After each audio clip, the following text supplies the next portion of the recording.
I want you so bad, alpha cracker. I want you.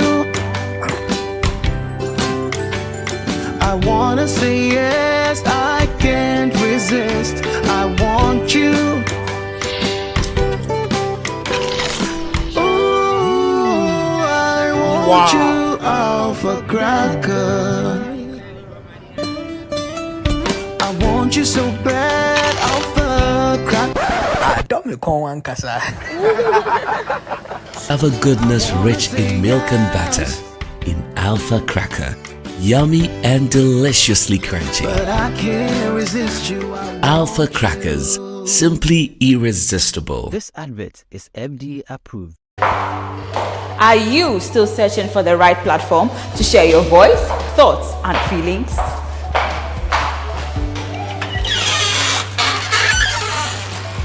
Then the GhanaWeb Reporter on the GhanaWeb app is the perfect app for you. It is Ghana's only citizen journalism and infotainment platform. Wherever you are, whatever you are doing, GhanaWeb Reporter links you up to the world. The reporter also gives you the opportunity to blog or become a citizen journalist, so you share stories with the rest of the world about cities, music genres, pop culture, tech, politics, etc. Download the GhanaWeb app from the Google Play Store or App Store on your smartphone and open it. Tap on the member button at the bottom of your screen and follow the easy steps to register with your phone number or email, and you are ready to become a reporter. GhanaWeb Reporter, democratizing journalism and empowering content creators. Luckiest, luckiest, luckiest. Luck is everywhere for everyone, yeah. Luckiest. Star 712 How to play and win online. Step 1. Go to the URL or website www.theluckiestafrica.com. Step 2. Click on Ready to Play and register. Step 3. Fill out your valid details to register. Step 4. Enter and confirm the OTP sent to your email. Step 5. Purchase your ticket or generate a random ticket. Step 6. Enter the ticket amount you want to buy. Step 7. Follow the steps to buy tickets for yourself or someone. Step 8. Confirm your ticket and choose your payment option. Step 9. Follow the steps to make payment. Step 10. Verify your phone number. I am Mr. Goodluck, and I'm on a mission to spread luck all around. Nurse, papa, driver, bouncer, friends, teacher, banker. Star 712 hash. You could be the luckiest. Everyone needs the perfect snack to munch on during a fun moment.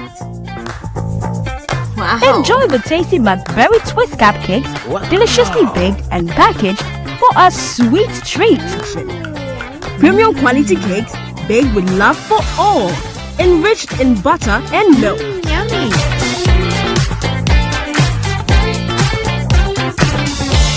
Oh, McBerry Twist cupcakes, simply irresistible. Try one today. This advert is FDA approved.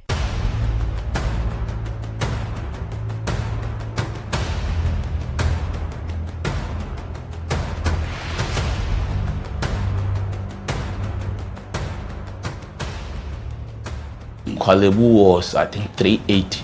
380 Ghana cedis. Yes.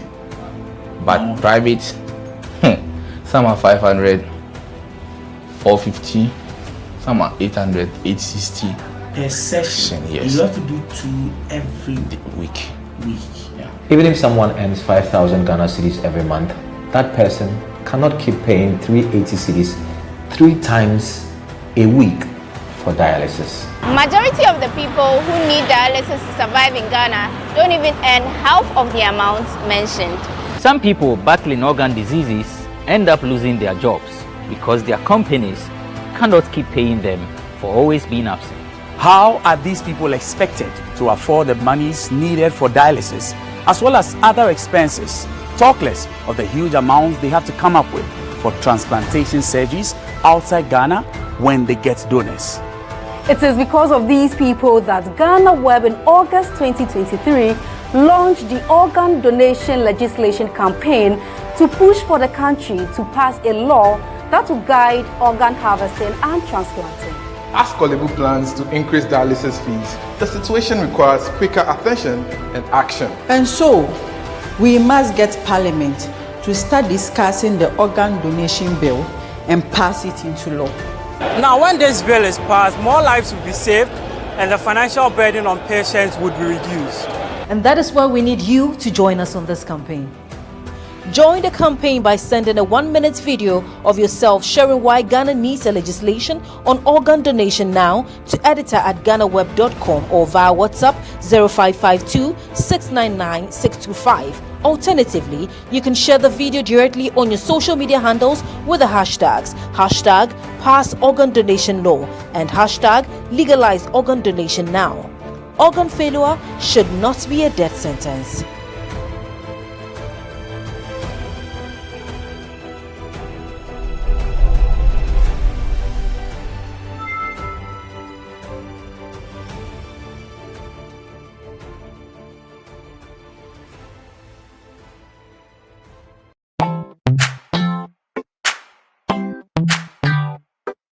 Sweetheart, be mindful of your health. Idea Products Nadia Makeup. I welcome you to Sigma Health and Beauty.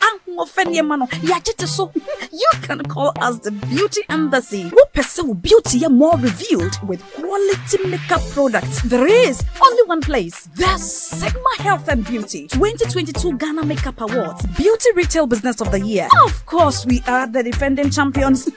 World-class makeup brands and Kwanyet on, you name it. Maybelline, Dark and Lovely, House of Tara, and many more. Your professionalism in the beauty industry is unmatchable.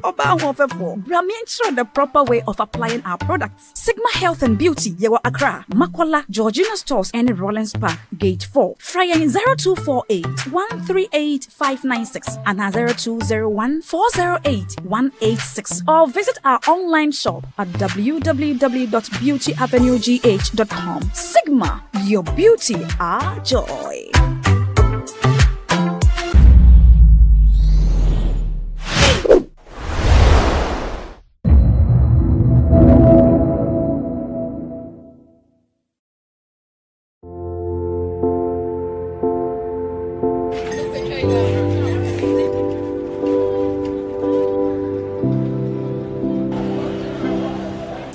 Every year, thousands of people around the world fall victim to online fraud.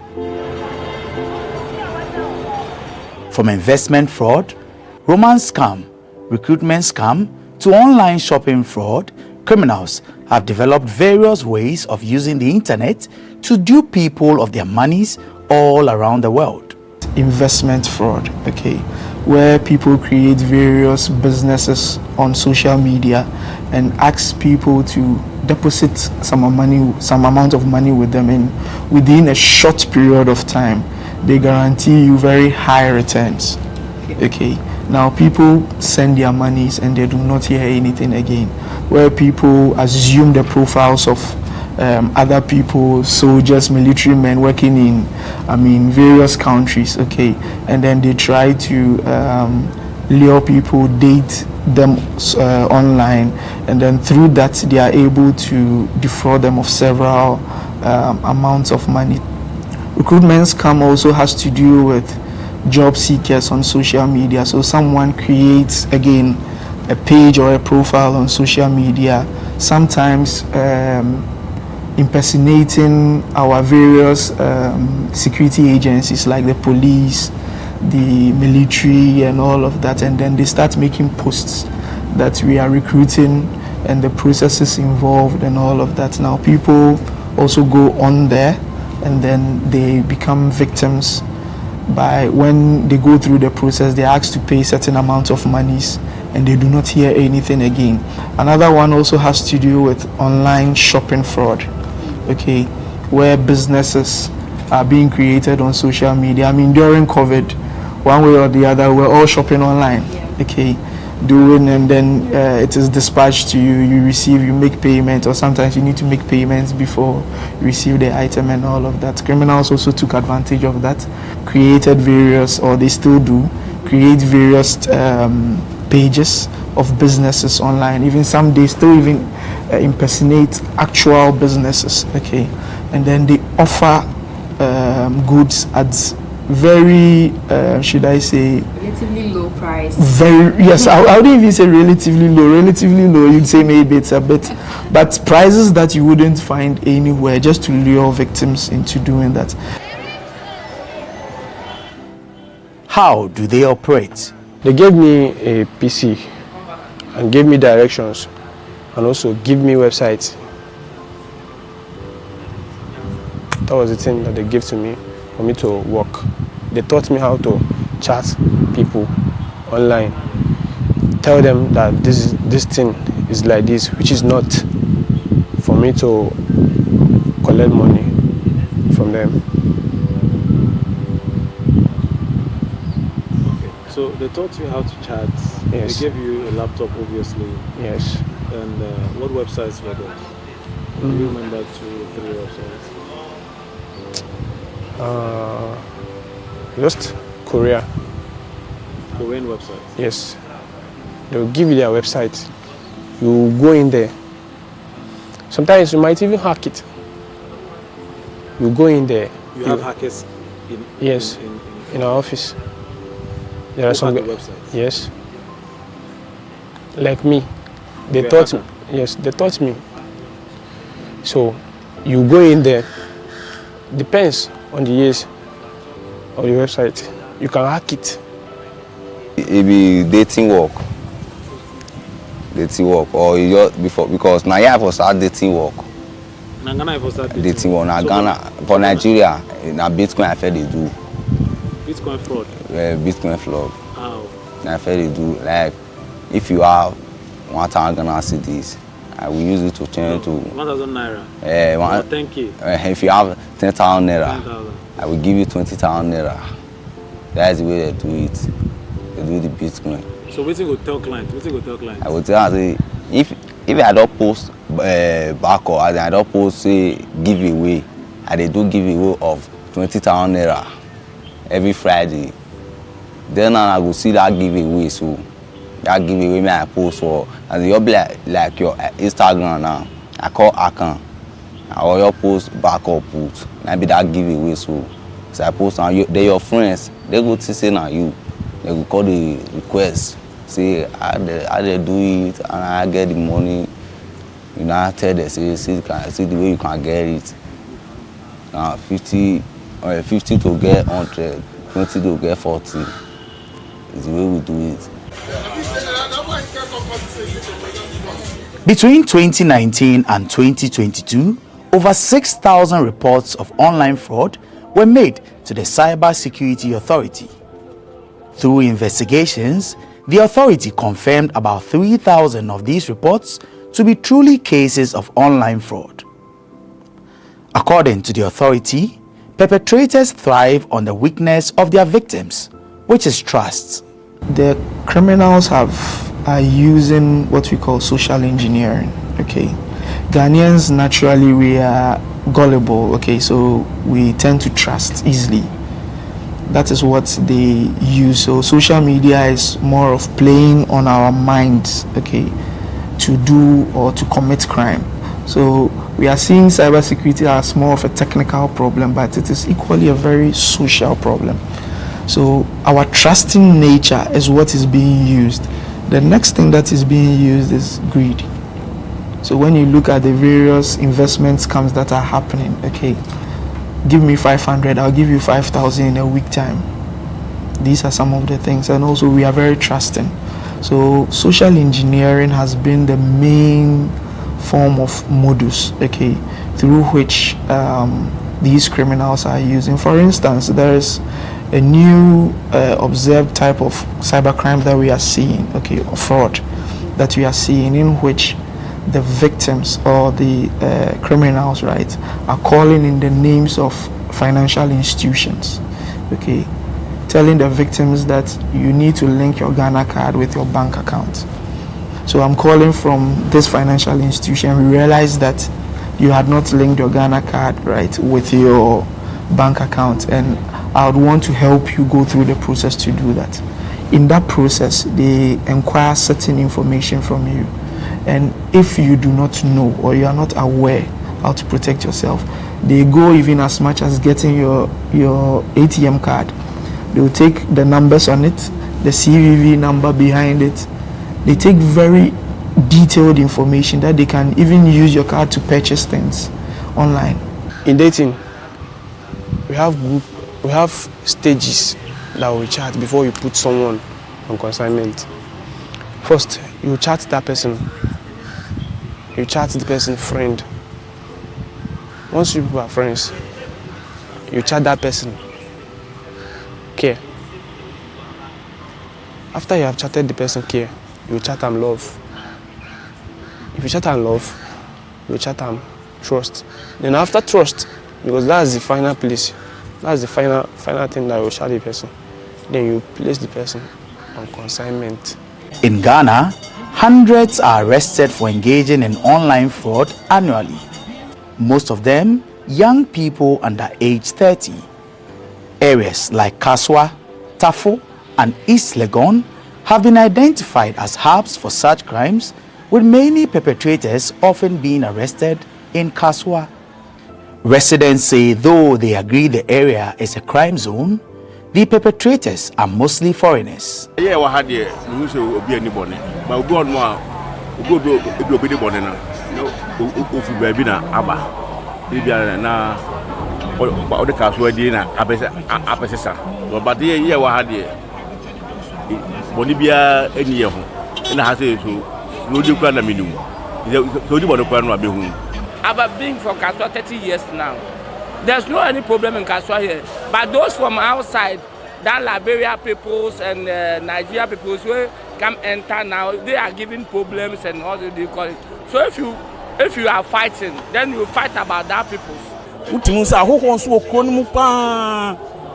They won't want club nipa be say 50 and I say there was a time me point ma me ba say ipie kwan ho a me say ka bia begina ho na aya ho nko an na no mu yi om e was second bus stop on ubisa ho say we omo kwan ade bechi no yes ka so ade bechi no wati we nsem bebre otete nsem a e maka so anya kono say e say nka yetna ha but e kura ahoto infan say enema ekoso ntemtem e wokuro ni mu but edin akaso ekita no ema sad ni nipa kon no so mbeba abetuna kuro. Could this assertion be true? This is not anything new in the system. For some time now, this has been going on, and we have even, in times without number, we have came into contact with some of them who have escaped from their masters.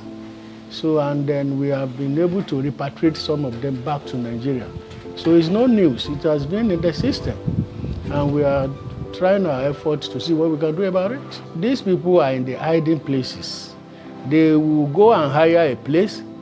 We wouldn't know until maybe some of them are no longer comfortable with the treatment their masters meting on them.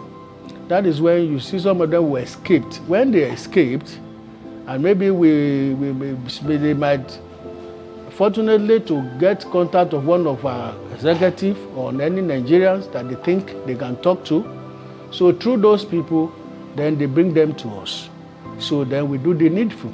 We have been in these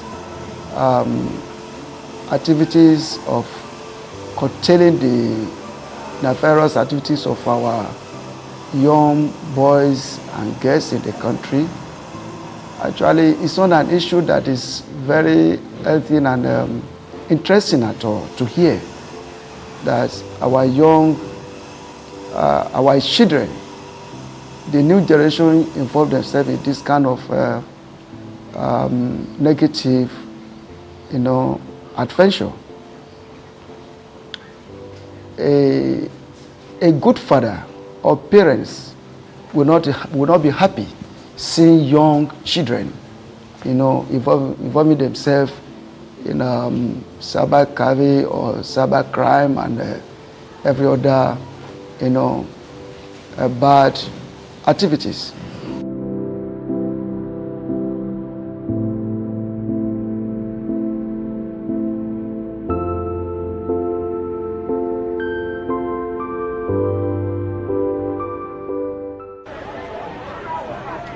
Criminals, they may be called, and guilty might be the verdict they get if they stand in a courtroom, but have you ever wondered how and why they do what they do?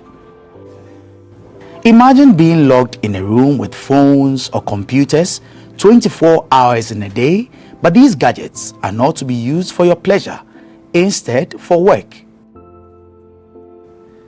This is the story of many young Nigerians who come to Ghana to make money through any means possible. Victory, Austin, and Victor are three of these young men. I met a friend in the company where I work. So his brother is in this Ghana. He was the one, not my friend, that introduced me to that his brother.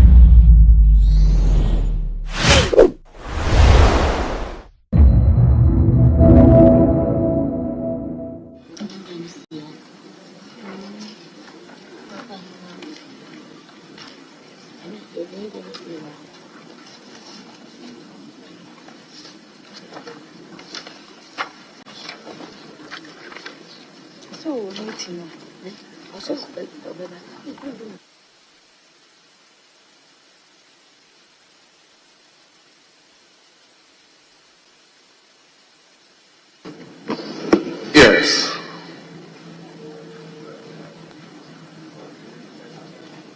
Yes. So, proper human sexual rights and Ghanaian family value bills at consideration stage.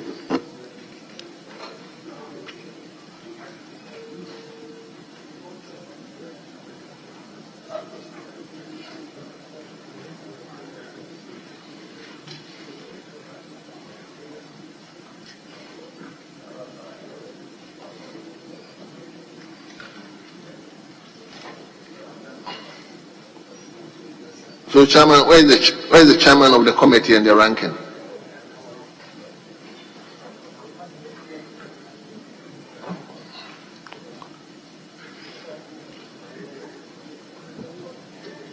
Speaker, we can proceed. We can proceed. We've agreed to do a number of clauses while we wait on leadership. But for the meantime, we want to do a few clauses. So, yesterday, where did we get up to? Right, Honourable Speaker, yesterday the Speaker put on ice clause 4 and clause 6. Even though we've worked on the amendments, we would think that we want to wait for the leadership to be present to see the corrections. So we will leave clause 4 and 6 and continue with clause 7. So we will start with clause VIII, clause 7. If I have your permission, I would move the amendment on behalf Clause 7, that's page 37. Page 37. Okay. Okay. So the proposed amendment by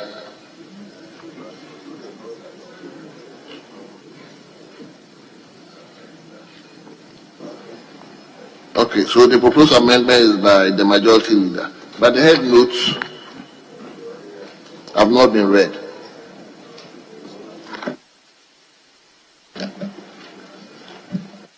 Procuration. Yes. Yes. So the amendment. proposed by majority leader. Do you have his mandate to? I have the authority of the majority leader, Honorable Sir Chairman Sambosu, to move the amendments on his behalf. Okay, so amendment proposed, clause 7, paragraph A, line 1. After threat, insert obstruction, deterring, improper or corrupt means, molestation. And right, Honorable Speaker, the motive or the rationale for this is to expand the scope of the bill as the provision, the clause as it stands right now. So it will read, a person who by threat, obstruction, deterring, improper or corrupt means, molestation or intimidation procures another person to engage in a sexual activity prohibited under this act. That is what the new rendition. So that will be the new rendition. Yes, please. Honourable members, there is a proposed amendment. Is there any counter amendment? So the question is, all those in favor of the proposed amendment? Yes, leader. Speaker, I don't intend to take you backwards, but I heard my colleague say that he has the authority of the leader of the House to move his amendment.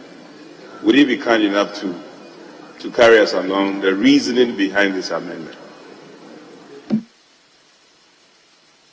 Leader, I didn't hear you. What did you say?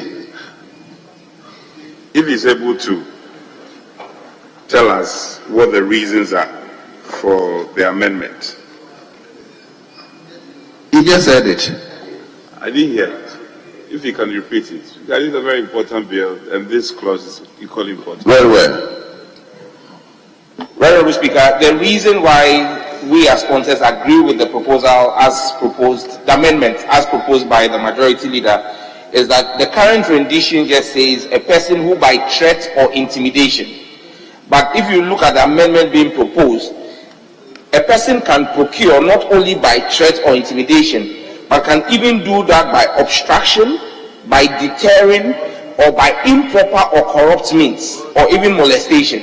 So what this does is to expand the scope of that provision in the Act. And that's why for us, we think that it actually strengthens the provision in the Act, so that instead of it just being a person who by threat or intimidation, it will now become a person who by threat, obstruction, deterring, improper or corrupt means, molestation or intimidation procures another person to engage in a sexual activity prohibited under this Act. And so that's why we think that this is a worthwhile amendment that we should carry. Very well. So, honourable members, all those in favour of the proposed amendment to clause 7, say aye.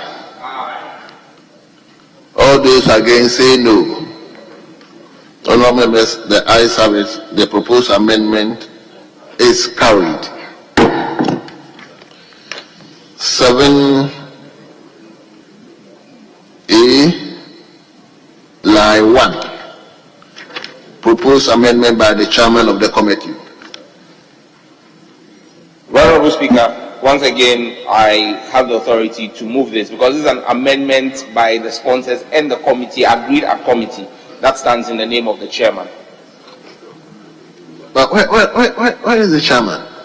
Mr. Speaker, my understanding is he's on his way to the chamber. I spoke with him this morning. He says he's on his way into the chamber. Well, I don't want a situation whereby probably his reason for proposing the amendment. Mr. Speaker, that's what I'm saying, that this amendment that stands is actually by virtue, if you read the committee's report, is an agreement between the sponsors and the committee based on our engagement during after the first reading of the bill. Okay, let's hear you. And even the rationale is stated in the committee's report. Let's hear you. So the amendment proposed, paragraph A, line 1, delete threat or intimidation and insert threat, intimidation or inducement. And Mr. Speaker, per the committee's report, the rationale stated there is to broaden the scope of the prohibited acts.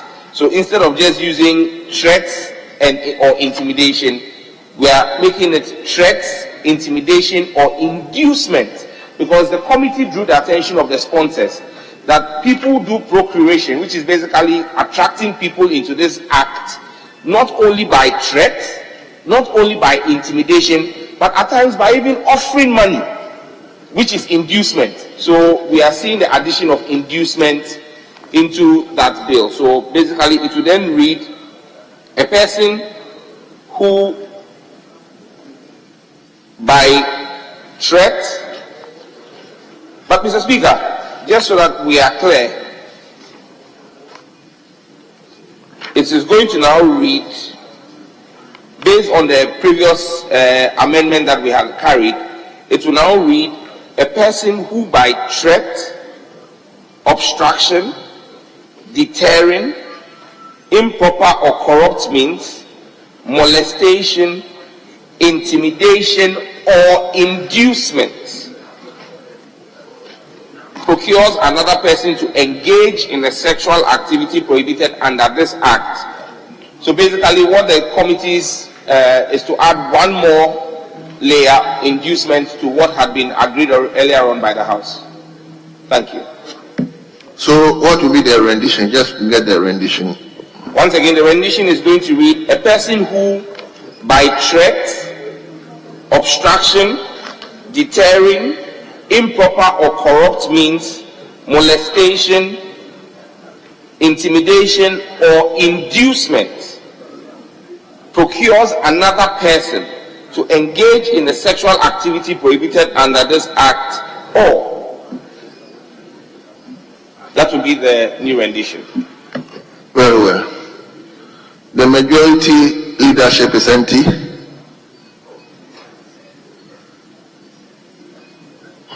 Your seats are empty. Apologies, I had to speak with the first deputy. Extremely important. Very well. So, honourable members, the proposed amendment of the chairman of the committee has been read to us. All those in favor of the proposed amendment say aye. All those against say no. Honourable members, the ayes have it. The proposed amendment is carried.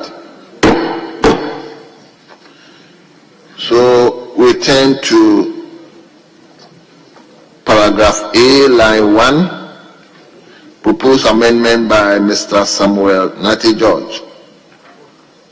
Yes. Mr. Speaker, I think that this amendment is also captured by the previous one, so I would, with the leave of the House, withdraw the amendment, because what I am seeking to insert, inducement, has been captured already in the previous amendment. So I withdraw with the leave of the House. Very well. So let me now put clause 7 in its entirety. All those in favor of clause 7 as variously amended, say aye. All those against say no. Honourable members, the ayes have it. Clause 7 as variously amended is carried and is therefore stands part of the bill. Are we moving on to clause 8? Detention with intent to commit prohibited sexual activity. The proposed amendment is by the chairman of the committee. Thank you, Right Honourable Speaker. So today we are doing amendment of majority leader, amendment of the chairman of the committee. Mr. Speaker, it has been the practice over the past few days. Very well. So let's do the clause 8 and probably we'll refer back to the estimates. Mr. Speaker, amendment proposed lines 2 and 3, delete an offence and insert a misdemeanor. And in line 4, delete of not less than 1 year and not more than 5 years, and insert not more than 3 years. And Mr. Speaker, the rationale for this was to align with the sentencing regime in the jurisdiction. However, taking a cue from yesterday and the conversation that went on yesterday, it will be important that we insert a further amendment with a minimum sentencing. And so, if it will please the House, since we are standing down the provisions from yesterday with minimum sentencing, even though there are amendments for that, we want the Speaker and the leader to be present, I would plead that we also step down 8 so that we insert the same, for consistency's sake, the same minimum requirements in 8. Well. So clause 8 is also stepped down. We move on to clause 9. Keeping a brothel for a prohibited sexual activity. Clause 9. Proposed amendment by the chairman. Mr. Speaker, once again, this is an amendment between the sponsors and the chairman, the committee. So the proposed amendment is to delete and insert the following. 9. A person commits a misdemeanor if the person A keeps or manages or assists in the management of a brothel for the purposes of a sexual activity prohibited under this Act. B. Being a tenant, lessee, or occupier or person in charge of premises knowingly permits the premises or a part of the premises to be used as a brothel for the purposes of a sexual activity prohibited under this Act. Or C. Being the lessor or landlord of any premises or the agent of a lessor or landlord, I let the premises or a part of the premises with the knowledge that the premises or that part of the premises is to be used as a brothel for the purposes of a sexual activity prohibited under this Act, or I is willfully a party to the continued use of the premises or a part of the premises as a brothel for the purposes of a sexual activity prohibited under this Act. As we move, Right Honourable Speaker. Very well. Honourable members, the proposed amendment to 9 has been read. Is there any counter opinion? Mr. Speaker, it may not necessarily be a counter opinion, but if you look at the further amendments to clause 9 as proposed by the Honourable Osei Mensah Bonsu, which is an amendment he discussed with me, I believe that if we do an integration of both amendments, it will give us a better rendition, because he dealt with the fact that if you look at the current amendment of the committee, what you have is, it mentions in one place premises. In another provision, it doesn't mention premises, it says brothel. So if you read his further amendment, it talks about movable assets, a room or a house. So if we can merge the language of 9, we can then proceed with it. So you are saying the majority leader discussed it with you? Yes, he okay. Then let me suggest that since the amendment was moved or inserted by the chairman, and the majority leader is also having different, let's step that 1, 2 down, so that when he is here, we can get things clearer. So let's step clause 9 as well.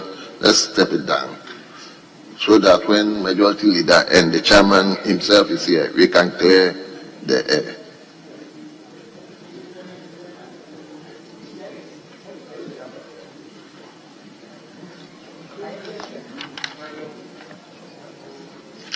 So,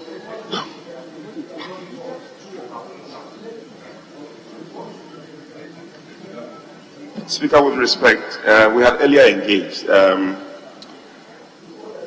There is an amendment to be moved by one of the sponsors. I think it stands in the name of the Honorable Sam George. So I want to take that one, and then we will lay a paper and suspend for an hour. Then, a number of the reports. No. Then we'll suspend for an hour. Then a number of the reports would have crystallized, and we can take many of the estimates. So I've seen in your hand the reports on fisheries. But if the House so pleases, we can take that motion before we suspend for an hour. Who?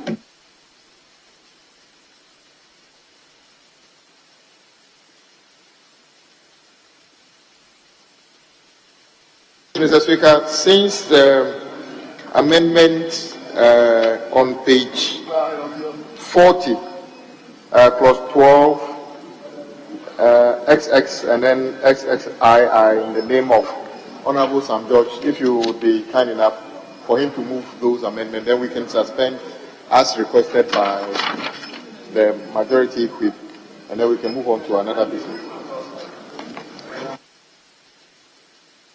So it means we are skipping clause 10, we are skipping clause 11, we are skipping even clause 12. The first one was proposed by the chairman. So if your proposal is to just allow Honorable Sam George's amendment, then we will deal with clause 12, sub-clause 2.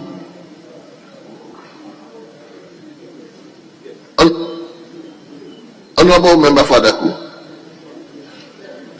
I'm just trying to get you out. Yes. So what we're trying to do is to do clause 12, those in the name of Honorable Sam George, so we can skip the rest, and then when we reconvene, we can continue. Very well. So, honorable members, yes, Honorable First Deputy Speaker. I noticed that on clause 12, which the proposed amendment by the Honorable Member for Ngo Pram, XIX, Chairman is proposing that that whole clause should be deleted. Then you go to XX, Honorable Member for Pram is saying it should amend A and B. And then, so if you jump the proposed amendment for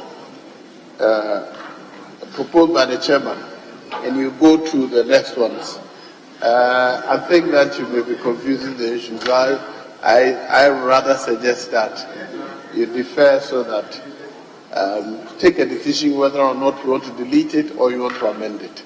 Once you amend it and then you come back and then there's an argument to suggest that we should delete it, would have wasted our efforts. That's my suggestion to you, Speaker. Very well. So I think I'll go with the First Deputy Speaker, because if we are dealing with clause 12, the first one was proposed by the chairman, and I think it will flow from it. So jumping into clause 2 by Sam George, it will be a bit. So let's hold on. Yes. Just to provide some clarity, yesterday the Speaker made reference to clause 12 because if you remember, in stepping down clause 4, the chairman's argument actually was that clause 4 was taken care of in clause 12, and so that's why the Speaker said that we should then step clause 4 down and come and deal with clause 12. So it means that yesterday we had even come to the point where we were saying that we're going to we're going to include 4 in 12. So, but if the decision is that we should wait, because the decision has been taken that 12 will actually stand with amendments. So that's what we did. So that even explains further that we have to hold on till until the chairman comes, so that we can all understand why he's proposing the full amendment. So we will come to the end of consideration at this stage.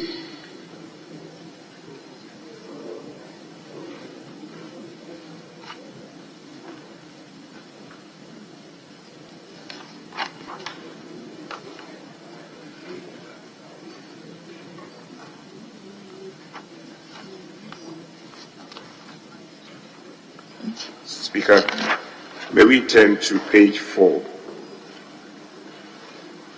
Page 4 of today's other paper. We are just... Page? Speaker, with respect, page 4.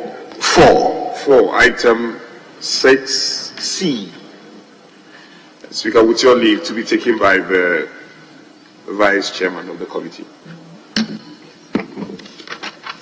Okay, before I will grant the leave, let me acknowledge our children from Enyausotium, God the First Preparatory School, who are here to witness parliamentary proceedings, and they are being led by Philip. Is it Philip? Philip Akron, who is the head teacher, and the school is located at Enyausotium. You are welcome. Yes, now the Vice Chairman, you may do so on behalf of your chairman. That is page 4.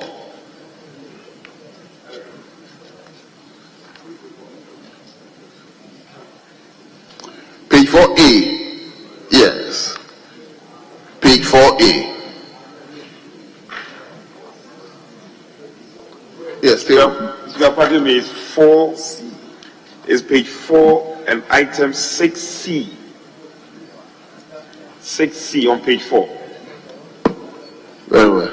So it's rather page 4, item 6C, by the chairman Report of communication. Of the Committee on Communications on the annual budget estimate of the Ministry of Information for the year ending 31st December 2024.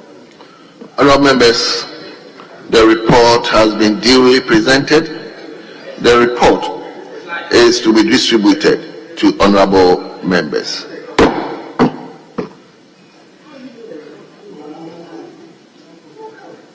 Speaker, may we... The report is to be distributed to honourable... Right, Honourable Speaker, respectfully, before a committee's report is laid before this House, the minority side, the ranking and deputy ranking in leadership, must see the report. On our side, we have not seen the report. So how are you laying a report before this House that the minority side, either ranking or deputy, have not seen? No, I mean, we should do things right. So please, I pray this House to withdraw that laying, because we have not seen the report.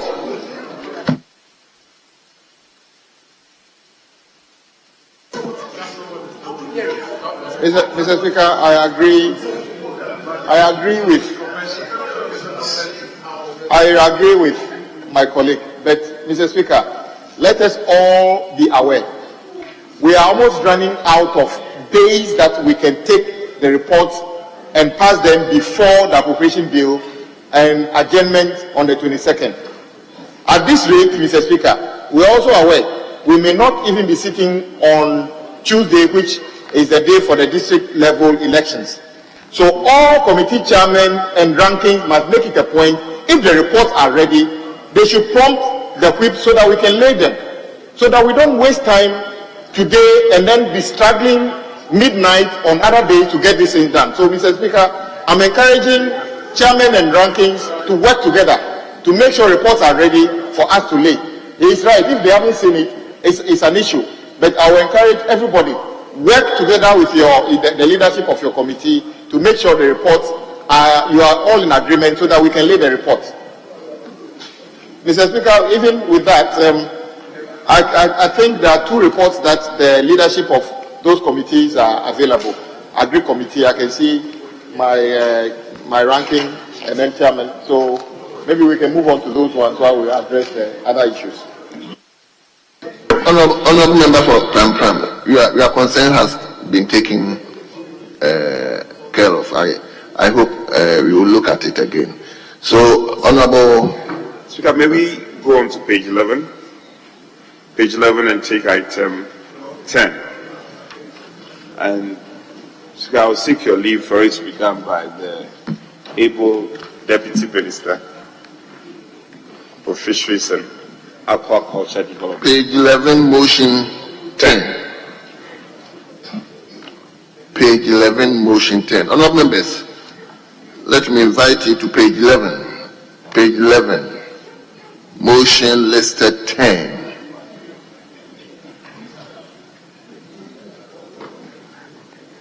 Where is the minister? Yes, Deputy Minister for Fisheries and Aquaculture Development. Thank you, Mr. Speaker. Mr. Speaker, I move the motion that this Honorable House approves the sum of 298,772,253 Ghana cedis for the services of the Ministry of Fisheries and Aquaculture Development for the year ending 31st December 2024. Mr. Speaker, this amount will go a long way to help us look at our marine space in terms of fisheries resources. The marine space which has seen some depletion and now getting some recovery in terms of rebuilding the stock. We also need a lot of the regulations to ensure that there's enforcement. As we speak, by the grace of and the support of the committee and the House, we've been able to bring our VMS to speed. Now we're also piloting the EMS, which we want to roll out early next year. So these are all ways to ensure that there's enforcement and also to ensure that we reduce IUU to its barest minimum. Mr. Speaker, aquaculture development is also key. Is the most viable alternative to ensure that whilst we're working with the management measures to replenish the stock, aquaculture has become the alternative way of increasing local or domestic production. And we think that the support in there will also help us. In that sense, we're also trying to come up with a pilot system to reduce or get another recipe for the formulation of a feed that will reduce the cost of production drastically. That work is ongoing. Then under aquaculture for food and jobs, we've targeted youth, we've targeted SHS schools, we've targeted additional prisons also to work on. Mr. Speaker, when you come to fish health and post-harvest management and handling, it's also a key policy area that this amount is also going to support us with. Mr. Speaker, we also continue with the collaboration with the Academia and Research Institute for more research work. We are also developing more fisheries and aquaculture infrastructure development. Amran here has been completed, and Umabo is on board at 93% completion. We need to bring Anumabu to completion so that it will be a source of educational facility for short-term courses and also as a college for tertiary knowledge burden for more fisheries knowledge into. So, Mr. Speaker, by and large, this amount is really going to support us. And I move the motion, and I so move that the House approve the said amount so we can work at the ministry and put more fish on the table of the Ghanaian. I thank you, Mr. Speaker. Thank you very much. First, I'll give you the opportunity, but let me go to the chairman of the committee to second and read the committee's report. so that you'll be fully aware of the report and comment on. So, Chairman of the committee, let's hear you. Thank you, Mr. Speaker, for the opportunity. Mr. Speaker, I rise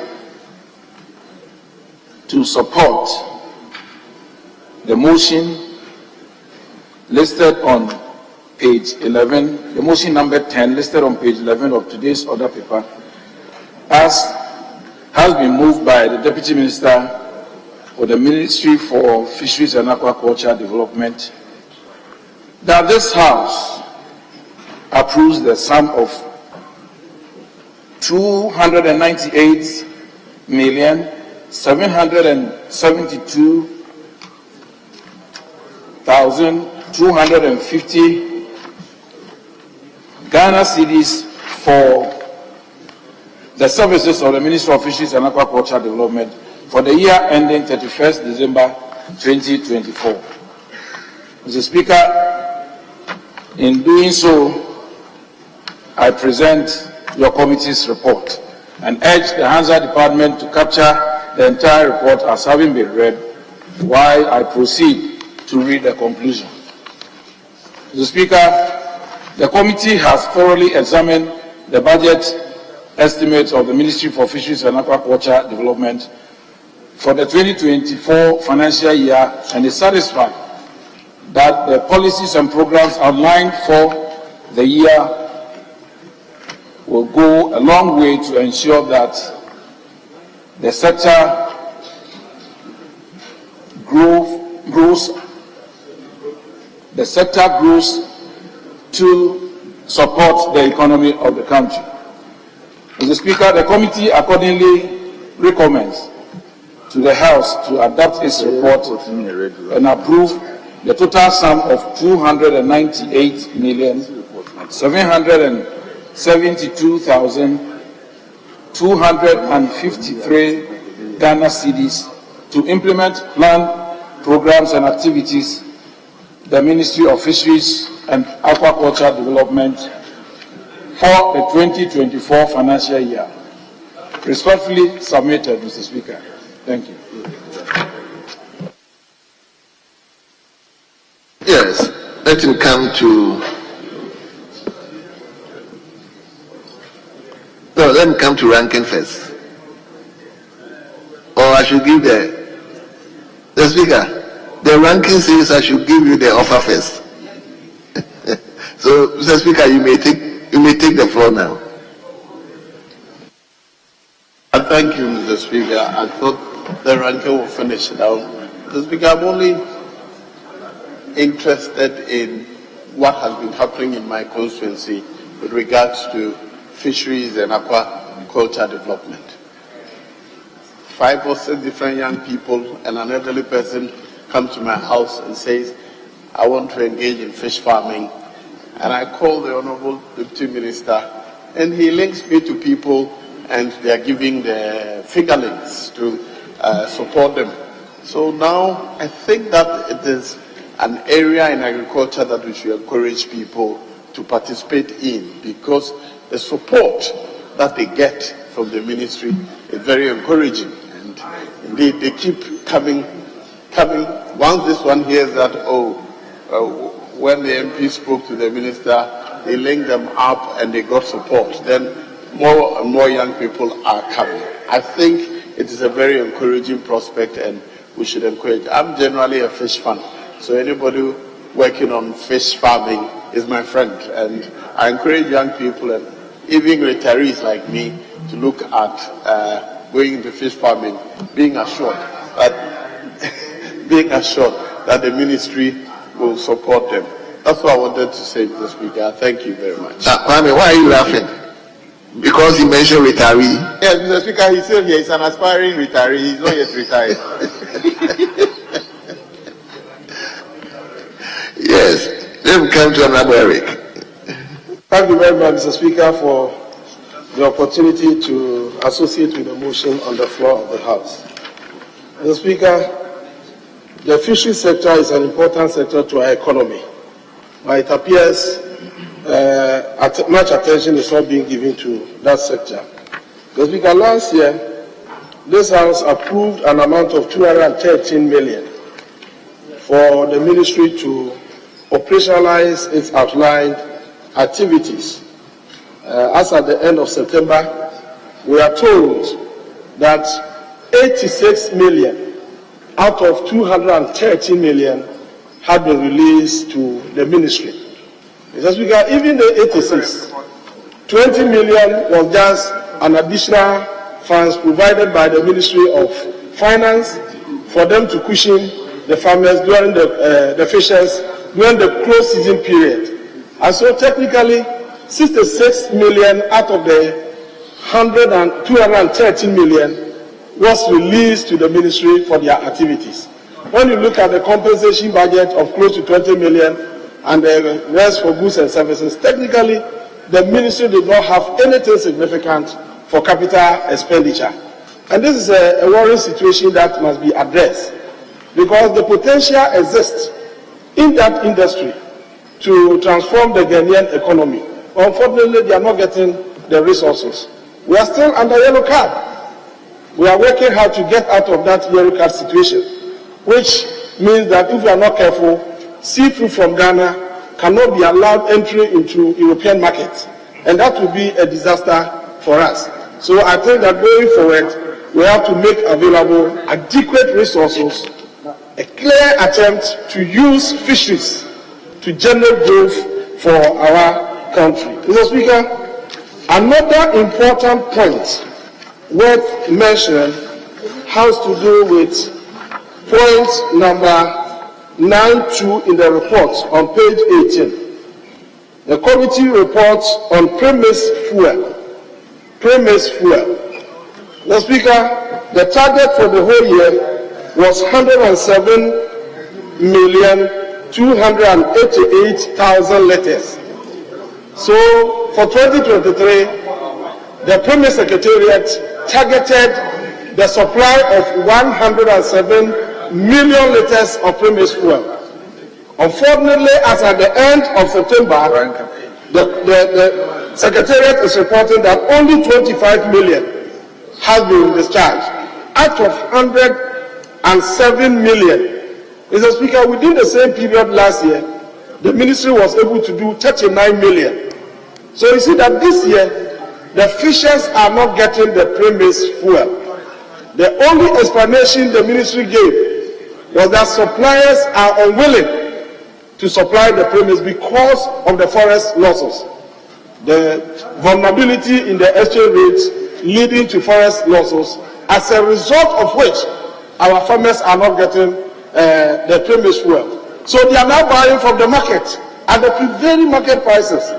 And that explains why fish prices are going up.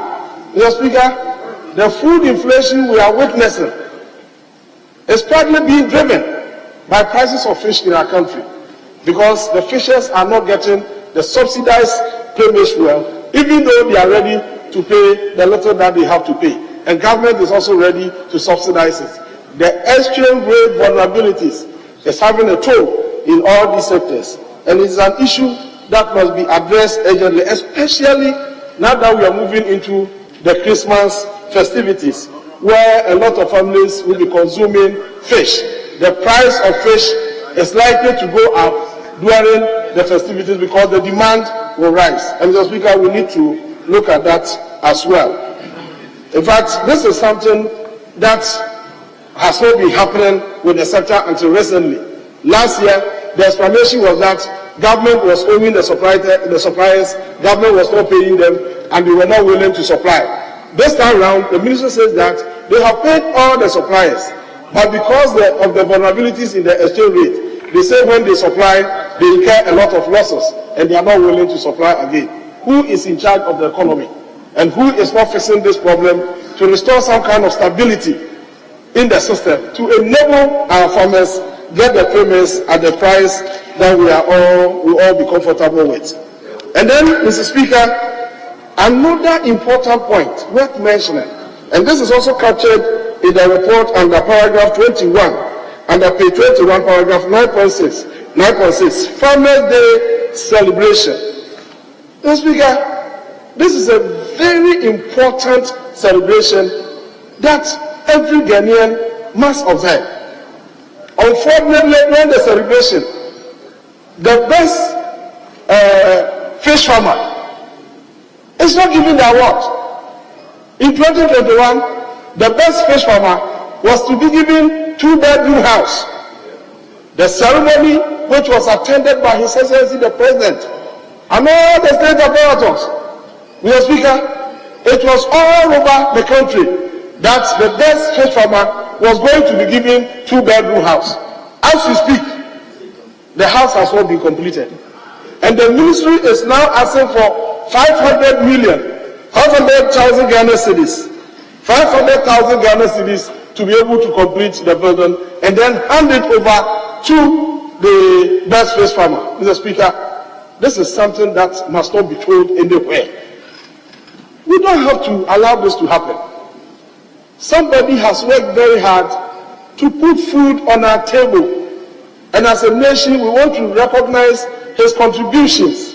We are saying that, look, we are giving you this as an award. We have told the whole world that we are giving the person 2-bedroom house. 2021, we are now doing 2024 budget. And we are now looking for 50,000 to be able to complete the facility and hand over to the person. Just because the ministry says that because they don't have the capacity to even put up the houses. Now they are saying that they are not going to build houses for the awardees again. They are looking at something small that can be presented within a short time. This is unacceptable. Honorable Minister, I'm speaking from the report. I said 50,000, 50,000. So, Mr. Speaker, the most important thing is that if you are a minister and you are concerned about this, you should be interested in how you can honor some of these promises. Because it's a shame that sometimes we promise our farmers and we are unable to deliver. Even those who won the awards last year, the 2023 awards that we have just given, the 2023, Mr. Speaker, we have not delivered the awards. The minister informed the committee. The minister informed the committee in the presence of the chairman of the committee. Chairman is here, he can attest to that. That they are now mobilizing to offer the awards. Mr. Speaker, this is not fair. I think that there should be a budget item and a budget line, an item dedicated to the provision of the awards, so that when somebody emerges as the winner, immediately whatever is due that person will be given. And so we will have to look at that. Otherwise, they will see us as people playing tricks on them. They will say that you have won, and then 2 years you haven't heard anything about your award. Mr. Speaker, this is not a healthy development. And we think that the Honorable Minister here, even though the Minister for Fisheries himself is not here, the Deputy is here, the Regional Minister is also here. They should take note that government must be responsible. Whatever you say, you should be able to honor. You don't go about saying that, oh, I've awarded you, then you go and sleep somewhere as if nothing is coming. When you say you must deliver, that's how you maintain the integrity of government. Mr. Speaker, then there is also the issue of delay in the completion of the Anumabo Fisheries College. So, Speaker, the Anumabo Fisheries College, the whole project was started in 2011. And as at the time we were handing over to the MPP, the project was 66% complete. So they needed to add the 34 to operationalize the whole facility. The intention for putting up that college was to bring science to bear with fisheries activities. Mr. Speaker, it has to do with data. They will gather the data, then that data will inform decisions that will impact on the development and sustainability of our fishery resources. Unfortunately, we are in the 8th year. The budget we are talking is the 8th budget of the MPP, and they are saying that they need 40 million Ghana cedis to be able to complete the Anumabo College. Mr. Speaker, I think we are not giving the deserved attention to this important facility. And I will entreat the minister. If the finance minister were to be here, it would have been a very useful exercise, because they control the resources. They must make available the needed resources to enable the ministry to complete this facility so that we can train our people in fisheries. The Honorable First Deputy Speaker spoke about how we can use aquaculture to increase our fish production. Mr. Speaker, as we speak, fish consumption is hovering around 1 million metric tons, and our production is less than 400,000 metric tons. A little above 400,000 metric tons. We are not even close to 500. So the import bill is very huge. We are importing a lot of fish into this country. And we have also depleted our marine resources. And so when they go on fishing, they have the net. The catch that they bring out, majority of the catch, you see plastics. You don't see much of fish. And that is the reality. So the way to go is to focus on aquaculture development. That is why some of us thought that aquaculture will be one of the flagship, aquaculture development will be one of the flagship programs of this government. But when you look at the flagship programs listed in this budget, aquaculture development is out. So they have abolished that completely.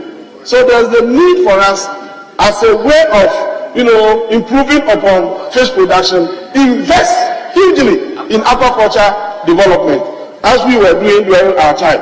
Then, Mr. Speaker, there is this project that must be critically interrogated.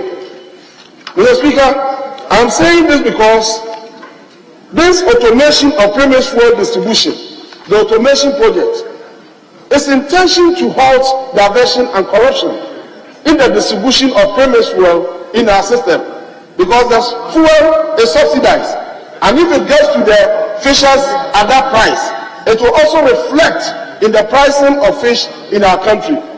Mr. Speaker, government awarded 300 sites for the automation. The report says that out of the 300, 50 has been completed and 20 as we speak are operational. The 30 are now waiting for electricity to be extended so that they can be operational. But Mr. Speaker, what surprises me is that even though the funding is coming from our internally generated resources, the contract was awarded in dollars. $56 million. For what reason? Can they explain to us why the Ghanaian taxpayer is paying cedis for them to work, and then they decided to award the contract in dollars? It is in the report, $56 million. For what reason? Are we abandoning our cedi? We have problems with the fluctuation of our cedi, of our currency, and every day we complain about it. And we sit in this house allowing the ministry to award contracts in dollars. For what reason? Mr. Speaker, again, they are talking about consultancy services. That's even unheard of. So it's an issue that this committee is going to interrogate and then report back to the House. Because they are committing $1.4 million for consultancy. And the consultancy has been divided into two. $1.4 million for 150 units, another $1.4 million for 150 units. Mr. Speaker, this is so serious that the chairman has ruled that our committee will investigate, and a report on this will be laid before this House for the House to look at. It is a serious matter that must be seriously interrogated.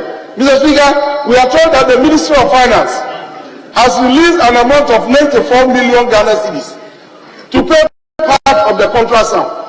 That is what is baffling me. That is what is confusing. So what was the reason? The rationale behind the award of the contract in dollars. If indeed the Ghanaian taxpayer who is funding this project is paying cedis, why did they award the contract in dollars? That's because is somebody benefited from this dollar-denominated contract, or what is the reason? Probably my majority chief will explain. So this committee is giving the assurance to the House. We are giving the assurance to the House that we will investigate into the matter and then furnish the House with a report as to what actually is happening relative to the contract on the automation. Honorable Regional Minister for Greater Accra, is good for me. Is having an issue with you. Speaker, thank you very much for the opportunity. Mr. Speaker, I appreciate the contribution ably being made by a former regional minister on the other side. But Mr. Speaker, I'm struggling to understand when he says somebody is making profit out of the dollar transaction. Mr. Speaker, this is the House of Records. And I think that if he cannot substantiate, then he should withdraw say. Thank you very much. Honorable member, I hope you heard him. Can you substantiate this allegation? If you cannot, then you better have a way Mr. Speaker, of doing away. I think I did not make a categorical statement that somebody is better. I said, if somebody. So it was a conditional statement, which ought to be understood from that perspective by my colleague, the young regional minister. You are dealing with your senior regional minister, so be careful. Mr. Speaker, what is most important is that that contract, which was awarded in dollars, will be interrogated by the committee and findings will be made available to the House. Mr. Speaker, my last point has to do with observers. The law requires that we recruit observers who will accompany the vessels whenever they are operating to ensure that they comply with the rules and regulations. But Mr. Speaker, when you look at the spirit, the wording of the law, clearly these observers are supposed to be recruited by government, paid by government, so they can work for government. Unfortunately, there have not been any proper arrangement under which these observers are recruited. So monitoring of the vessels is becoming a challenge. And Mr. Speaker, we have to monitor our waters very well. There is a need for us to improve security on our waters. Just in 2021, between January and October, we recorded about 21 incidents of pirate attacks, where people attacked fishers on the sea, demanded ransom before releasing them. And so there is a need for the government to make available enough resources to the Ministry of Fisheries so that they can invest in the security of our waters. Otherwise, all that we are doing will come to nothing. And then again, Mr. Speaker, we are also looking at sustainability. These are resources given to us by God. We have to manage these resources in such a way that one day, when we leave, the upcoming generation will also come and benefit from. Speaker, with respect, I know how meticulous the ranking member is, but he's veering into uncharted waters. He's talking about the security of our waters, and he's linking it to the Ministry of Fisheries. If he doesn't know, he should seek.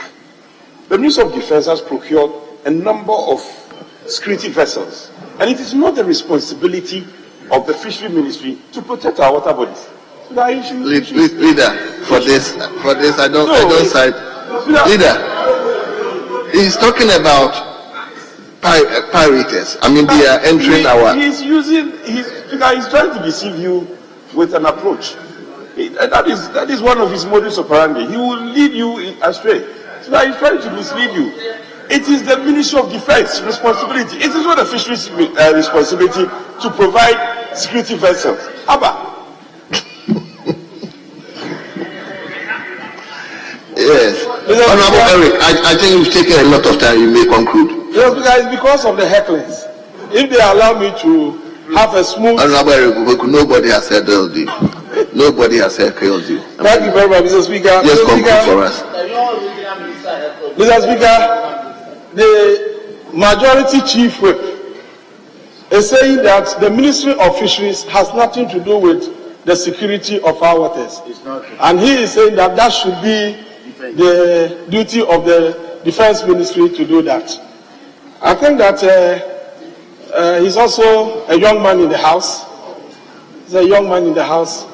even though he's a big man now, he knows very well that when it comes to security, collaboration is very, very important. And those of us are working on the Committee on Fisheries, the Committee on Food, Agriculture and Cocoa Affairs. We had a meeting with the security agencies, with directors from the Ministry of Fisheries some time ago. We have to develop strategies to ensure the safety of our waters. Because the Ministry of Fisheries has to do with how they can manage the resources. Management of the resources can never exclude the security, the safety of their operations. So the two are intertwined. You cannot separate them. But Mr. Speaker, to conclude, the most important aspect of all that we are doing has to do with sustainability measures. This generation is dissipating every resource of our state as if the world is coming to an end today. But Mr. Speaker, we have children, grandchildren, and we have to protect these resources for them to come and inherit. The depletion of our fishery resources must be ended. It must come to an end now. And that is why we are asking for more resources for the ministry. Mr. Speaker, sometimes some of us who understand the fishery sector believe that this government is not giving the ministry the deserving attention. And that is why we cannot talk about sustainability measures. Even though they have crafted the strategies, they don't have the resources to actualize them. So the Ministry of Finance must appreciate the importance of the fishery sector and the fact that we can use that sector to engender growth, to generate more jobs, to put more money into the pockets of Ghanaians, so that we can revolutionize the blue economy. Otherwise, they are only paying lip service. Last year, 213, you delivered only 66. And this year, you are saying that you are allocating 289. Even 213, you gave just 66. And now you are saying 289. I mean, are you realistic in your projections? When you say deliver, that is how you can restore hope and maintain integrity as a government. Thank you, Mr. Speaker. Thank you very much.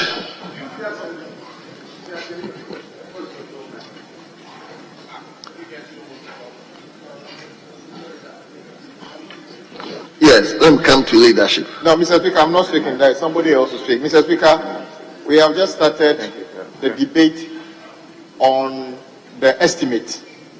This is the one that the Finance Ministry must listen to in terms of the debate, because the policy one is just English. As we speak, Mr. Speaker, not a single person from the Ministry of Finance is here. We have some of our colleagues being deputy ministers and others. So, Mr. Speaker, the majority side must immediately take action to ensure that at least one of the deputy ministers is here to listen to what we are saying. Otherwise, Mr. Speaker, we are talking to ourselves. The people who are taking the decision not to allocate monies or allocate monies are somewhere else. So what is the point of having the debate if they are not here, Mr. Speaker? So I will encourage the majority whip to take the necessary steps to ensure that by 2 o'clock, Mr. Speaker, a deputy minister must be here. Otherwise, we will suspend the debate and we will surely break on 22nd. And nobody is going to kill himself on this floor to work till 3 a.m.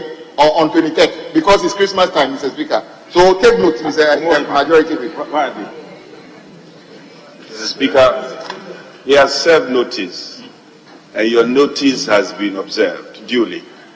It's only that I'm just surprised you are blowing hot and cold. A while ago, you had said that we are running out of time. A while ago, you had also acknowledged we had conversation. You have also acknowledged that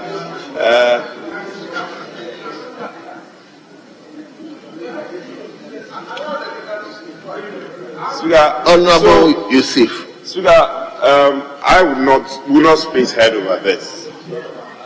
He's right. We will do the needful, but except he should also observe that yesterday we had met on critical issues, common fund and other matters that are very important to members, and the Minister, Honorable Osasai, was tasked. I just briefed him on development, and the Finance Committee is also meeting. So meetings are underway. The Finance Committee is meeting. Abner Sasa is expected there. Other deputy minister together with the minister is expected there. Let's also be fair. We are all running out of time, and we are trying to squeeze time out of the limited space we have. Ideally, you will not listen, you see. You will not listen, and then you come and draw conclusions. Ideally, they should be here. Speaker, but that notwithstanding, we will do everything within our power to make sure they come and listen to the debate. So let's... Honorable Friend, I think the issue raised by your colleague is very critical. I mean, we don't have to just gloss over everything. I mean, the debate is based on recommendation. Honorable Eric Popoku has raised so many issues with respect to Fisheries Ministry, to the extent that I personally think that any of the ministers, I mean the Minister of State, the Minister himself, or any of the deputies, should have been here to take note of this. It's not only about this particular issue. I think they should be sitting in all the estimates that we are going to take, so that they will take Parliament seriously, whatever recommendation we make. Other than that, it's like we are talking to ourselves. And I think the onus lies on you to make sure the ministers are brought, especially the Finance Ministry. They are supposed to be here to listen to our debate. These are the estimates, and I share with his view. Yeah. Yes. Speaker, you cannot be wrong. You're right. So we will do the needful. And I'm just saying that we shouldn't drag the matter, but we'll make sure what has to be done is done. Very well. Yes, I'll take the last one from Honorable Member for Kita. Thank you very much, Mr. Speaker. Mr. Speaker, I would like to focus on the high cost of inputs for aquaculture development. As a country, we import a lot of fish products. The one we produce, when in terms of, we import more than over 90% of fish, livestock from outside the country. And then our fishing resources are depleting day in, day out. And then it is very, very necessary to actually go into aquaculture, as the ministry is. There is the mandate of the ministry to do that. Mr. Speaker, as I speak to you, the aquaculture development, the cost of inputs are very high, and it is making it impossible for Ghanaians and youth to go into aquaculture production. And then, as a committee, we are urging the Ministry of Fisheries and Aquaculture, especially the government, to go into collaboration with research institutions, which is already underway. They have actually been able to come out with 2 products of feed for aquaculture. It is now left with the research institutions as well as the ministry to determine which one is very affordable, the cost is very cheaper, and then to allow the farmers to purchase that for the promotion of aquaculture. Mr. Speaker, I'm saying this because as I speak to you, when you look at the Ministry of Fisheries, they normally go into internally generated fund, they generate internally generated fund. As I speak to you, the Ministry of Finance, still the capping, they have capped the internally generated fund, and then the money that is supposed to release even to the ministry for the budget they budgeted for, they are not releasing the overall budgets to the ministry. And then when the ministry generates internally generated fund also, they are capping it, and some have to go to the ministry. And I think the Ministry of Finance is not being fair to the ministry, and it's making the ministry not to prosecute its agenda with regards to the fisheries, resources management, and other things. In addition to that, Ghana, things are changing because of climate change, because of so many things are changing. Ghana is zooming into what we call marine protected areas, which is very crucial because we have estuaries, and then we have the Cape St. Paul, and we have all those places where we need to actually protect. And then it is coming under marine protected area. And as I speak to you, Mr. Speaker, there is no law in Ghana in terms of marine protected area. And then when you zoom into the ministry, their laws need to be amended. So Fisheries Ministry need to amend the fisheries law, the act, and some regulations to fall into the international domain in terms of the blue economy that is coming up. So they need to do that. And then as a matter of fact, next year they should go into amendment of some of those things. Mr. Speaker, I would like to zoom in into what we call the promiscuous, reduction in promiscuous. As I speak to you this year, the ministry is supposed to get almost about 107,288,000 liters of promiscuous for the 310 landing beach in the country. But as I speak to you today, 25% of that promiscuous is released to the landing beach to actually perform their duty. So of fish, as I speak to you, the cost of fish is very high because fishermen are not able to get the subsidized promiscuous to go at sea, and then it's also making our children to be malnourished in the country because the protein content that is supposed to get from fishing, we are not getting it, and then we have to rely on imports, Mr. Speaker. So as a matter of urgency, we are urging the Ministry of Finance as well as the Ministry of Fisheries to do the needful, and next year they should do the needful and release the subsidized promiscuous for the fisher folks to use. In addition to that, the automation of promiscuous is very key because the inability of the Fisheries Ministry as well as the government to release the promiscuous to the fisher folks, it is making it impossible for automation of over 300 plus fuel stations 30 across the country is not coming to fruition. As I speak to you, it's only 50 and 20 is currently underway, currently working. 30 have been installed, but because of lack of electricity, they are not being functional. So, Mr. Speaker, I urge the minister as well as the ministry, as well as the government to go into that as well as possible to release full previous work for our fisher people because they have been suffering. Mr. Speaker, with these few words, I urge the House to approve this report. Thank you very much for giving me the opportunity. Very well. Leader, you want to comment? Very well. Honorable Minister for Fisheries, will you comment? Speaker. Okay, let's. Speaker, let me comment before he comes. 2 minutes, 2 minutes, 2 minutes. He just came in. I was monitoring him. He just came in. Minister, I have invited you. I was just commenting that your boss and any of you should be here to listen to the debate. No, don't worry. Don't worry, Abraham. We are happy that you are here. That's what is important. Minister for Fisheries, if you want to say something, let.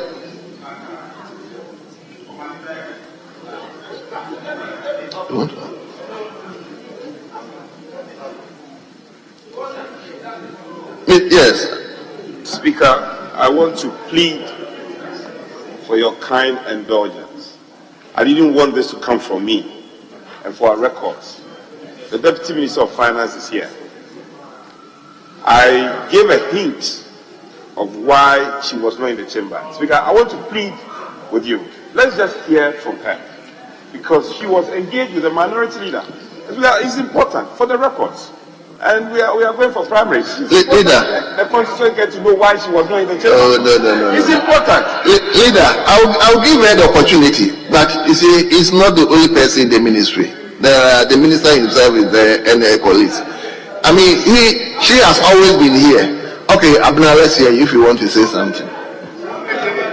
Thank you very much, Mr. Speaker. Mr. Speaker, yesterday, leadership and the Ministry of Finance had a meeting on the DACF to reconcile the numbers and make sure that what is due the assemblies and every other person is paid to the person. So, Mr. Speaker, I was tasked to bring the reconciliation figures and everything. So this morning, I was with the minority leader going through the numbers to make sure that we are all on the same page, so that whatever is due the assemblies are paid, and whatever is also due MPs are paid. So, Mr. Speaker, that's the reason why I wasn't here early. I was with the minority leader engaged in the task that I was given yesterday. Thank you very much, Mr. Well noted.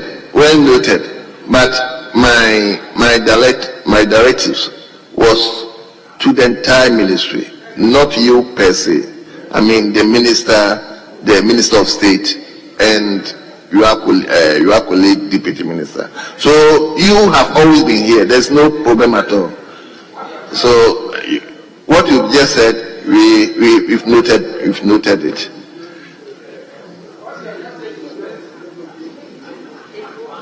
Yes. Mr. Speaker, mine is just page 9 of the committee's report. I'm not contributing, just language. Paragraph 724. As part of measures to promote compliance of fisheries law. Is there compliance of fisheries law?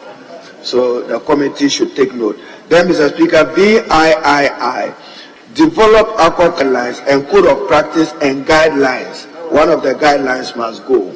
It should be develop aquaculture guidelines and code of practice for the introduction and management of exotic fish species in Ghana. If that's right, just that. Thank you, Chair, Mr. Speaker. Honorable Dafiamapo, let me give you 2 minutes. 2 minutes. Speaker, thank you. Speaker, reference paragraph 7, paragraph 2, sub 2, Roman numeral 4. On page 7 of the report, the committee informs the House intends to commence an inland canoe frame survey for the registration of inland fishing port canoes. Mr. Speaker, this project has already begun. In my constituency, canoes have been, I think, from about 2011. So it has to be a project that they want to continue, because the canoes and transport owners who operate boats on the lake, they have already been registered and they are known. Mr. Speaker, second, let me refer the House to page 9 of the report under paragraph 7.2 sub 3 under aquaculture development. Mr. Speaker, I have noted that the committee in Roman numeral 6, it is to the effect that the International Water Management Institute, in collaboration with Water Research Institute of Ghana and Fisheries Commission, provided 4 canoes, 8 kgs, 16 life jackets, 4 weighing scales, 4 water test kits, 32,000 tilapia fingerlings, and 200 bags of fish feed to 80 farmers, Mr. Speaker, in 4 communities. Mr. Speaker, how can you give 16 life jackets to 80 farmers? How would they share it? Mr. Speaker, I come from the riverine area, and we don't only, there's a whole economy on the water lake. We don't only do fishing, there's a whole commercial activity. So if the fisheries ministry want to make interventions, I want to plead with the ministry to make it a bit more substantial, because 80 farmers sharing 60 life jackets, Mr. Speaker, there will be a fight. Just to point that out. Then, Mr. Speaker, my final point is on paragraph 2 sub 5 under aquatic animal health and post-harvest management. Mr. Speaker, I am happy about what the ministry wants to do in 2024, but I'm worried that reference to a post-harvest infrastructure needs assessment was conducted in 5 fishing communities. Mr. Speaker, the House will want to know which communities these are. It's very important that the committee should have indicated the areas where these surveys took place. Mr. Speaker, finally, if you look at the activities earmarked for 2024, reference is made to page 14, paragraph 822 under Fisheries Resource Management.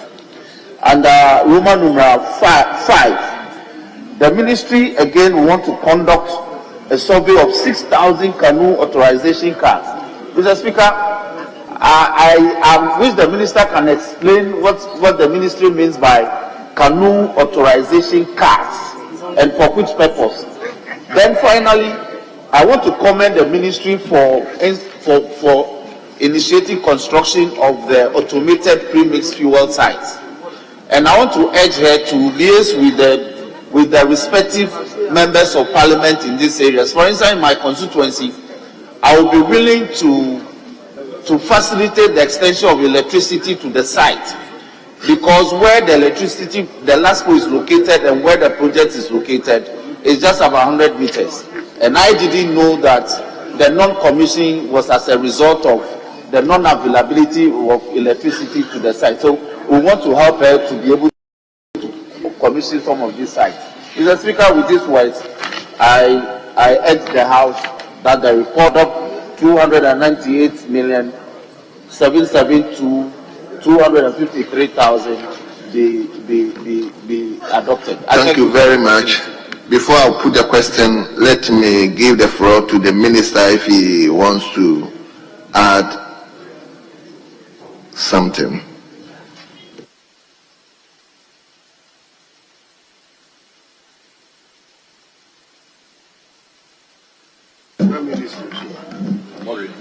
Thank you, Mr. Speaker. Mr. Speaker, I will first of all want to thank you and thank the leadership of the House and the entire members for considering this budget estimate for Fisheries Ministry. Mr. Speaker, I would want to also thank my colleague member for North Dai for his contribution and ready for collaboration to work with the electricity to get electricity supply for the automation project. And Mr. Speaker, I would also want to say that I'm glad to hear him say that the ministry has also contributed with some life jackets for some fish farmers in the area. Mr. Speaker, it's not the duty of the Fisheries Ministry to give life jackets to fishers, but we did this because we had it available, and that was all that we had, and so we gave out. It's not the duty for the ministry to supply fishers with a life jacket. We did it because that was what we had. Mr. Speaker, I also want to add to his, he mentioned about the canoe identification card, the issuance of canoe identification card. We are doing it along the coast and the inland. This is to enable us identify the number of fishers we have in the community, every community, and the canoes that are operational, so we can supply them with all the inputs that they need. Sometimes, Mr. Speaker, when we get there, it's very difficult to do distribution because we are not able to get the number of fishers in a particular community. Even when we are to supply pre-mixed fuel, we don't know the number of canoes that we have there. And so we are giving them the cards, and they will use the card to assess every input that is to be supplied to them. So that's the reason why we are doing it, not only the inland, but also at the coastal area. Mr. Speaker, I also thank the ranking member for urging the government to give us more resources, but I want to also throw some little light or more light on some of the issues that he raised. Number one is about the contract of the pre-mixed automation site. The contract was awarded not in dollars, but in cedis. Is equivalent to that amount in dollars, but we are not paying, and it's not awarded in dollars. That is the correction I will want to also make. And to add to what the chief whip, majority chief whip said about the security when it comes to maritime. Maritime is not under fisheries, Mr. Speaker. It's solely on defense and Ghana Maritime. And that is why we had the collaboration we talked about when there was so much insecurity with the fishing activities, we had to invite the defense or the Navy people to come and have this discussion and ask how they can support the ministry to fight the piracy issue on fishing expedition. So the security of the fishing does not rely solely on the fisheries ministry. That's another correction I will want to make. Mr. Speaker, you also made mention about the Best Farmers Award. The reason why we are not done with the building is he knows very well that there was an issue with that award winner. So we took almost 8 months to 1 year to do investigation to make sure that the fisher had no problem before we could allow the construction to go on. So if the ranking member is saying we are left with 500,000 Ghana cedi to complete, it means we have done the major part of the project, and I think it's left with about just some few touches to complete, and it will be given to the winner. And this year's winners, last year winners award, has been given to them already. We are not yet to give to them. We have done it already. Mr. Speaker, I also thank the ranking member for adding his voice for the Minister for Finance to give us more resources so we can take next our marine resources. It's very important.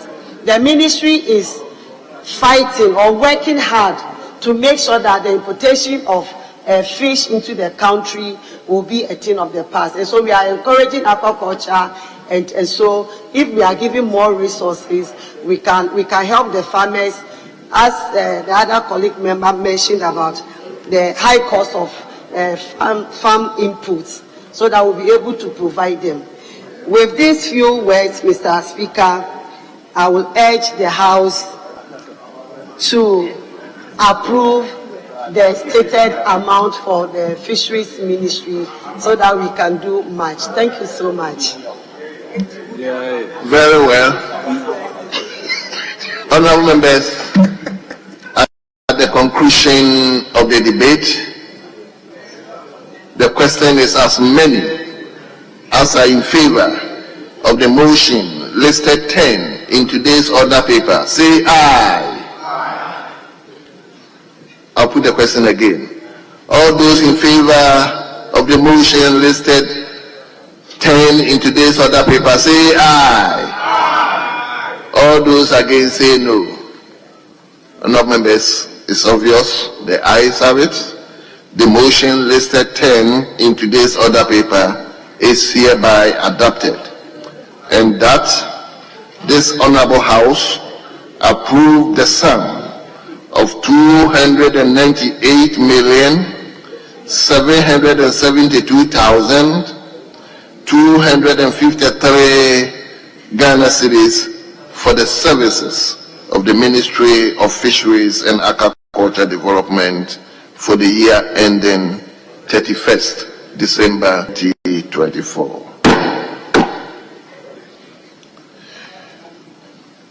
Honourable members, before I will take any decision, let me acknowledge at the public gallery the University of Ghana Political Science Association,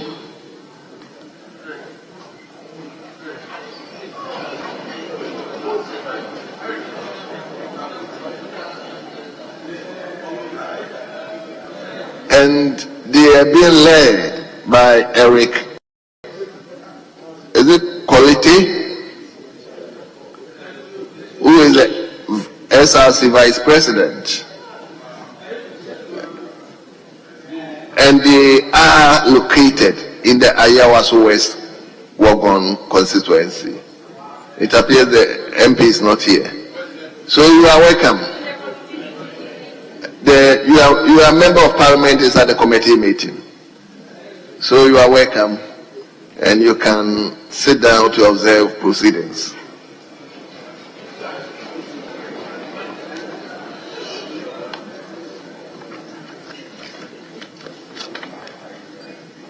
Honorable members, let me take you back to item 5.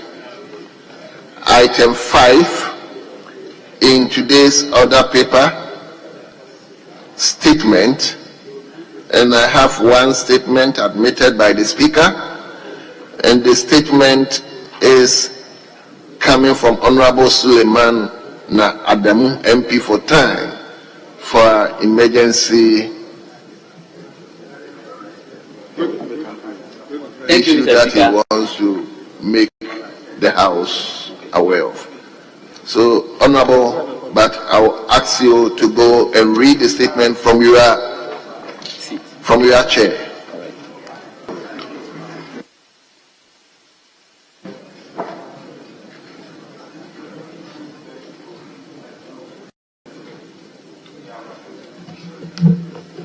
Thank you, Mr. Speaker, for this opportunity. Mr. Speaker, the statement is on the electricity disconnection at Tyne District Hospital. Mr. Speaker, Tyne District Hospital is a 60-bed capacity hospital located in Nsoko, the district capital.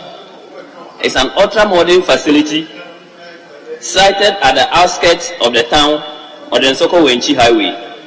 It is one of 9 hospital projects executed by Iroje the Invest SA in Ghana. It provides general and specialized services for the people of Tyne and Bana districts. It is headed by a surgeon and a clinical support from 3 medical officers and staff strength of about 350. The facility has an average attendance of about 3,800 patients a month. Mr. Speaker, since commencement of operations in the new facility on 6 September 2021, the facility has been billed electricity to a sum of Ghana 7,791,132.50. Monthly bills range between 350,000 to 500,000 Ghana cedis. Mr. Speaker, out of this amount, however, the facility has managed to pay a total of 75,000, an average of 10,000 per month. This was budgeted based on the facility's monthly generation. On the average, the facility generates between 2 Ghana cedis and 300,000 Ghana cedis monthly, comprising both drugs and services. Electricity bill payment can only be made from the service account, which is about 60% of the generation. The implication being that the bill submitted by NETCO is twice the total generation of the hospital and about 3 times the generation of the account that can service the bill. Mr. Speaker, despite commitments to do payment within these 8 means and budgets, and also in spite of the agreement that the Ministry of Health and NETCO reached that no facility should be disconnected, the facility was disconnected from the national grid by NETCO on Friday, 13th October 2023. Reconnection was done only after extensive negotiations, pleas, media engagement, and involvement of public, political, and traditional leaders on Thursday, 19th October 2023. It has, however, been disconnected again in the morning of Tuesday, 12th December 2023. Mr. Speaker, as of Friday, 28th October 2023, the following alterations and disconnections had been made as suggested by engineers of the power distribution company as interventions to reduce consumption. 1. Mother house, that's the relatives lodge. All 10 air conditioners disconnected. All 4 heaters disconnected. Medical and surgical wards, 36 out of 43 air conditioners disconnected. 6 out of 12 heaters disconnected. Radiology units, 7 out of 12 disconnected. Single heater there disconnected. Physiotherapy, OPD main pharmacy, administration, clinical sterile services department, maintenance units, walkways have all been, the air conditions in all these facilities have been disconnected. Mr. Speaker, the chiller to be put on only one of these days, Tuesdays and Thursdays. The chiller is the central cooling system, Mr. Speaker. Mr. Speaker, in as much as this will significantly reduce electricity consumption in the facility, significant equipment rundown is very likely, with amplified financial losses to the government to these investments, according to the site engineer for ADI. An initial assessment was done with the central air conditioning switch off for 2 weeks, except Tuesdays and Thursdays. The impact was as follows. Laboratory. Black band fridge broke down due to the rise in ambient temperature beyond 30 degrees Celsius. Currently, it's yet to be fixed. The gene expert test had to be suspended due to an unconducive ambient temperature and the likelihood of machine breakdown. The newly procured full blackout machine had to be put off for some reasons. Generally, an unconducive atmosphere for optimum functioning of laboratory equipment. Mr. Speaker,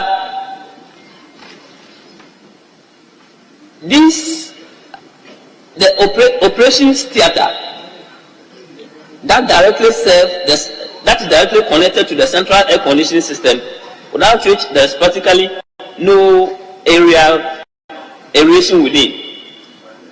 The suggestion to put up a split air conditioning system will also lead to loss of or unidirectional airflow in the theater. Mr. Speaker, due to the latest disconnection, the following is the current state of the hospital. All surgeries have been put on hold and have been referred to the Methodist Hospital in Wenchi. All referrals to the facility are also being directed to nearby district hospitals. The Lightwave Health Information Management System for seeing patients and prescribing can be used. Thus, patients are being seen on sheets of papers without access to their medical history and equipment.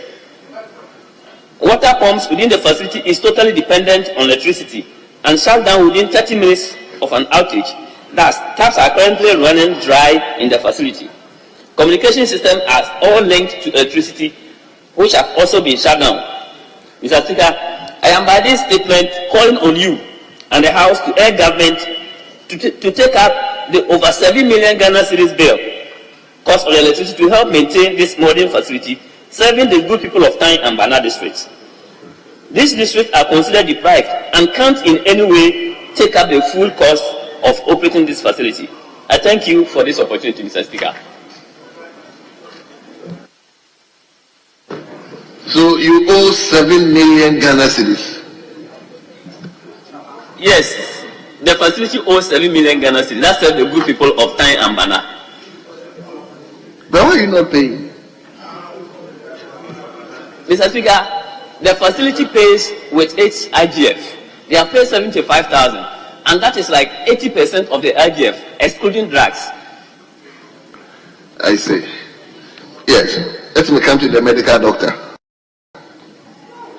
Dr. Sankari. Sandari. Thank you, Right Honorable Speaker, for Sandari. Sandari, yes. Yes, sir. Thank you very much, Mr. Speaker, for giving me the opportunity to contribute to a statement ably made by an honorable member, Suleimana Adama, MP for Tyne, on the electricity disconnection at Tyne District Hospital. Mr. Speaker, I thank the maker of the statement because he has spoken for almost all health facilities in this country. Mr. Speaker, that is the situation that has befallen managers of health facilities, be they hospitals, health centers, even chief zones, which is very, very sad and unfortunate for this country. Mr. Speaker, this is an example of where you have to look at cost and benefit analysis. It's a situation where we have to weigh the issue of electricity providers looking at not being able to provide electricity for this country, especially health facilities, vis-a-vis the issue of lives being lost. And as a country, we have to choose between electricity and human lives. Nobody's saying that providers of electricity should not take measures to ensure that we have sustainable supply of electricity. But, Mr. Speaker, where we have to disconnect hospitals, where vital life-saving measures will have to take place for patients, then as a country, as government, we really have to wait and take a better decision. Mr. Speaker, we must plan in this country. We don't have to wake up all of a sudden where power to hospitals would have to just be disconnected anyhow. Almost every day here, this hospital or this health facility has been disconnected without looking at the fact that the disconnection have dire consequences on patients in those hospitals. Sometimes unannounced. They just go by the time you realize they have disconnected power. That is not allowed and very serious, Mr. Speaker, because any of us could be lying on an operating table at the time of disconnection. And I think that we have to plan and to have alternatives. Government cannot sit unconcerned and say, oh, because health facilities are paying, and these are accumulated bills, coming to support them, pay these bills and have alternative measures. Either we are changing, to solar, or sustainable measures that will enable these health facilities to have constant supply of electricity.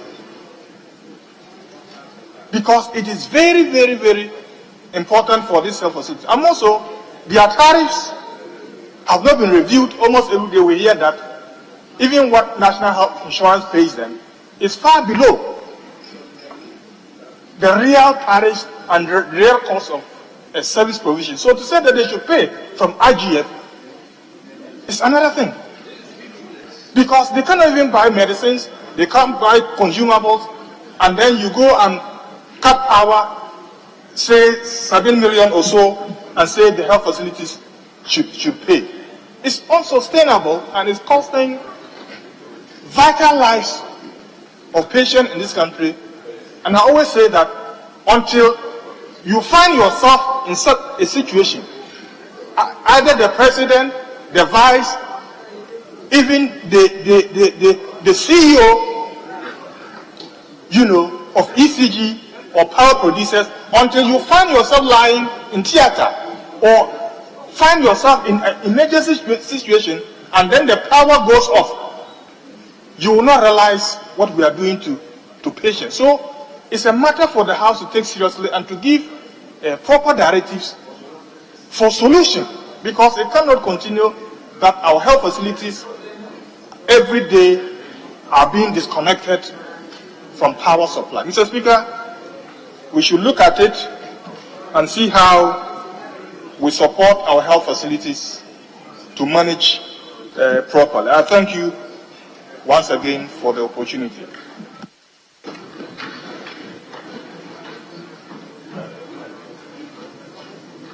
Yes.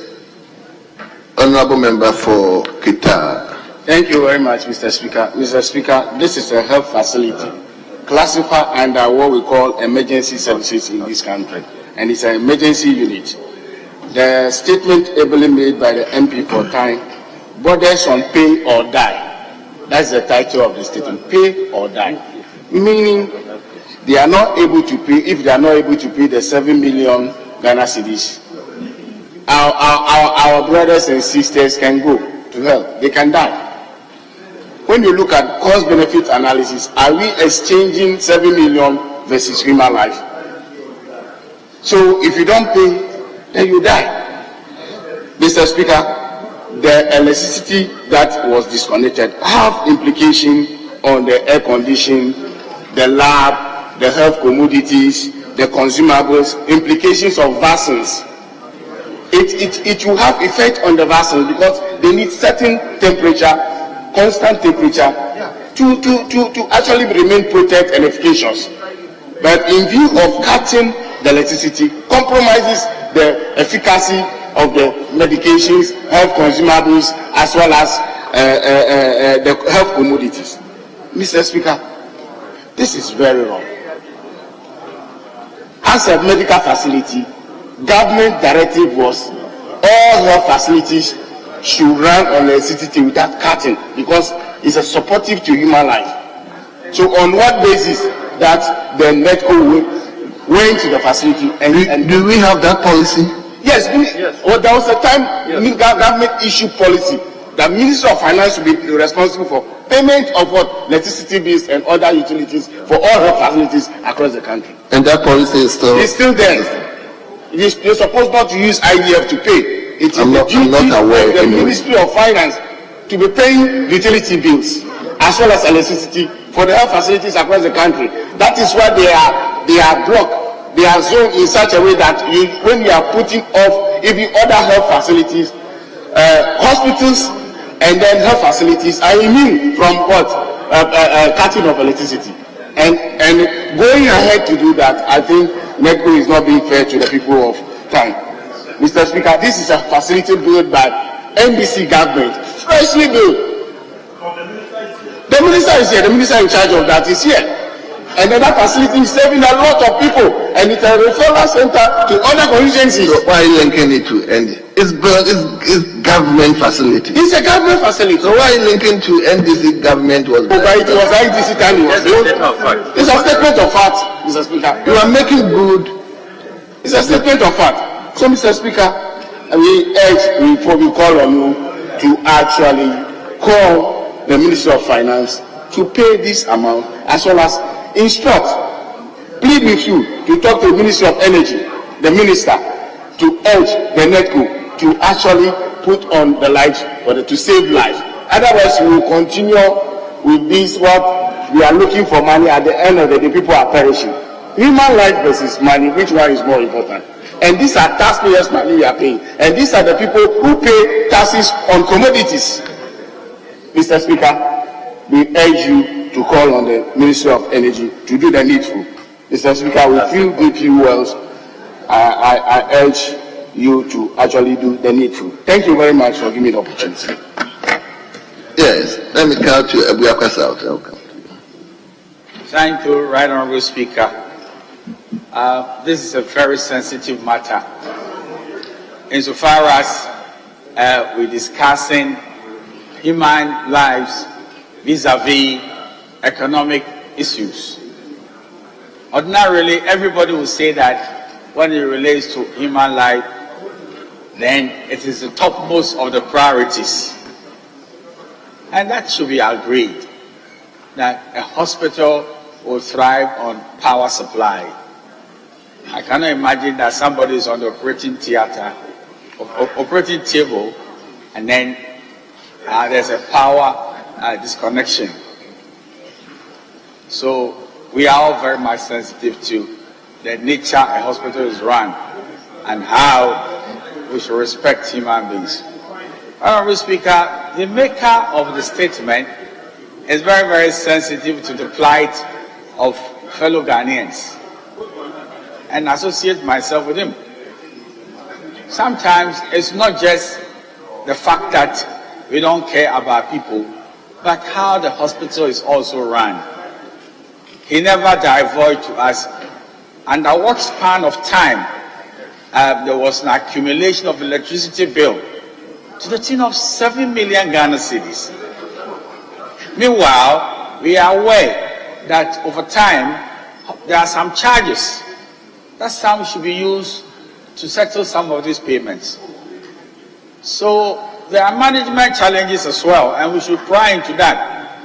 Now, why should the management of a hospital be conducted in a manner that the hospital will come to owe 7 million Ghana cedis?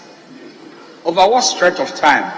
Were there no plans to liaise with the power, electricity, or whatever entity was supplying the power, to negotiate that these are challenges, and you know how sensitive the plight of our patients are.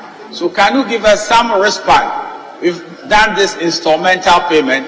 Can you give us some respite so we pay the rest of the money over time? So as we are looking at the need to preserve human lives, I am of the humble view, respectfully, that we should look at the management style of the hospital. And any time there is an assumption that we can enjoy utilities for free, it's a recipe also for disaster. Because I am educated since I became your chairman of the Mines and Energy Committee, that when we starve the utilities of the requisite monies so that they'll be able to provide the service consistently, it is a generality of the entire nation that will suffer. So an underfunded electricity company of Ghana will not be able to meet the needs of the entire people. That is why the little drops of water will make a mighty ocean. And that is why it is also imperative. And when we are running a hospital, even Chebi, where I come from, they should have some economic sense to realize that if you do not meet, even at the threshold, your arrangement with Electricity Company of Ghana, you could have such challenges. So my heart goes out with all those who have suffered as a result of power outages in the hospital. I wish it were a discotheque. People would disperse and go to their homes. But if it's a hospital, where do you go? Because you are not well. But I also say that in balancing our priorities and our respect for human lives, let those who manage our hospitals be economic conscious, that they can make satisfactory arrangement with EC so that they will have constant supply of electricity. But to just say we will consume electricity, we don't care about the consequences, let the debt pile to that level. If you pry into that, you'll be able to finger some economic mismanagement, which might also be the cause of this unfortunate problem. Thank you, Honourable Speaker, for this space. I'm grateful to you. Yeah. Yes, Honourable Member for Northton.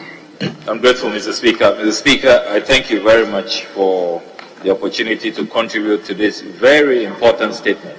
And I must commend our honourable colleague from the Tyne constituency for bringing this statement to the floor. Mr. Speaker, the honourable MP has spoken for all of us. And this is a matter that this House must take very, very seriously. Indeed, Mr. Speaker, I was also preparing a statement on this matter. And the Honourable Chairman of the Energy and Mines Committee has talked about the accumulation of bills and that we should look at the management style of hospitals across the country. But what the Honourable Chairman of the Mines and Energy Committee, my good friend, the Honorable Atachia, who I have enormous respect for, failed to ask a fundamental question. Whose duty was it to pay? Who has accumulated the arrears? According to the administrators of our hospitals, I spoke to Dr. Atuguba, the medical superintendent of the Bator Catholic Hospital. He told me that the policy has been that government pays the utility bills for these district hospitals. Government pays. So if there has been accumulation of arrears, don't blame hospital administrators.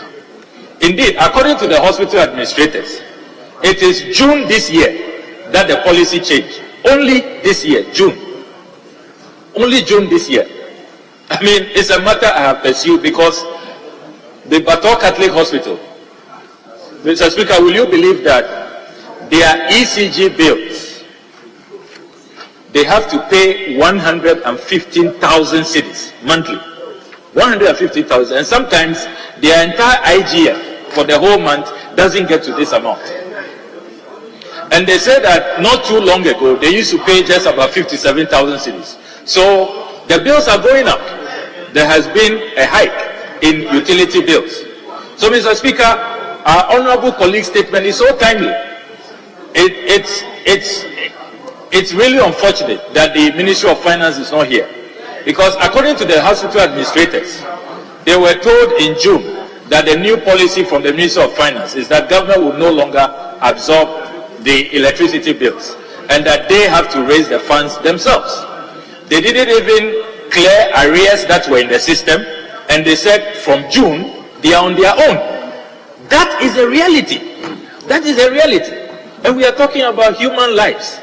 And you disconnect hospitals. Imagine you are a theater, you are being operated upon. It can happen to any of us.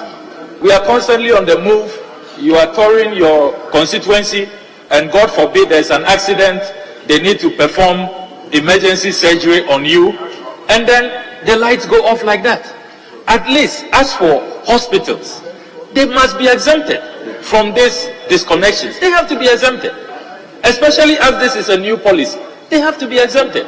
I mean, imagine preterm babies who are in incubators and then they disconnect. We are just killing the children. My colleague has talked about medicines and the kind of temperature, how they must be in refrigerators, and when you disconnect, how you destroy all of that investment. Mr. Speaker, this is a very, very crucial matter. And Mr. Speaker, I told you that I have been researching on this matter. I was preparing to make a statement on it. I hold in my hands here a bill from the Princess Marie Louise Children's Hospital. What some of these hospitals are doing now is that they are transferring the cost to patients. And Mr. Speaker, I can table this.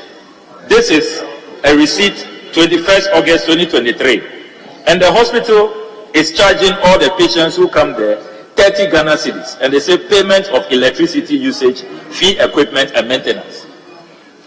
30 Ghana cedis. So the question that arises is, what happened to health insurance? Is this new policy not negating health insurance? Because this country, we all came to a point, and I must commend previous governments, when they said that, look, cash and carry is dangerous. You can all fall sick at any time, and if you don't have money, it should not be a barrier. So health insurance was introduced so that we enjoy health care, and then the government will take up the cost. Mr. Speaker, this new ECG policy is negating health insurance totally. Totally negating health insurance, because if now hospitals are forced to transfer the cost to patients, then it means cash and carry is back. That is what this policy means. This new policy, we started in June. It means pay or you die. That is it is even worse than cash and carry, because at least cash and carry, you can have some life, they'll be talking to you and you can see if you can make arrangements. to get some relatives or good friends to come and help you. This one, if you are helpless on the theater bed and they are performing surgery, or a baby in the incubator and the lights go off, I mean, you have no hope. So it's pay or you die. This is really terrible. And I don't know where this policy is coming from. That since June, our hospitals have been saddled and the ECG proceeds to disconnect, even without notice. Hospitals, human lives at stake, Mr. Speaker. And Mr. Speaker, I checked with my district hospital when the last time health insurance was paid. Mr. Speaker, will you believe that health insurance is up to date May this year?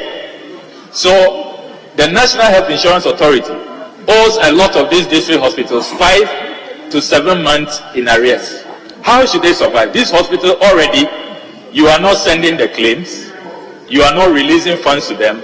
They are managing with IGF, you know, gradually to keep the hospitals afloat. Now you have imposed 100% electricity bills on them. How do they survive? This is human life. So, Mr. Speaker, I will appeal to you to direct that the Honorable Minister of Health should appear before us. He must come and really explain what this new policy is about and why hospitals are being put through this. Because this is very dangerous. Very, very dangerous. And all of us are at risk. Our constituents, our children, we are all at risk. And with hospitals now transferring electricity bills to patients, can we really say we are practicing health insurance? It means that a worse form of cash and carry is back. So, Mr. Speaker, I don't want to belabor the point, but this is a very, very timely statement. It is crucial. It's about human life. It's about the right to life. And the earlier this policy is reversed, this new policy we started June 2023, which is alien to our country. Since independence, we have never had this policy. It's so alien to our country. It must be reversed. The health minister must come and tell us why they introduced this policy. And hospitals, there has to be a policy that hospitals cannot be disconnected.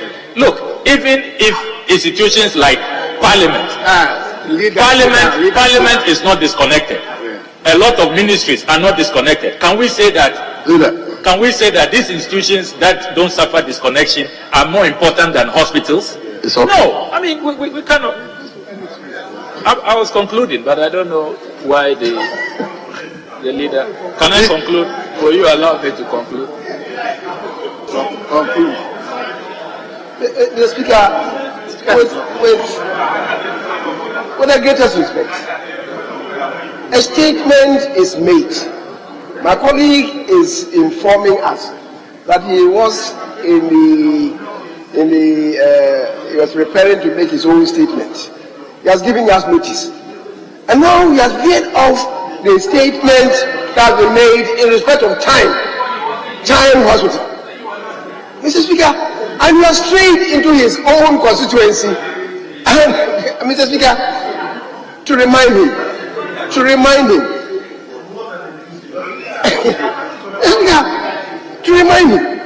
that we are guided by the rules of the House. If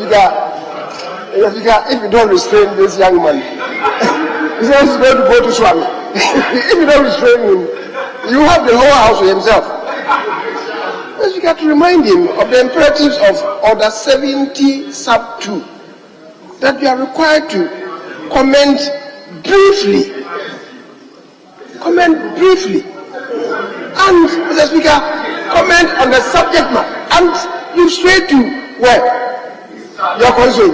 But if you don't restrain him, Mr. Speaker, he says that he's coming to Swami. We must mount a serious barricade on this man. Mr. Speaker, I'll plead with you to restrain him and let him conclude.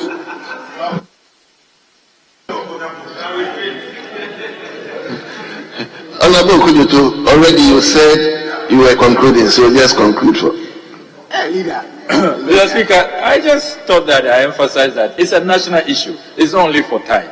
And I'm glad that I've had the opportunity, thanks to your magnanimity, to talk about our own district experience. I was coming to Swami as well. Navrongo was also disconnected a few weeks ago. I will have, brought up all those examples. So, Mr. Speaker, I'm very grateful to you, but it's a very crucial matter, and this House should not take it lightly. I thank you very much. Yes, engineer. Yes. Thank you, Mr. Speaker, for the opportunity to make just a few comments. When the Honorable Member was talking, he said the hospital uses 80% of its non-drug revenues to pay for the electricity bill. I think that is rather high. So I agree with the other honorable members that the Ministry of Health should look into the matter, and if not for anything, all the arrears should be settled by the ministry. But what I would think of are solutions. One of the solutions is that they should institute a power usage audit into the hospitals, because some of the equipment may be too old or they have not been serviced for some time, and therefore they are using more power than they should actually use. When a power audit is made, then they can determine what to do, and therefore put things in line, because with that level of usage of power, I think it is too much. And then the other solutions, like the light in the area, can be put on solar, which, apart from the initial cost, may be relatively cost-free to run, so that the lights and a few other things are the source of power is dissociated from the electricity grid, so that it will help. Because disconnecting a hospital is a very grave thing. For us who are from the rural areas, these hospitals serve a very large number of people, and we should not wait for any disaster to occur before some of it happens. So, Mr. Speaker, I recommend that the power audit may be made to determine, and not only for the Town Hospital, for most of these hospitals, so that they know how to use power properly. Thank you, Mr. Speaker, for the opportunity to say a few words.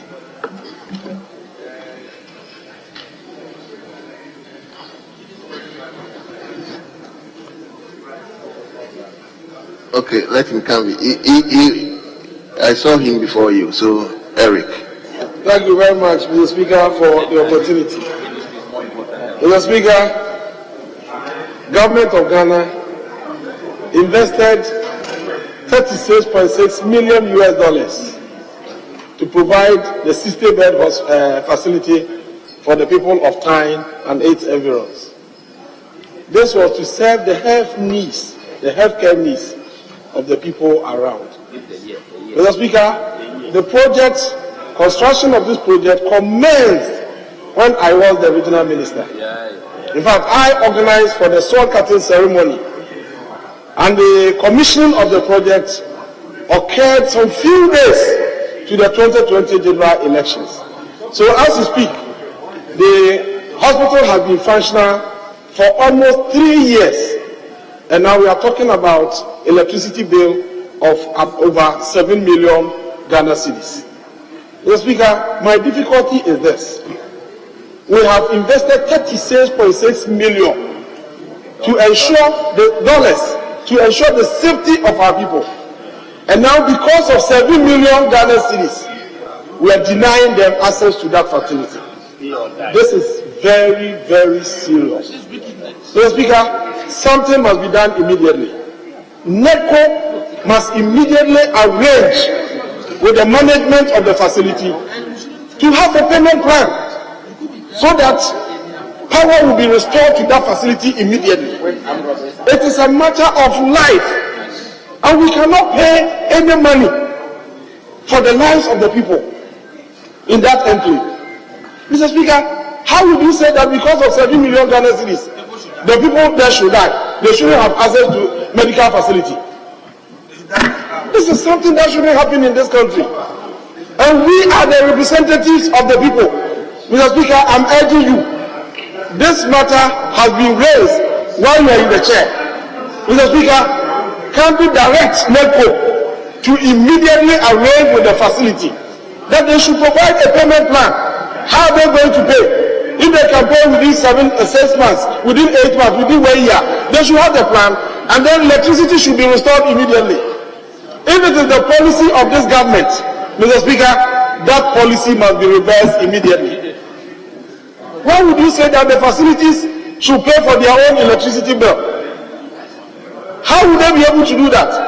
After capping internally generated fund by 25%, majority leader, how would they be able to pay? No, you are the leader of the house. You are representing the people of Ghana. You are a leader. You must speak for our people. You have kept internally generated fund by 25%. So whatever amount of money they are able to generate at the hospital, this government says that bring 25% to me, and then go and pay your own electricity bill. How will they be able to pay? So now you are asking them to go and charge patients. Whoever comes to the hospital, if you are giving you a bill, they should give you electricity bill to pay. Then what will be the relevance of the health insurance? Mr. Speaker, we have to tell them the truth.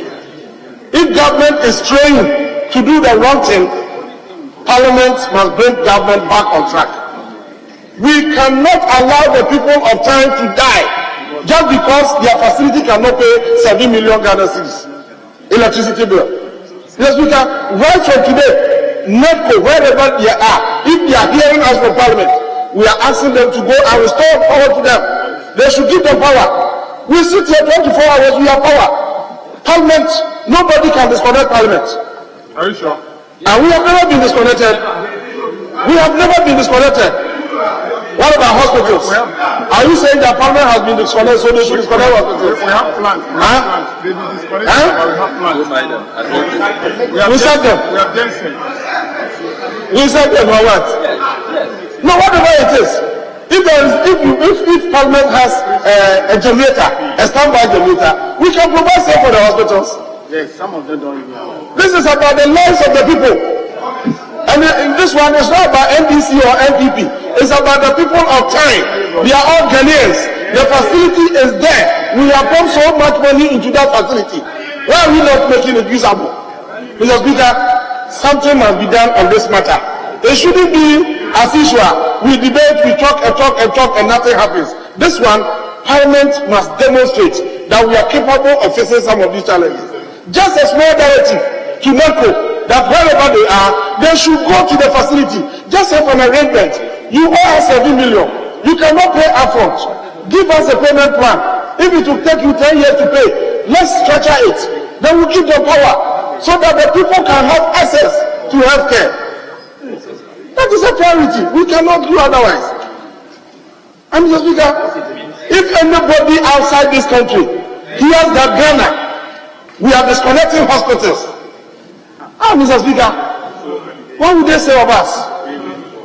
People stood on the floor here, condemned what is happening in Palestine, that people are being denied access to hospitals, and we are doing the same thing here.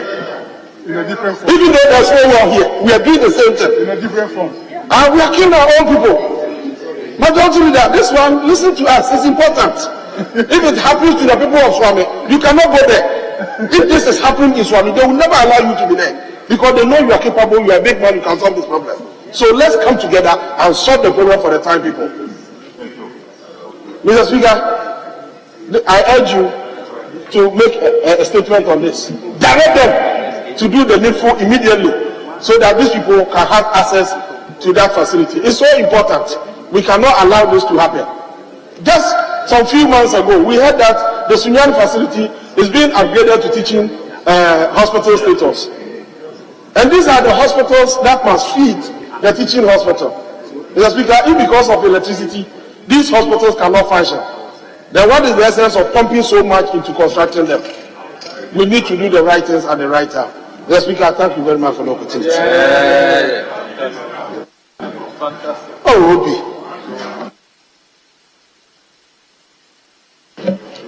Mr. Speaker, as a former minister... Honorable, be brief. Please, be brief. As a former minister of power, I appreciate the challenge we have. Mr. Speaker, as we speak today, our two distribution companies are virtually comatose. Mr. Speaker, what the Ghanaian state has refused to do is to take responsibility and come out with clear policies and decisions on how to handle issues such as electricity. Mr. Speaker, the Town Hospital must not suffer, or patients must not die in the hospital because of the inaction of the Ghanaian state. Mr. Speaker, as far back as 2015, when I was Minister for Power, we brought in a policy that they should look at different segments of the hospitals. There are segments such as the operating theaters, the laboratories, etc., that should have constant light. There are other segments that can be put on prepaid. If you take Olebu or Konfanochi, it's virtually a township.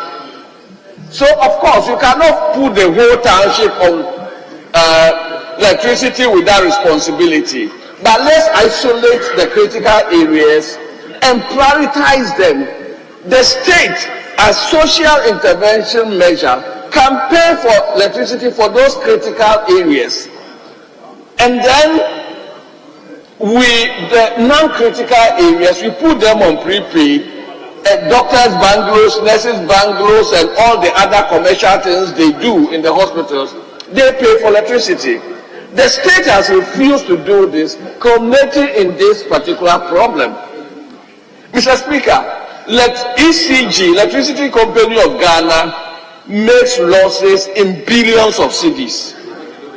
NEDCO makes losses over $1 billion CD loss in 2022. Meanwhile, ECG is donating 200 motorbikes to Ghana Police when it cannot even pay generators for power. They cannot pay Son and Sogri and the rest. In fact, the Minister of Finance had to intervene. Other than that, they were pulling 560 megawatts out of the system. So we appreciate the need to be efficient. We appreciate the need to collect electricity tariffs as and when they are due. But the state also has a responsibility to take charge of critical areas such as laboratories, such as theaters, etc. So, Mr. Speaker, it will be important if you invite the Minister of Health to come and explain the policy so that Parliament can make suggestions as to how to get the hospitals to operate without collapsing the energy institutions as well. I thank you, Mr. Speaker, for the opportunity. Thank you. Leadership.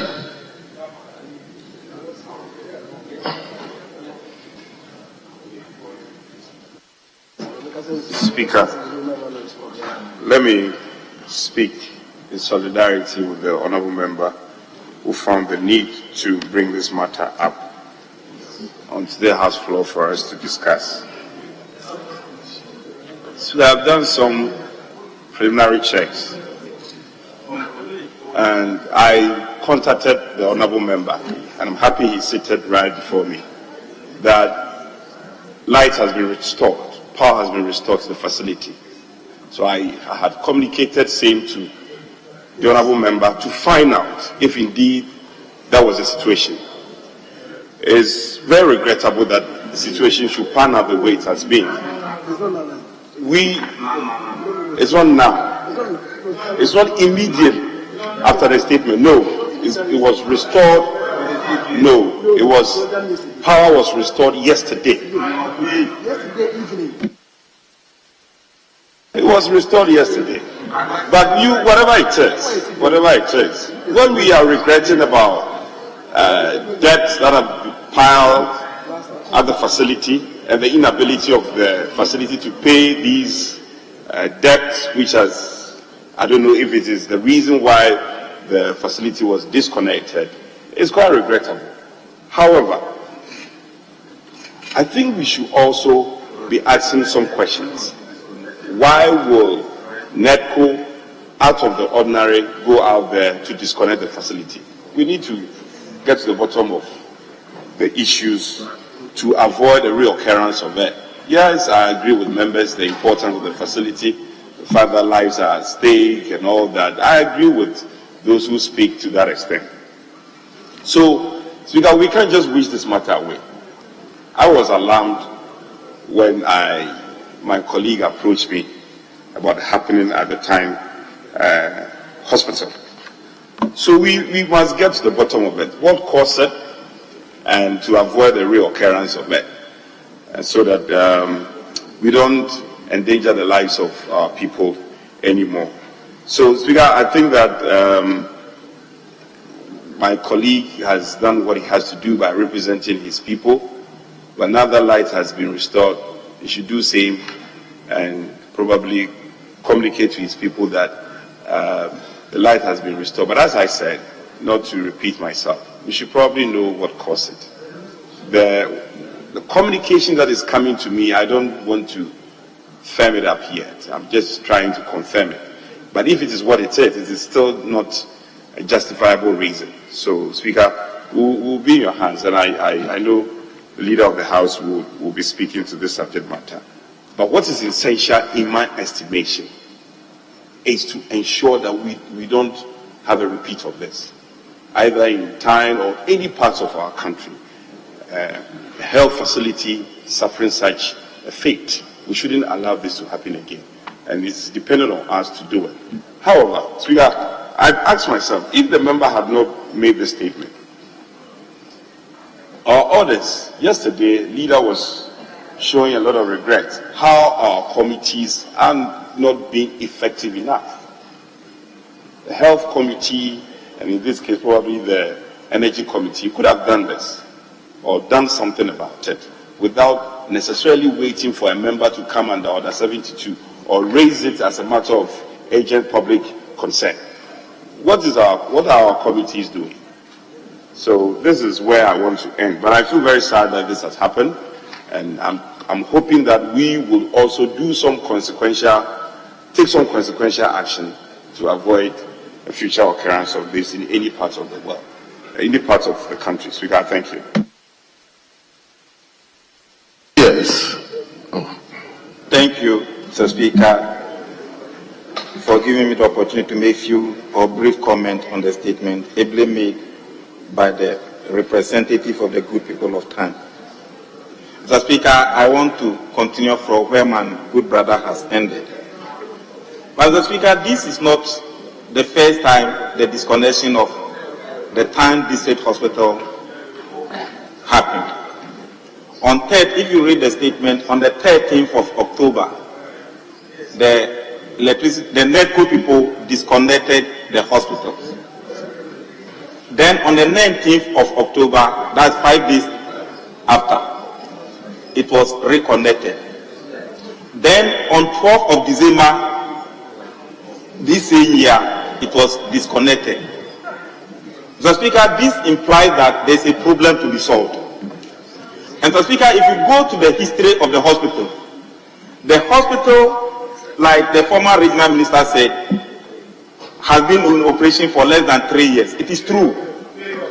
Mr. Speaker, on the 5th of December, when the hospital had not been fully completed, to commission it, government went to Tepa and brought their equipment to come and commission the Time District Hospital. After the commission on 5th December, then they took the things back and closed it down. Then in 2021, after the elections, before the hospital started operationalization.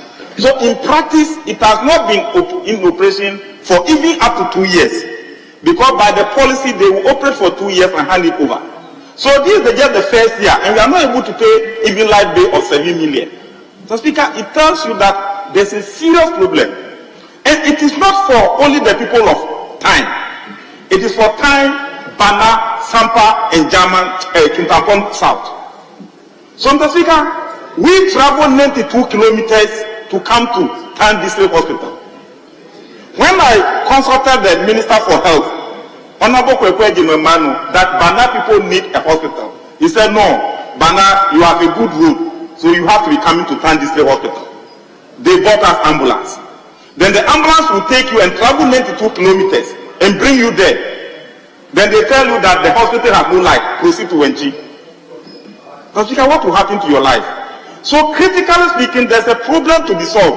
And we cannot pretend that it is only Time. The Honorable Okujato has spoken about Bato Hospital. The Honorable member has also spoken about, another Honorable member has spoken about Navrongo.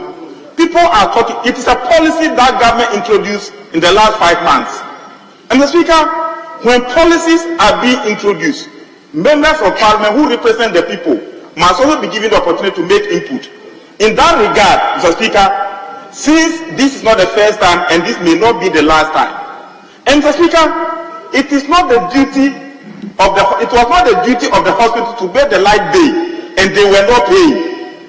It was government duty to pay. It was just the last 4 months that government reported to the hospital that he cannot pay, and therefore the hospitals should pay themselves. The policy shift before government changed its policy in June 2023. It was the responsibility of government to do sensitization and look at how the operationalization of the new policy was going to begin. All those things were not done. Then you transfer your liability to the hospital and you earmark their IGF and cap it. Mr. Speaker, to whom much is given, much is expected. Government, you who receive the chunk of the taxes, you are saying you cannot pay. The few limited IGF resources the hospital get, you have capped it. IGF that the hospital get, you cap it. Now you have transferred your liability to them that they must pay. If they can't pay, you disconnect them. Mr. Speaker, we all suffer from that consequences. And members of Parliament will be called that the ambulance is taking me to Nsoko. They say I should proceed to Wenchi, I should proceed to here. It's a burden on all of us. So the Trans District Hospital must not be made to go through such circumstances. With these few words, Mr. Speaker, I thank the maker of the statement for bringing this to the floor. And I thank honorable members for showing their availability in their constituencies and knowing that this problem is not only peculiar to Time. And Mr. Speaker, like the majority chief whip said, we must not just allow this thing just to go away. As we speak, the Committee for Health is meeting in the committee room on their 2024 budget estimates. They should have been here to hear what we are saying. But I believe the Deputy Minister for Finance is here, and she has much interest in hospital issues. And I know when you go to English, she's putting on a new hospital for the good people of English in the Atwa constituency. If this policy doesn't change, after completing the English Amanfo hospital, it will be disconnected. And Mr. Speaker, we must do policy harmonization and generalization.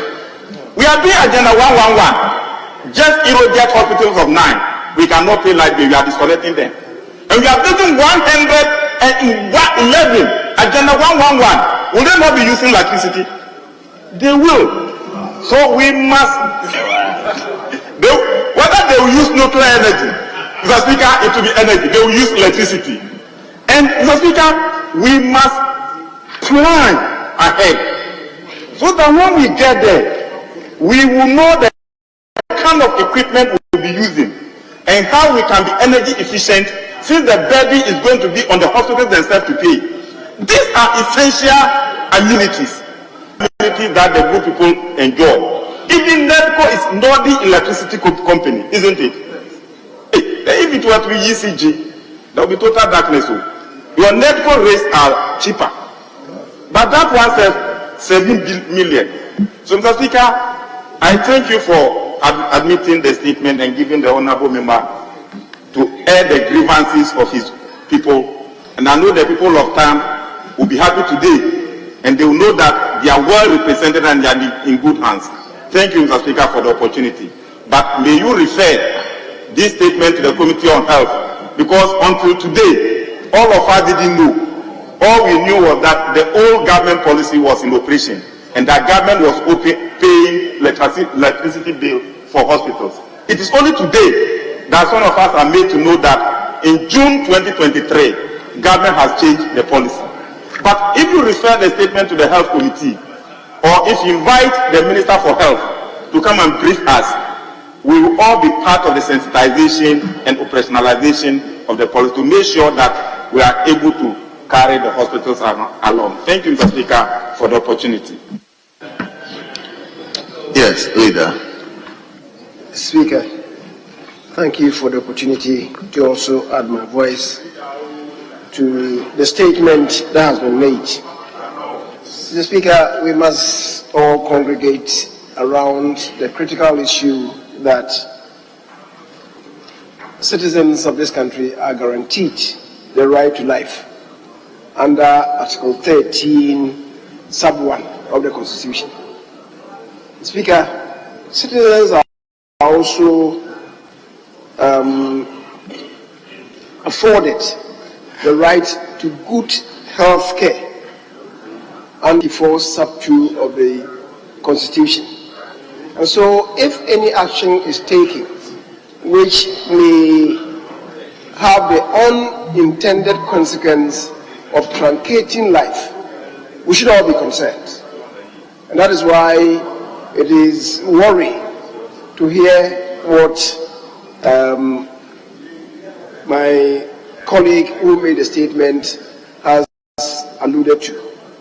Mr. Speaker, but let's face it, it is not the first time that government is offloading the payment of electricity bills that otherwise the hospitals should be paying or not be paying. It's not the first time. And I think that perhaps we need a policy consistency in this. We need a policy consistency in this. Mr. Speaker, there are some issues that have come up. One hospital at a time, every month, the electricity bill is anything between 350,000 and 500,000 Ghana cedis. What is happening there? When we are being told, as the Honorable Okujeto Abrapa alluded to, that at Bator, the district hospital, the monthly consumption is in the region of 115,000, 120,000. What is happening there that is occasioning this? That the consumption is 500,000 cedis every month. And that's why I agree with you that perhaps the Committee on Health should delve deeper into this. Because if we have a national average of about 120,000, 130,000 per month, how do we have that exception of one hospital, one district hospital, consuming electricity in the region of 500,000, 500,000 every month? 500,000. 500,000. So, Chairman of Public Accounts, you see he's worrying. It's really worrying. What is happening there? So, it is not just like crucifying the administrators. Oh, government is required to pay. Why do we have that exception? It's a matter that should worry all of us. Mr. Speaker, having said that,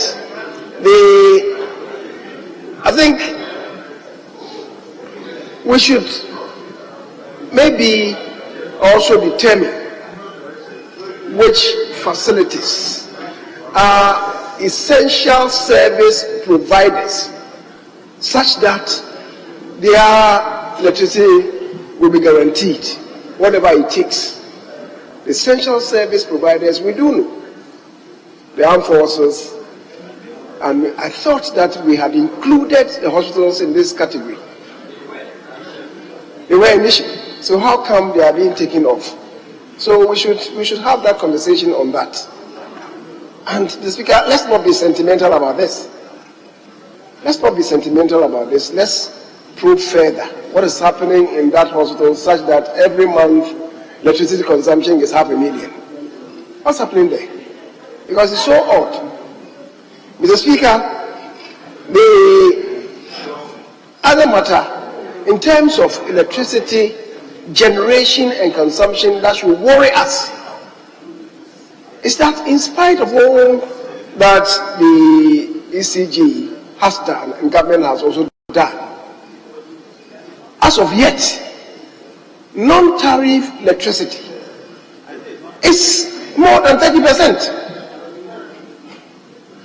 of all electricity that is generated at this high cost, because thermal electricity doesn't come easy. We do know that. Whereas from these hydro electric plants, generation cost is in the region of about 4 cents per kilowatt hour. From these thermal plants, it's about 15, some of them 17 cents per kilowatt hour. So the electricity mix is quite expensive for us as a country. And if after producing it, a third of it ends up as non-accountable, non-tariff electricity, it should be worrying to all of us. And it's the reason why the few who pay are, loaded with greater burden to pay. So many of them not paying. So many of our citizens not paying. So many facilities not paying. What do we do to rescue the nation out of this? It should concern us. That's why I'm saying that we should not be sentimental about this. Let's probe further to see what is going wrong, what has gone wrong, so that we'll be able to come out with remedial actions to ensure that these essential service providers are catered for, and people who have responsibility to also pay for electricity consumption do pay. That should be the bottom line. It should not be just isolating a few things and being very dogmatic and sentimental about this. It doesn't really solve the problem. So, Mr. Speaker, I should thank you for the opportunity extended to me, but let us be holistic in attending to this problem and not be sentimental about this. Mr. Speaker, I would also want to add my voice to the request by a colleague who spoke ahead of me that perhaps to go further into this, to go to the bottom of this, we may task the Committee on Health to do some work and report back to the House as to how come Tyne Hospital is in so much arrears, and also how come the hospital is consuming electricity in the region of 500,000 Ghana cedis every month. It is unacceptable. Mr. Speaker, I thank you very much. Thank you very much, the maker and all the contributors. I'm happy to hear that power has indeed been restored to the facility. But I think I will direct that the Ministry of Health and that of Energy should work together to find a lasting solution with regards to our hospitals in relation to their electricity bills. Because hospitals, whether you like it or not, are considered to be essential facilities, and they should not experience power cuts in whatever form. So I would direct that the Ministry of Energy and Ministry of Health should put themselves together and come out with a solution as to how this electricity bills, because today is time that has come up, but listening to contributors, it appears it cuts across most of the hospitals in the country. And again, based on the recommendation, we will refer this statement to the Health Committee to also look into the matter. I so direct.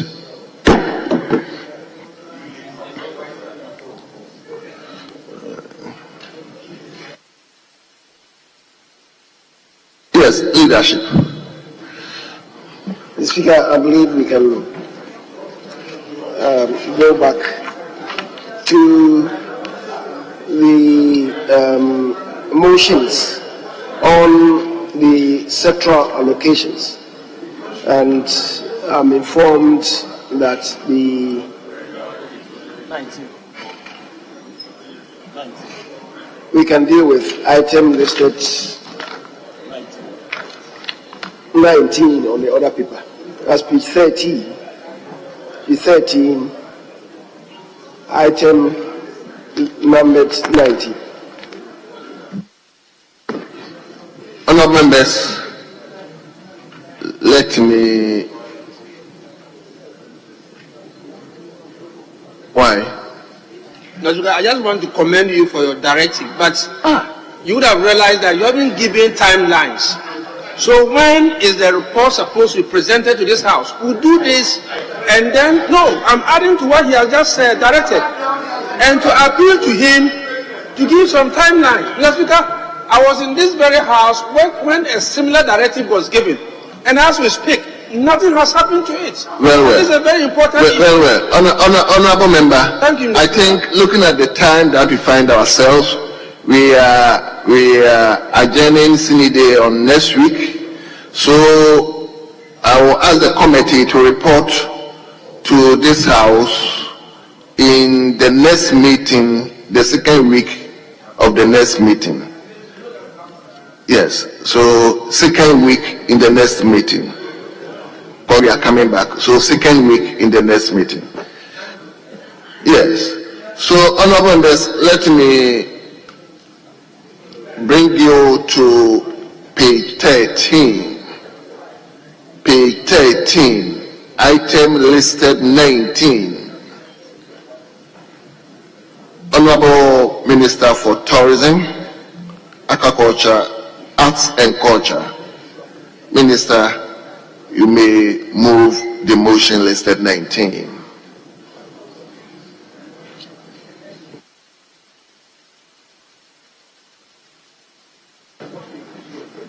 But Minister, before you begin looking at the business of the House, the time is 2 o'clock. Indulge me to extend sitting beyond the normal hours.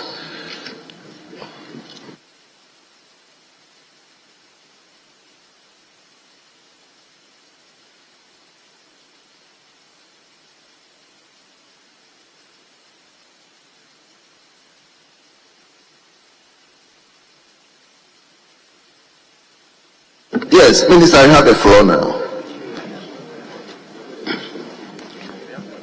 Thank you, Mr. Speaker.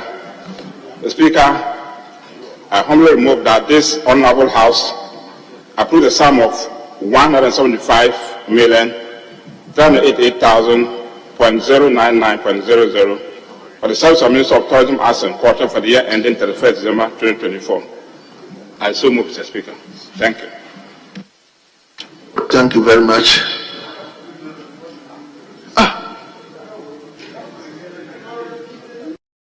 0.099. That is different from the figure we have here. Yeah. So that should be corrected. Yeah.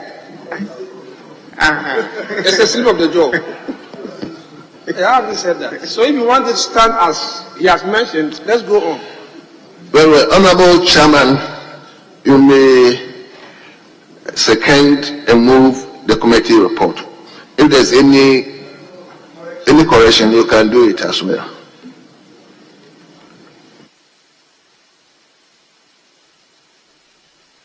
Thank you, Mr. Speaker. Mr. Speaker, I believe my ranking was too quick on the draw, because I was going to do that correction in the conclusion of my presentation. But let me, first and foremost, second the Minister for the motion that he just presented. Mr. Speaker, whilst I report on your committee's report, I entreat Hansard Department to capture the entirety of this document, whilst I go through a few salient points that we came up with as a committee. Mr. Speaker, if you look at 6.2 of the report, which deals with the challenges of the ministry, the committee was informed that the ministry's programs were hindered by the following challenges in the implementation processes. 1, inadequate official vehicles for operational activities across the sector. Limited office space for staff within the sector. Insufficient office equipment, computers, printers, photocopiers, and the like. Inadequate ICT infrastructure to support the ministry's work. Inadequate staffing for the Bureau of Ghana Languages. And of course, piracy of VGO products by the Speaker. The Ministry of Tourism, and by extension, tourism on its own, happens to be one of the departments or the industry that pays for itself.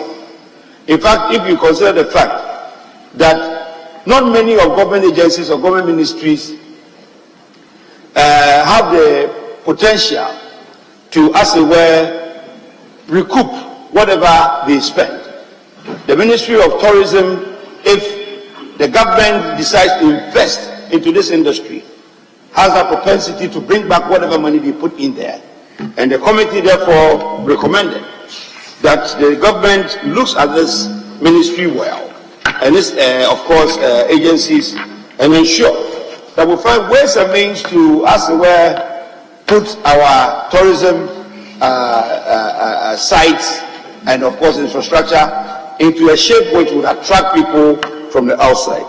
So in conclusion, Mr. Speaker, the Joint Committee on Trade, Industry and Tourism and Youth and Sports and Culture, having carefully examined the 2024 budget estimate of the Ministry of Tourism, Arts and Culture, is of the opinion that the ministry needs financial support and therefore recommends to the House to approve the budget of 175,388,099 Ghana cedis to enable the ministry carry out its operations in promoting the cultural values of Ghana through tourism and creative arts. Mr. Speaker, with these few words, I present the report to the committee. Thank you very much. Yes. Honorable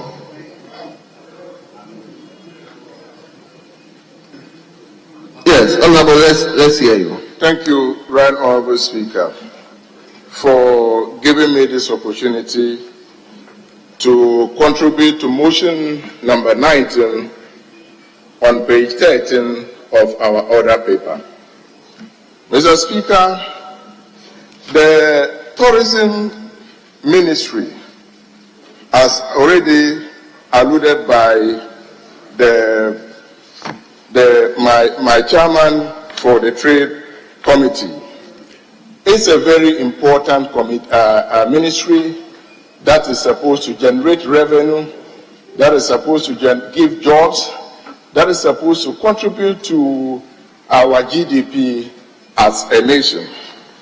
Mr. Speaker, I want to do this contribution with special reference to the committee report of page 5 of 15. Mr. Speaker, a total amount of 180,948,961 was approved in 2013 for this ministry. Mr. Speaker, out of this, a total amount of 176,319,236.18 was released, and the ministry utilized 176,975.73 Ghana cedis. Mr. Speaker, on this note, I think the Ministry of Finance has to be commended, because if you look at this particular page, you realize that 97% of the budgetary amount was released to the ministry. If you look at other ministries, we don't see this easily happening. So the committee made special reference to this and commended the minister and his team for the collaboration that they have done with the Ministry of Finance that yielded this quantum of money being given to them. And Mr. Speaker, this report is as at September. So there's a likelihood that end of December, they will have gotten full amount that was budgeted for the operations of the ministry. And it's important to put this on record and commend the Ministry of Finance when it is right, and when it is not, we would duly condemn them for not doing the right thing. So the minister was commended for working very closely with the Ministry of Finance to get these releases. Mr. Speaker, now if you go to the report, page 7, item 111, Tourism Product Development Programs. Mr. Speaker, in 2023, an amount of 102,878,108 was allocated for this ministry for the purposes of tourism product development. Mr. Speaker, this year, the ministry is requesting for 13,084,586. Mr. Speaker, that is a worrying situation for us. Because if you look at this particular item, and with your permission, I will just read that portion, a portion of item 111 for our consumption. Mr. Speaker, it is said that the committee was informed that Kwame Nkrumah Memorial Park, Bonwe Kente Museum have been completed and commissioned, whilst work are ongoing at the Salaga Market, Tunnel Basin Grove, Heritage Site, Well and Bad, and many more of these sites are still under construction. Mr. Speaker, so under what circumstance will they ask for less money as compared to what they requested for in 2023? So I am personally making a reference to this point that if the ministry is actually determined to spread tourism product development, then budgetary allocations for this item should have been more than what we saw in 2023. Mr. Speaker, I say this with reference to my constituency where I come from. The Gambagas Cup is still yearning for attention of the ministry. The Dove Cave is still yearning. The Nigerian Wall is yearning. And many more other areas are yearning for attention. Now, if you look at the presentation at the committee, Mr. Speaker, the ministry was able to touch about 7 regions out of the 16 regions that we have. That tells you that allocations to tourism product development and program should have been bigger than what we saw. So the commitment from that ministry to spread tourism development is a challenge, it's an issue, and this House must look at that. And I think that in the revised budget, the Ministry of Finance should look at this so that we'll be able to create value in this ministry. Mr. Speaker, having said that, another worthy attention is, if you look at the committee report, item 7.0, under item 7.0, we have table number 2. Mr. Speaker, table number 2 talks about compensation, talks about goods and services and CapEx, capital expenditure. And if you look at the request of the ministry, they are saying that compensation, they will want this House to approve 85,832,188 Ghana cedis for the purposes of compensation. Mr. Speaker, if you look at 2023, we approved 62 million. So they are looking for an upward review of 37%, which I find it a bit intriguing. But the committee, this House will have to decide on that. Mr. Speaker, but the critical one has to do with the capital expenditure. Capital expenditure in 2023, Mr. Speaker, was 36,909,033 Ghana cedis. But this year they are requesting for just 17. So it is a bit of a challenge. If we want to develop tourism, we have to look at CapEx and make sure that the adequate allocations are made in this direction for us to get the value that we are looking for. Mr. Speaker, on this note, I'll just do one observation and I'll conclude, Mr. Speaker. Speaker, in the committee report, we observed that inadequate budgetary allocation, which I'm alluding to, is something that this House has to look at. We also looked at the allocation that was done for the Bureau of Ghana Languages. They were given the approval to retain 33% of their IGF. Unfortunately, the Ministry of Finance didn't come through with that. They got less of it, so the committee is of the view that we should pay the outstanding for them to carry on with the projects that they were supposed to undertake. Mr. Speaker, and on the same note, we are saying that we should look at even increasing it so that we can get these activities going through with relative ease. On this note, Mr. Speaker, with these few words, I will want to urge this House to approve an amount of 175,388,099 Ghana cedis for the Tourism Ministry. Thank you very much. Thank you very much. You've spoken at length, and you still ended up with this few. Yes. Let me come to Honorable Rekubobi. But Speaker, thank you for indulging me.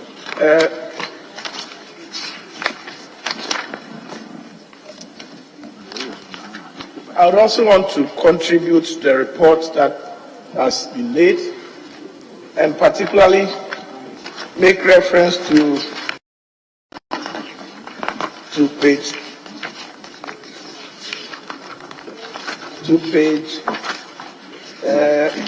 5 of the report to page 4 that lists the agencies under the ministry. Speaker, you would see that they have about 13 agencies. About one of them, I think the Ghana Tourism Authority, is the one that is a bit bad. All the other agencies are really bleeding by way of resources. The Speaker, in speaking to members from the ministry, we realize that one bigger constraint that faces them is the issue of the releases. Even though they are asking for 175 million plus to operate, the releases themselves do not even come, let alone come on time. As we speak, the ministry has a lot of activities that they have to undertake. As in December, they have not been able to complete most of the activities that they earmarked for 2023. I am therefore urging that the Ministry of Finance works closely with them and release their monies for them so they are able to complete their activities on time. Mr. Speaker, there are so many sites that could be harnessed for tourism purposes, but because of this constraint of funds, they don't even have vehicles to go around to explore these possibilities that will showcase the country. Mr. Speaker, last one is that of the Bureau of Ghana Languages. This is one agency under the ministry that needs to be resourced so that our culture, our language can be taken seriously, and then they work on that for us. Even though they have a retention of 33%, this retention does not make them do any meaningful job.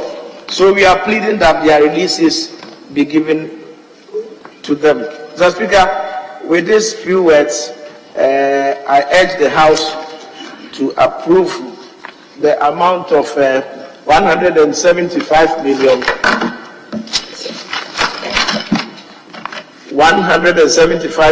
388,099 cedis for the operations of the Tourism Ministry. Thank you, Mr. Speaker. Yes. Honorable Member for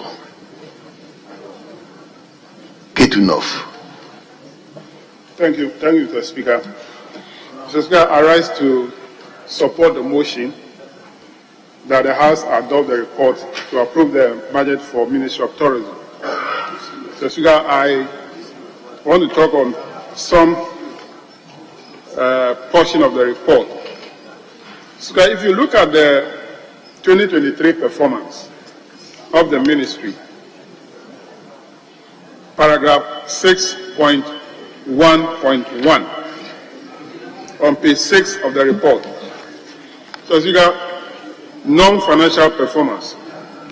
So we talk about management and administration, Ghana Tourism Authority, Tourism Product Development Program, Tourism Research and Marketing.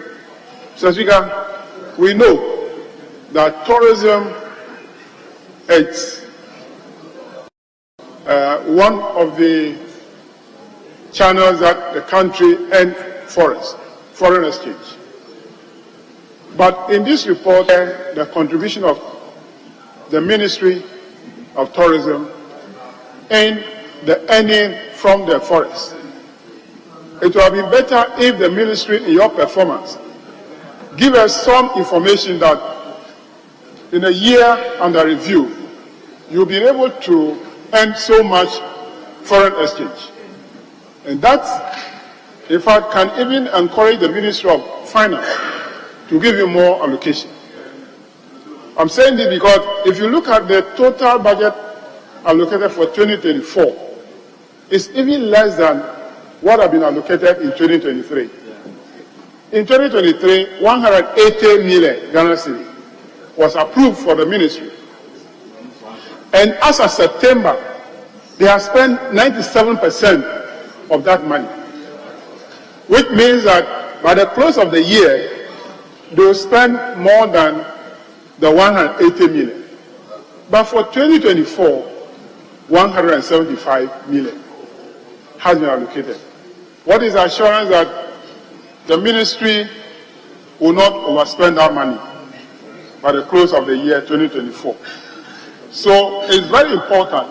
Now, at the committee level, when we query about the ministry spending 97% of their budget as of September, the Ministry of Finance gave us assurance that in July this year, when the supplementary budget was approved, allocation was made to take care of any shortfall for any sector.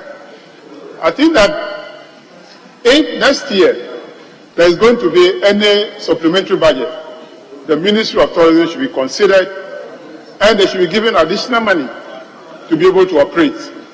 Because looking at the figure here, I doubt if it will even take them up to September next year. So, Mr. Speaker, I just want to draw the attention of the Ministry of Finance reps who are here that the allocation for the Ministry of Tourism is not adequate. It's definitely not adequate for them. If we want them to operate well in order to attract more foreign exchange for this country. I thank you, Mr. Speaker. Thank you very much. I'll take the last one from... Thank you, Mr. Speaker, for the opportunity to contribute to the motion of the report that is before this House on the Ministry of Tourism, Art and Culture. Mr. Speaker, tourism alone can give this country so much foreign exchange, but when you read the report, you realize that Ghana, we need to choose our priorities right. We should look at which areas of our economy that can help us to develop and earn more money to strengthen our economy, to strengthen the city and all of that.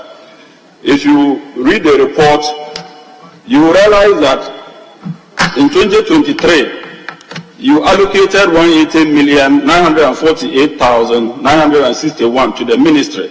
Fast forward, instead of us to be moving forward, 2024, you are giving, the ministry is giving out 175,388,099 Ghana cedis.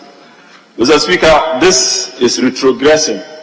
This cannot support the tourism development of our country.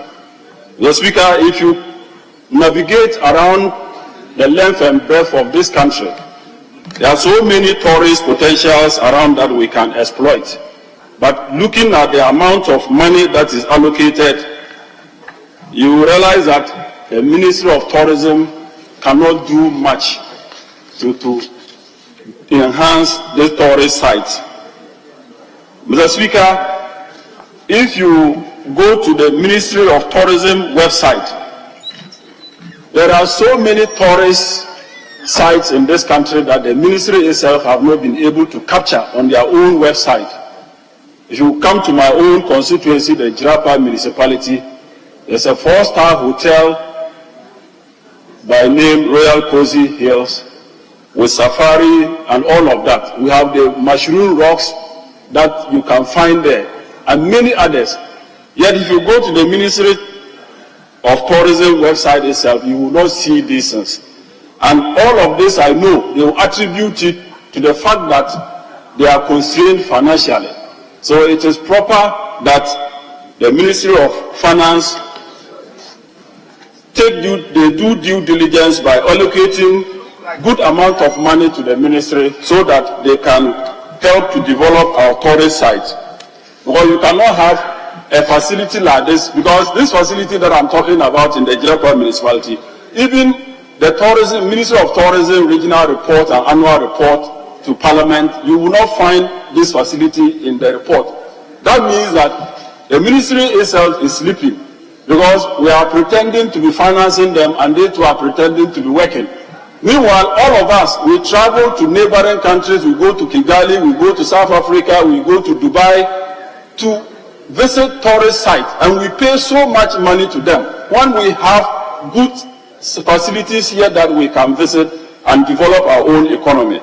Mr. Speaker, with these few words, I support the report or the motion that this House approves a sum of 175,388,099 pesos to the ministry. Thank you, Mr. Speaker.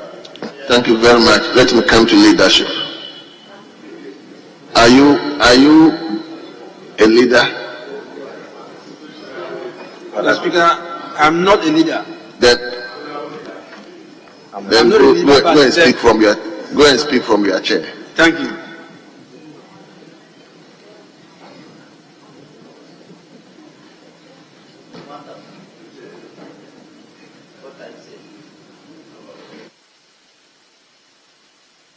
Mr. Speaker, I'm grateful for the opportunity to contribute to the motion that this House will approve an amount of 175,388,099 Ghana cedis. Mr. Speaker, I have listened to my colleagues and I have made justice to the subject matter. What I want to do is to draw our attention to the fact that this ministry is a very important ministry. It is about the 4th largest foreign earner in this country in terms of foreign flows. Yet, we don't pay the needed attention to it. we are interested in banning or restricting importation of other items when we could have used this ministry to generate a lot of foreign exchange. Mr. Speaker, so if you ask me, one of the suggestions is that we should pay attention to this ministry and we will not be tempted to restrict the importation of some commodities. Mr. Speaker, this very important ministry, we all know that apart from foreign exchange earnings, it also creates a lot of jobs. Mr. Speaker, skilled jobs, semi-skilled, and unskilled jobs are all created under this ministry. And so it tells you that there's a need for us to pay special attention to it. So it's therefore surprising that this ministry, which was given 180 million last year, we are now giving it less than that. We have reduced it by 5 million Ghana cedis. Mr. Speaker, other ministries or agencies such as the Office of Government Machinery is taking over 2 billion Ghana cedis, when a very important ministry like this is left to suffer. Mr. Speaker, I think that is not right, and so this ministry should be taken seriously. Mr. Speaker, this ministry also stimulates the growth of other sectors of this country. And so, all I try to do is to speak for the ministry and to draw the attention of government, and for that matter, the Ministry of Finance, to take this ministry's activities seriously. If we do that, we will create a lot of jobs, we will be getting foreign earnings, and we will also stimulate the growth of other sectors. Mr. Speaker, in 2021, this ministry contributed about 3.1 billion USD to our GDP. That is the kind of ministry we're talking about. And so if you ask me, we should give some special attention to this ministry. And if we do that, it will help us. Mr. Speaker, at our community level, we realize that there are so many sites that can be developed in order to increase our tourist activities. Unfortunately, most of them are left unattended to.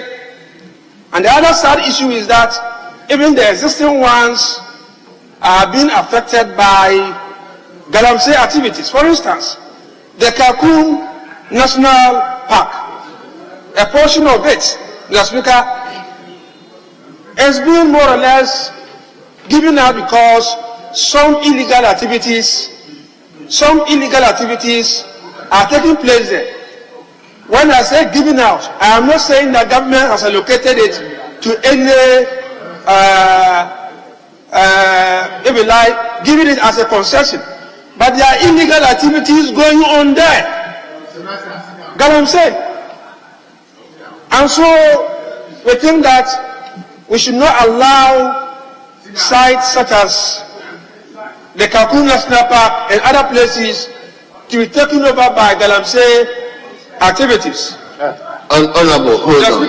I was trying to ignore them, but I could see Honorable Rekubobe, who happens to be the Member of Parliament for Kakun area. So, Honorable, let's hear you. Speaker, thank you very much. You see, I have interest. The honorable member, what is putting out there, the fact that illegal activities are going on there, I think I have to correct it. It is not true. Officially, the Minerals Commission has come out to say that nothing like that is going on. I come from the area. The forest is intact. In fact, it's one of the forest areas that is getting a lot of resources now from USAID because of carbon conservation. We are one people treating everything there so serene, our water bodies and so on. So let it be on record. that there are no illegal activities going on in the Kakum National Park. Thank you. Thank you very much. So, honourable member, we advise accordingly. Mr. Speaker, we can continue to be in a state of denial. What Honourable I'm saying member. is that there's illegal. Honourable member, when this issue came up, I personally heard the CEO of the Minerals Commission denying it. He denying it.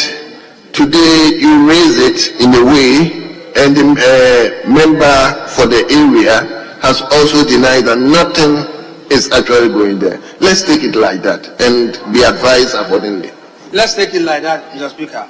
That's the point that I want to agree with you, that we take it like that. Mr. Speaker, talking about the fact that this ministry is not taken seriously, and talking about the fact that 180 million was allocated last year and now 175, there's something interesting when it comes to your compensation. Compensation in 2024 is increasing when goods and services is decreasing. What it means is that we're going to pay so much, but less work will be done, because you need the goods and services for you to be able to work. And so let's see how we can always balance this. You shouldn't be paying money to people when in actual fact they will not be doing anything to compensate for whatever money that you would have been paying to them.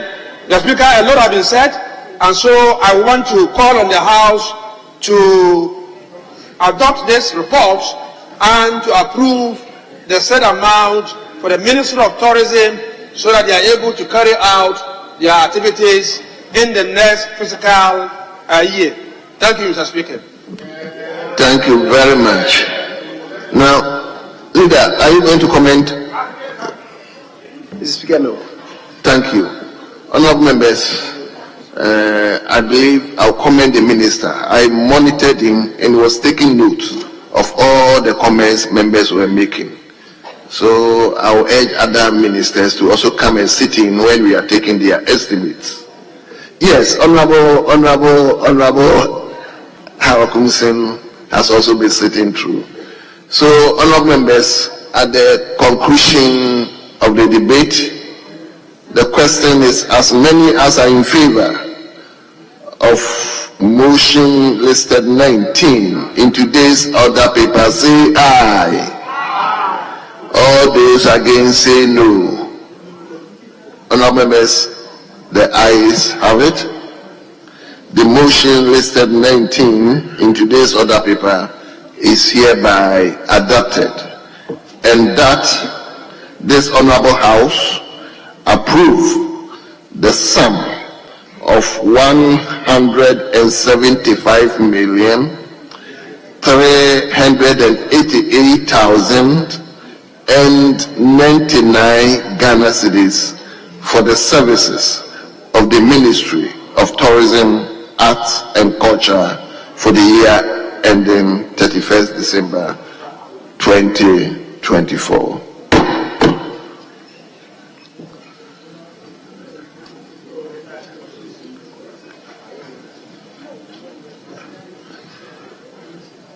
So, Leader. Mr. Speaker,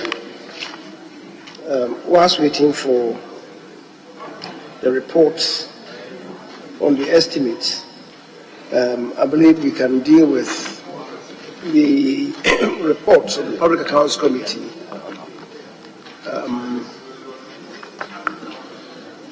Motion number 60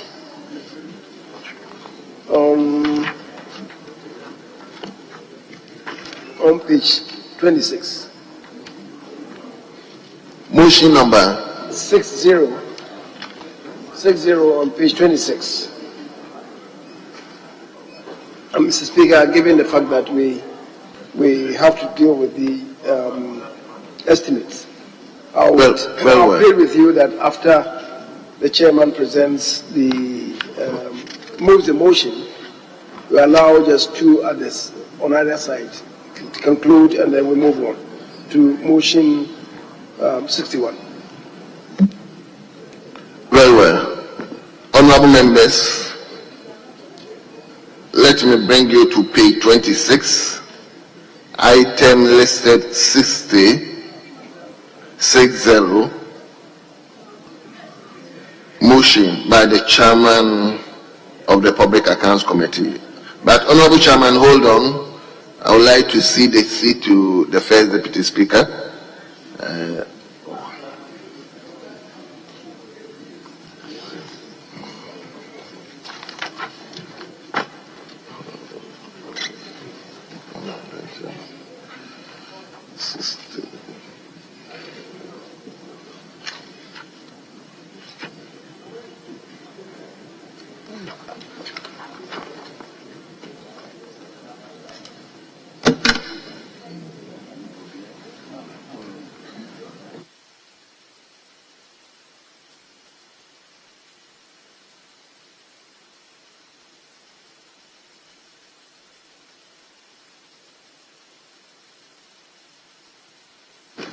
Yes, Honorable Majority Leader, the chairman around to move the motion. Yes, Speaker, the Chairman of Public Accounts Committee, to move motion listed as item 60 on page 26 of the order paper. Yes, Chairman, you may move your motion. Yeah. Thank you, Mr. Speaker. Mr. Speaker, I rise to move that this Honourable House adopt the report of the Public Accounts Committee on the report of the Auditor General on the management and utilization of District Assembly's Common Fund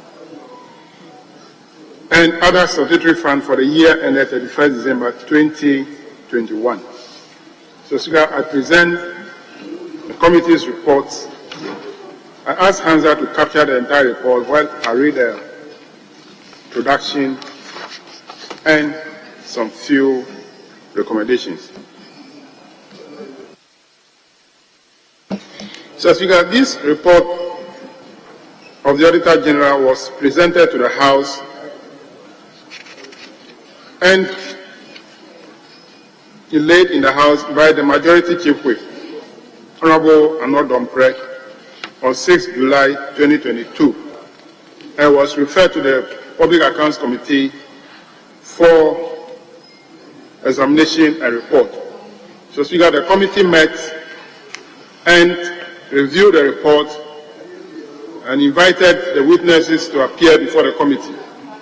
So, Speaker, the Auditor General made findings which he categorized on the following headings: cash, contract, procurement and store, tax irregularities, and the total amount of irregularities by the Auditor General stood at 66.1 million. This is a decrease of 14% from the year 2020. And Mr. Speaker, as at the time the committee met, the agencies cited in the report, that is the municipal, metropolitan, municipal and district assemblies, a total amount of 38.1 million, representing 58.13% out of the total of 66 million under cash, contract, store and tax irregularity had been recovered and accounted for, leaving 41.87, which is 27.489 million unresolved. So, Speaker, all these have been captured in the report of the committee, and I know members have copies, so I'll go to the conclusion. So, Speaker, the committee's deliberation revealed a lot more weaknesses in the internal control system of the assemblies, improper record keeping, and blatant disregard for the Public Financial Management Act, Public Financial Management Regulation, as well as the procurement laws among many of the assemblies. The committee therefore recommends to all the MMDAs to ensure that proper records of financial transactions are kept and all financial transactions are done in compliance with the relevant public financial management rules and regulations. The committee was of the considered view that the observations and recommendations of the Auditor General fairly represent the financial transactions that took place in the metropolitan, municipal, and district assemblies in the 2021 financial year, and therefore recommends to the House to adopt its reports on the report of the Auditor General on the management and utilization of District Assemblies Common Fund and other statutory funds for the year ended 31st December 2021 in accordance with Order 165.3 of the Standing Orders of the House. Mr. Speaker, respectfully submitted. I thank you.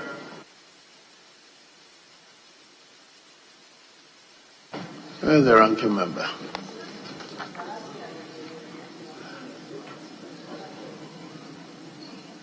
Yes. Speaker, thank you for the opportunity to rise to second the motion number 60, ably moved by the chairman of the committee. Mr. Speaker, in doing so, I want to draw attention to a couple of matters highlighted in the report as follows. Mr. Speaker, may I refer the House to page 7 of the report, especially paragraph 7, subparagraph 1, with the head note misapplication of funds.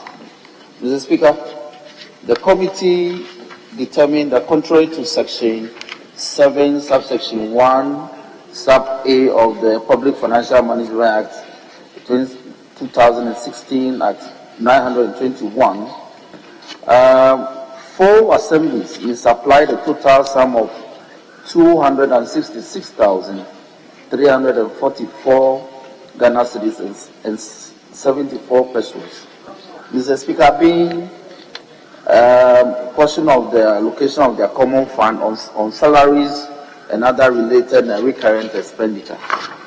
Mr. Speaker, the committee further observed that 3 out of these assemblies had refunded a total amount of 133,793 Ghana cedis to their respective BACF accounts, which means that one assembly, which is the Adansia Square District Assembly, has failed to remit 132,550 and 74 pesos. So, Mr. Speaker, the recommendation is that the amount must be refunded immediately from the whatever sources they have and remitted or paid into the DACF account. Mr. Speaker, let me further progress to paragraph 7, sub 2 of the report contained on page 8. Mr. Speaker, the committee established that Zoom Lion Ghana Limited was paid some monies but failed to supply the necessary sanitation equipment to the various assemblies. Mr. Speaker, the committee determined that deductions were made from the accounts of 2 assemblies and paid to Zoom Lion for the supply of sanitation, for equipment to improve the sanitation in the areas under what they call the Sanitation Improvement Program, which is SIP. However, the company did not supply the items to the assemblies, contrary to Regulation 79 of the PFM Act. Regulation 79 of the PFM Regulation 2019 LI 2378. And Mr. Speaker, the details as established by the committee are as follows. The BNE annuals of the pipe. Mr. Speaker, that's very close to you. 3 skip tracks. Not anywhere near me. But on the road. BNE annuals of the pipe is in Western region. Yes. Anyway, Mr. Western Speaker, yes. Very well, I'm guided. But I use it to your place, so. Mr. Speaker, 3 skip tracks and 20 number 12 cubic meters refuse containers, Mr. Speaker, were to have been supplied, but they were not. Out of the 3, 1 was not supplied, and 4 refuse containers between the period January 2019 to December 2021. Mr. Speaker, what I think as a committee we can also do is at the time that we are submitting the report, we could also obtain an update that between the period of the default, whether at the time we are presenting the report, the irregularity has been regularized.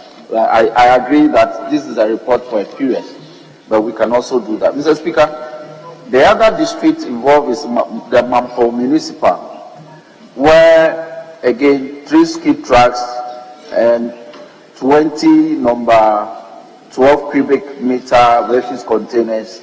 1 of the skip tracks was not supplied, and 8 refuse containers was also not supplied. The period of default, January 2019 to December 2021.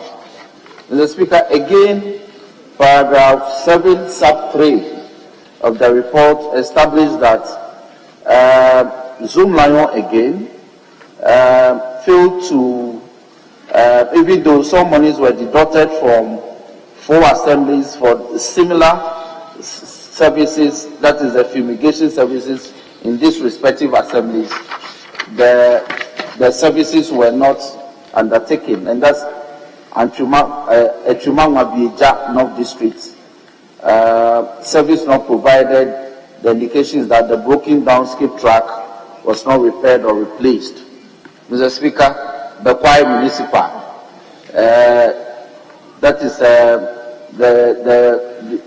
rating of the public market fumigation. Mr. Speaker, it was not done between January 2019 December 2021. Central District, broken down track, not repaired or replaced. Mr. Speaker, the recommendation of the committee is that the administrator of the common fund should stop the deductions that goes to Zoom Lion as a result of the implementation of the SIP program until the outstanding services are rendered and verified by the assemblies. Mr. Speaker, further down that page, paragraph 7.4, we have completed projects not in use. Mr. Speaker, the value is in excess of 17 million. And Mr. Speaker, you are one of the key people in this house who bemoans this practice. We put up school buildings, health facilities, and such other state parastatals, and they are not put to the use for which we expended public money. Mr. Speaker, my worry is that we debate, we contribute to the reports are adopted, and yet we are unable to establish the committee that the Constitution mandates us to establish to follow up on these matters. Mr. Speaker, how do we ensure that in excess of 17 million Ghana cedis that has been spent on these infrastructural projects are put to the use of the people for which they are meant? That a bit is my worry. The assemblies involved are Offensive North District, Doma East District, Gomua Central District, Buakwa South Municipal, Akontoma District, and East Mamprusi Municipal. Projects not put to the use for which they've been established. Mr. Speaker, related to this is abandoned projects. Abandoned projects or delayed projects in excess of 48, valued in excess of 48 million Ghana cedis. Mr. Speaker, there's a total list of projects that fall into that category of items listed as abandoned in the report. A total number of 155 projects. Mr. Speaker, nearly 50 million Ghana cedis. We want to urge the assemblies to try and complete these projects before they start new ones. Mr. Speaker, let me conclude by indicating that again, on supply sanitary equipment by Zoom Lion was flagged by the committee at paragraph 7, subparagraph 7 on page 15. So, Mr. Speaker, I think as a House, Zoom Lion has become a key operator in the environmental space of this country. We need to engage Zoom Lion so that some of these matters that are flagged by the Auditor General, he can put his house in order and remedy the situations that they prevail in the various assemblies. Mr. Speaker, with these words, I urge the committee to adopt the report ably moved by I second the motion ably moved by the chairman of the committee. Mr. Speaker, I thank you for the opportunity. Other members, the motion has been moved and seconded for the consideration of the House. Yes. Mr. Speaker, thank you very much. Mr. Speaker, the District Assembly Common Fund, Article 252 of the 1992 Constitution, is one of the novel decentralization funding initiative under our Constitution. And Mr. Speaker, it should be responsible, rightly so, that we have witnessed some development in at least all the districts of Ghana, even though not at the same level. Some are more developed than others. Others have more opportunities than others. You cannot compare Kumasi Metropolitan Assembly to Tamale Metropolitan Assembly, or Tamale Metro to Bolgatanga, or to Akuntumbra. But Mr. Speaker, reading your report, may I refer to paragraph 72, page 8. And my comment, Mr. Speaker, is on the Youth Employment Initiative. Parliament passed the law for earmarking of 10% of the District Assembly Common Fund to support youth employment. Now, Mr. Speaker, when we are considering the common fund here, how do we allocate 10% of the District Assembly Common Fund to the Youth Employment Agency? That is wrong in law, and it should not be encouraged. Mr. Speaker, more importantly, the Minister for Finance will have to come clear to this House how much accrues to the District Assembly Common Fund. Per the Supreme Court ruling in Ayeni and Kodo, we now have an understanding how it is computed. But of how much of it is to be allocated, then, Mr. Speaker, again on Zoom Lion, sanitation contracts in the district, Mr. Speaker, in many parts of the country, the sanitary situation is not the best. Mr. Speaker, yesterday, I had to spend money to clear what is called garbage in Bambaya. That shouldn't be my work as MP. But Mr. Speaker, I did so because I have to visit the community. If I visit, they will ask me to visit the baller, forgive my word, and then see what Bambaya, just my business secondary school in Tamale, only yesterday, I had to send equipment to move the sanitation there. So, Mr. Speaker, what are the district assemblies doing? Many of the assemblies are still filthy. But, Mr. Speaker, still on Zoom Lion, when we passed the Youth Employment Act, and leader will recall even some of the negotiations in his office, we said that separate beneficiary allowances from service charges. Zoom Lion is a service provider. Let Common Fund and the state pay him as a private contractor engaged to provide sanitation. But when you give him 800 and beneficiaries end up getting 200 or 250, I do not think that that is neat enough or good enough. We should have a way of dealing with beneficiary allowances. It should go straight to those in the sanitation model. I still even recall that far back 2016, Mr. Speaker, as minister then, I wrote to the Youth Employment Agency to audit the numbers for the sanitation model. When you say you have 45,000 persons on the sanitation model, where? And the youth employment must separate beneficiary allowances from what they give him as service provider. Then finally, Mr. Speaker, you see it in paragraph 7.3 when they are talking about payments which are contrary. Then, Mr. Speaker, in conclusion, I was in Sunsong Yendi in the northern region for the funeral of the northern regional minister, who is a royal from Sunsong.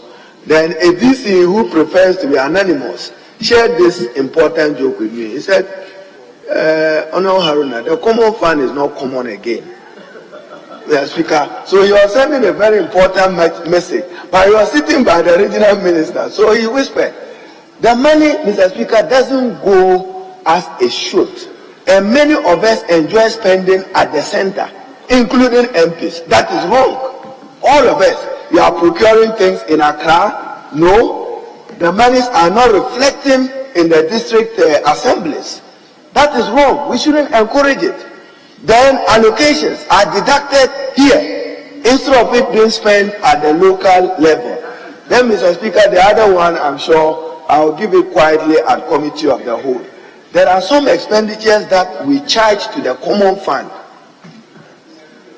I should keep it there. So, on that note, Mr. Speaker,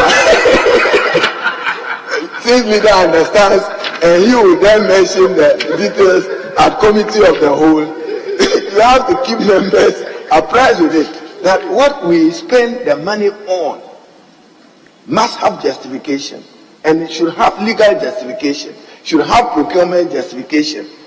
A few of us take it for granted and will be on the wrong side of law and wrong side of history. But I think, Mr. Speaker, arguably the common fund have served the country very well. There is dispersed, maybe they have to do more for persons with disability. We have a feature. But, Mr. Speaker, we need the Ministry of Finance and this Assembly Common Fund to sit with Parliament to reconcile the numbers. How much should go to them? How much, in fact, goes to every other time? We have to be negotiating how much goes to Common Fund when we know that 5 in Article 252 is meant for them. Mr. Speaker, with this, I urge that the House supports the approval of the Public Accounts Committee report. I thank you. Yes. Thank you, Speaker. Mr. Speaker, I rise to comment on the Public Accounts Committee report on the Auditor General on the management and utilization of District Assembly's Common Fund and other statutory funds for the financial year ended 31st December 2021.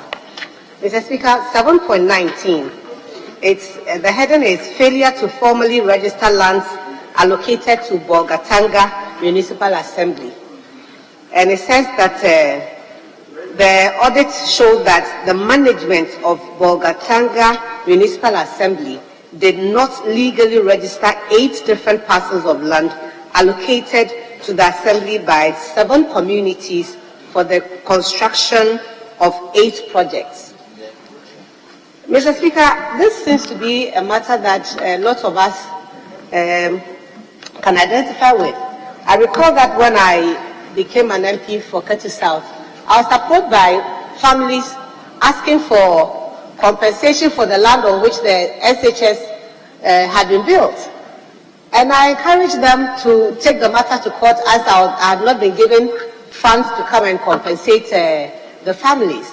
It means that a lot of the lands that belong to the assemblies in the districts have not been perfected to titles, and it's a worrying phenomenon in our country if we do not know what belongs to us. Encroachment is a major problem, mainly because we don't have titles to this.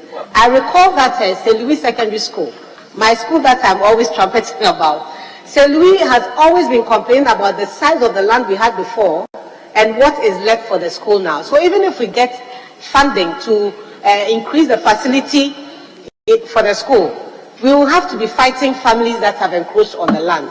So it's important that this report be taken seriously, and we have the assemblies and the districts do the right thing for all of us.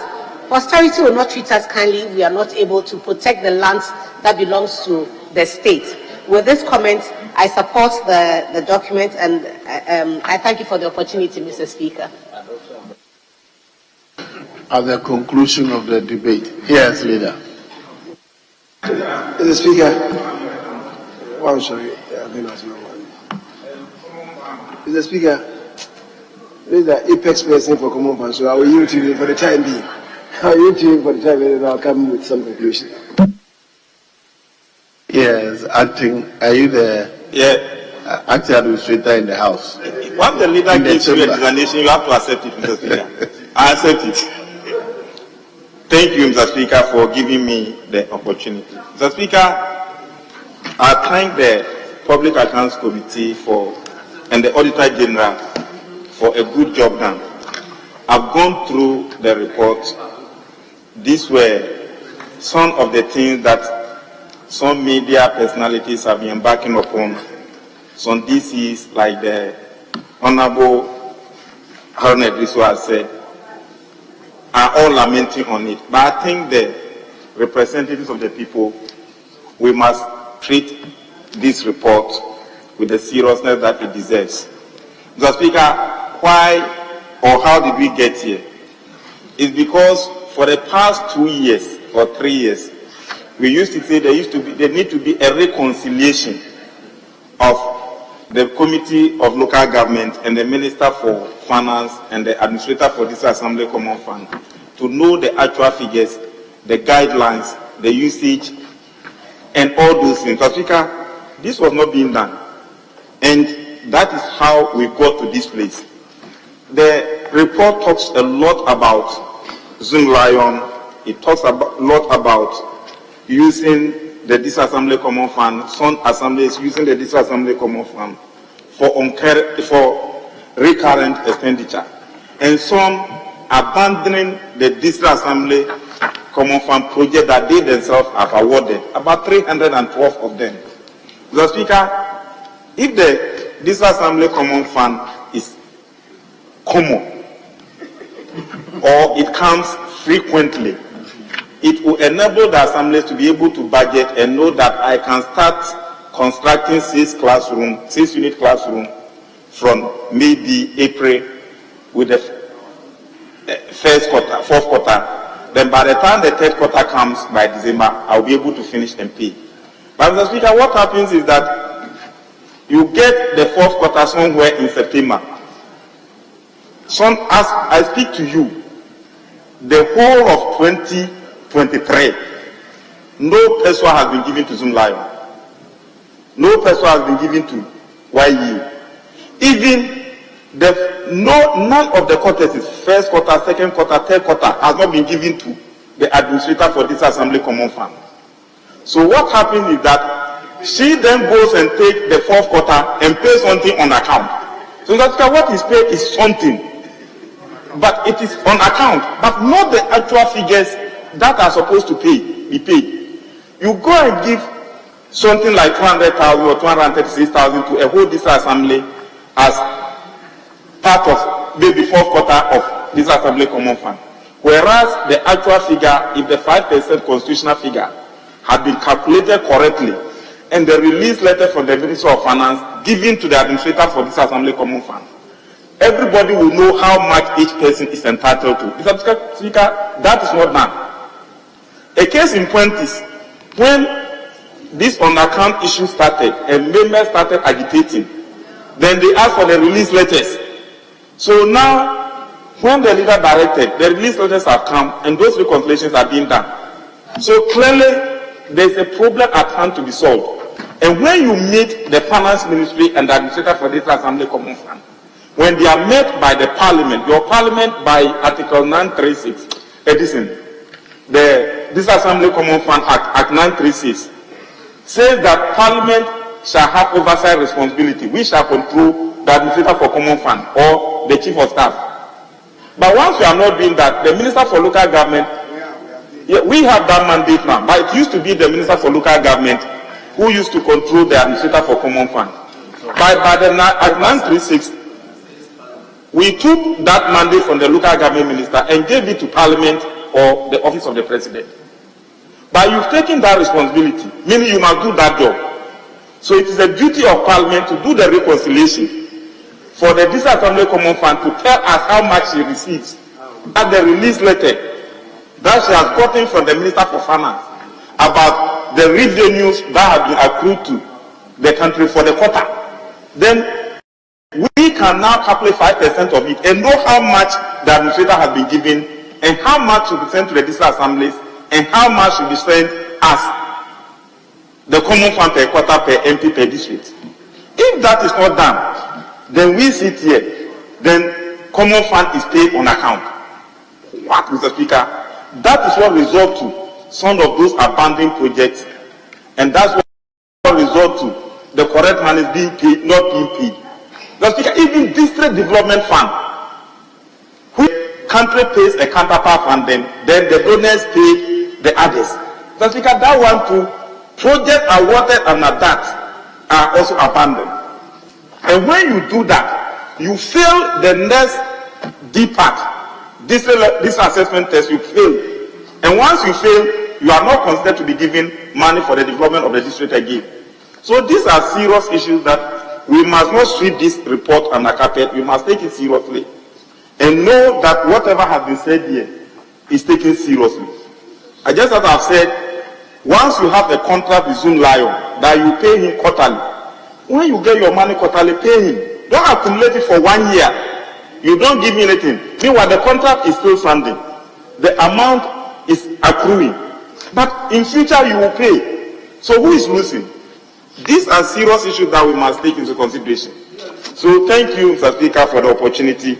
And I believe your leadership and your Committee on Local Government are taking the reconciliation figures very serious. And the true figures, Mr. Speaker, will come out. The true figures will come out. So the assemblies will get the required amount, MPs will get the required amount, and those projects will be completed. Thank you, Mr. Speaker, for the opportunity. Yes, Honorable Majority Leader.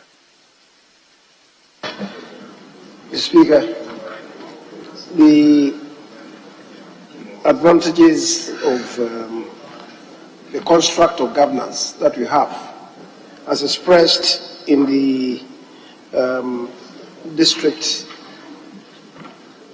municipal, and metropolitan authorities, cannot be gainsaid. Mr. Speaker, the difficulty that I have with this report is that even though it is on the management and utilization of this Assembly's Common Fund and other statutory funds for the financial year ended 31st December 2021, the report ends up talking only about the Assembly's Common Fund. There are other statutory funds.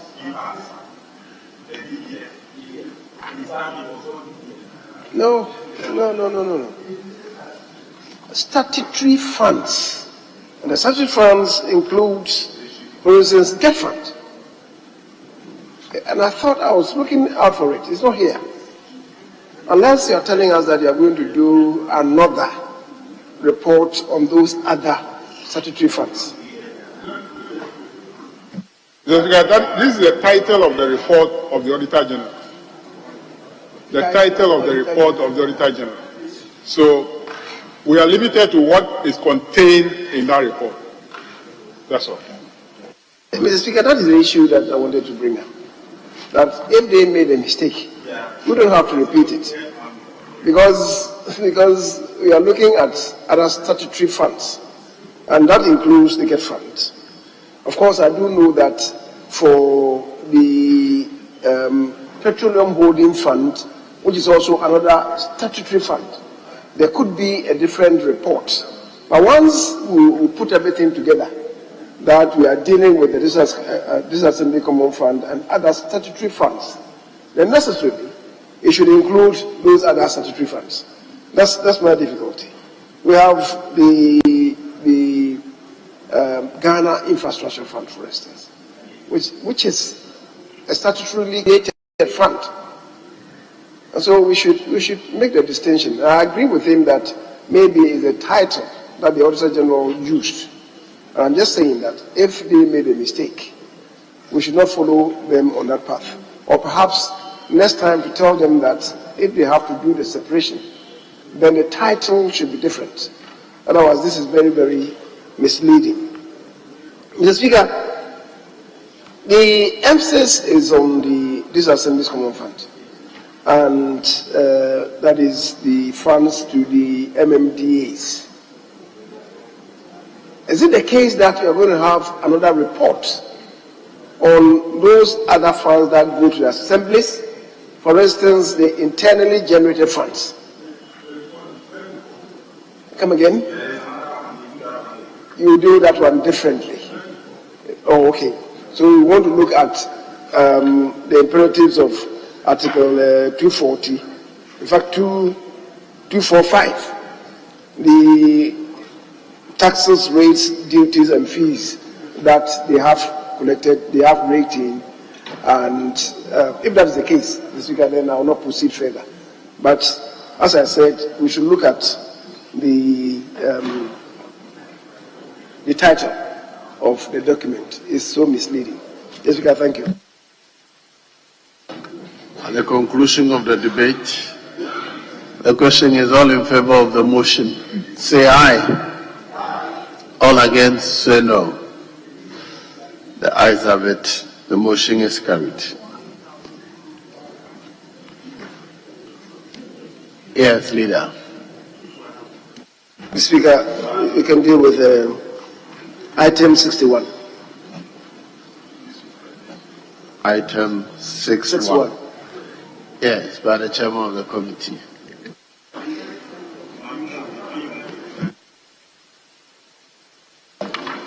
Thank you, Mr. Speaker. Mr. Speaker, I rise to move that this Honourable House adopt the report of the Public Accounts Committee on the report of the Auditor General on the accounts of District Assembly. That is actually the IGF for the financial year ended 31st December 2021. So, Speaker, I present your committee's report. Enhancer should capture the entire report as having been read, whilst I read some sections. So, Speaker, the report of the Auditor General on the accounts of the District Assembly for the period ending 31st December 2021 was presented to the House by Honourable Majority Chief Whip, Honourable Frank Anodompre, on Wednesday, 6 July 2022, and was referred to the Public Accounts Committee for examination and report. So, Speaker, the committee met the relevant assembly cited in the report and therefore come up with this report. So, Speaker, the Auditor General again also categorized the irregularities into 5 sections: cash, payroll, assets to stores, statutory tax deductions, and contract irregularities. Mr. Speaker, the total irregularity identified by in the report is 13.4 million Ghana cedis for the year 2021. So, Speaker, time of the committee public hearing, the total amount of 9.9 million, that is 74.4% out of the total infraction of 13.6 million has been resolved, leaving a balance of 3.4 million or 25.56%. That is captured on page 9 in table 4 of the report. So, Speaker, the committee made an observation. This is captured under insufficient revenue collection, about 1.7 million Ghana cedis, that the Auditor General noted that 31 assemblies paid a total sum of 3.2 million Ghana cedis to 176 revenue collectors as compensation. But the total revenue collected by these 176 revenue collectors is 1.5 million, leaving a negative variance of 1.77 million. Now, this is in contravention of Section 52 of the Public Financial Management Act of 2016 and 921. The Auditor General recommended that the management of the defaulting or defaulted assembly should enforce revenue targets for revenue collectors. And at the time the committee met, the committee was informed that based on the recommendation of the Auditor General, many of the assembly have instituted measures and they've set up revenue target for the revenue collectors. Action is yielding positive result. Many of the revenue collectors are now collecting above their salaries, except 47 revenue collectors from 7 assemblies. I have for North South 3 revenue collectors, Echuman Wabieja North 3 revenue collectors, Old Tafo Municipal 2 revenue collectors, Achimansan District Assembly 9 revenue collectors, Kwahu East District Assembly 9 revenue collectors, Frontier South District Assembly 8 revenue collectors, and the Sunafo South District Assembly 13 revenue collectors. They are not able to meet their target. Mr. Speaker, the committee actually attributed this inefficient revenue collection to ineffective supervision of the work of the revenue collectors by the district assembly or account officers. The committee recommends to the Ministry of Finance and local government, decentralization and rural development to consider ceasing from recruiting revenue collectors for the assemblies.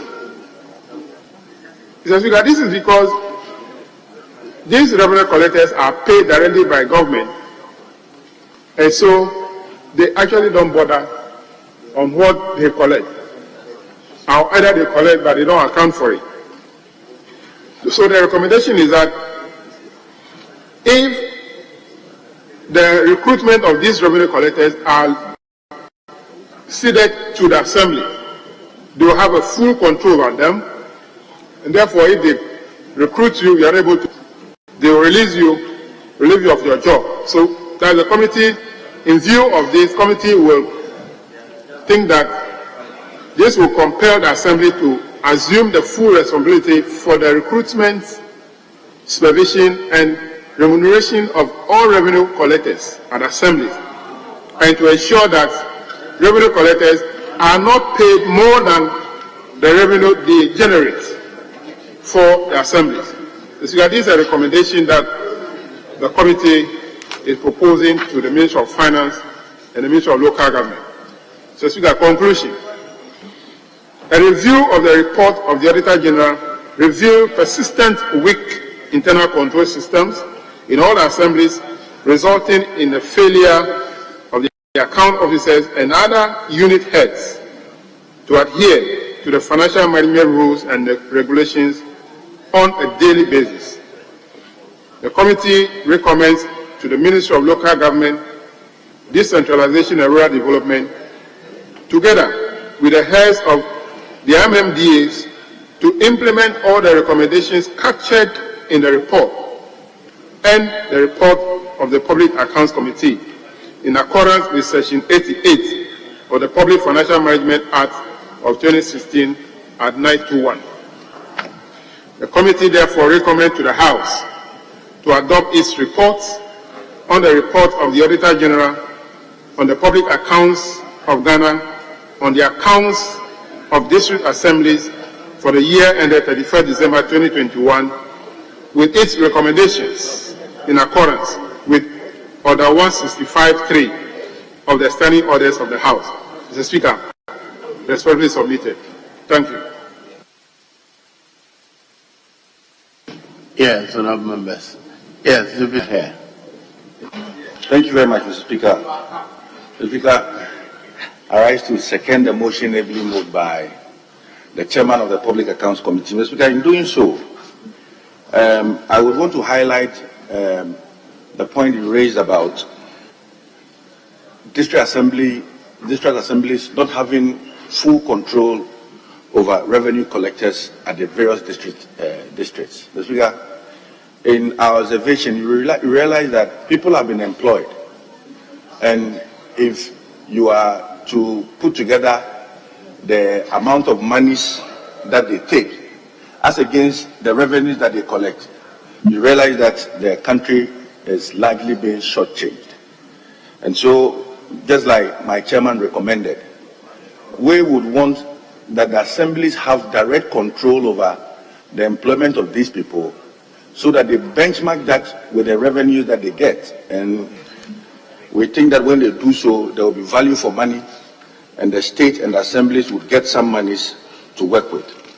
Mr. Speaker, it's important that we put in place some proper measures. You realize that assemblies sometimes go overboard. I mean, they touch monies that they are not supposed to, and it becomes problematic. And when it appears before us, you see them rushing to go and rectify it, paying back into the common fund. They take money that are not supposed to be taken. And for me, it's one of the flaws of the Public Financial Management Act that I think that quickly we need to arrest. With these few words, Mr. Speaker, I support that this House adopts the report of the Public Accounts Committee as moved by my chairman. Thank you very much.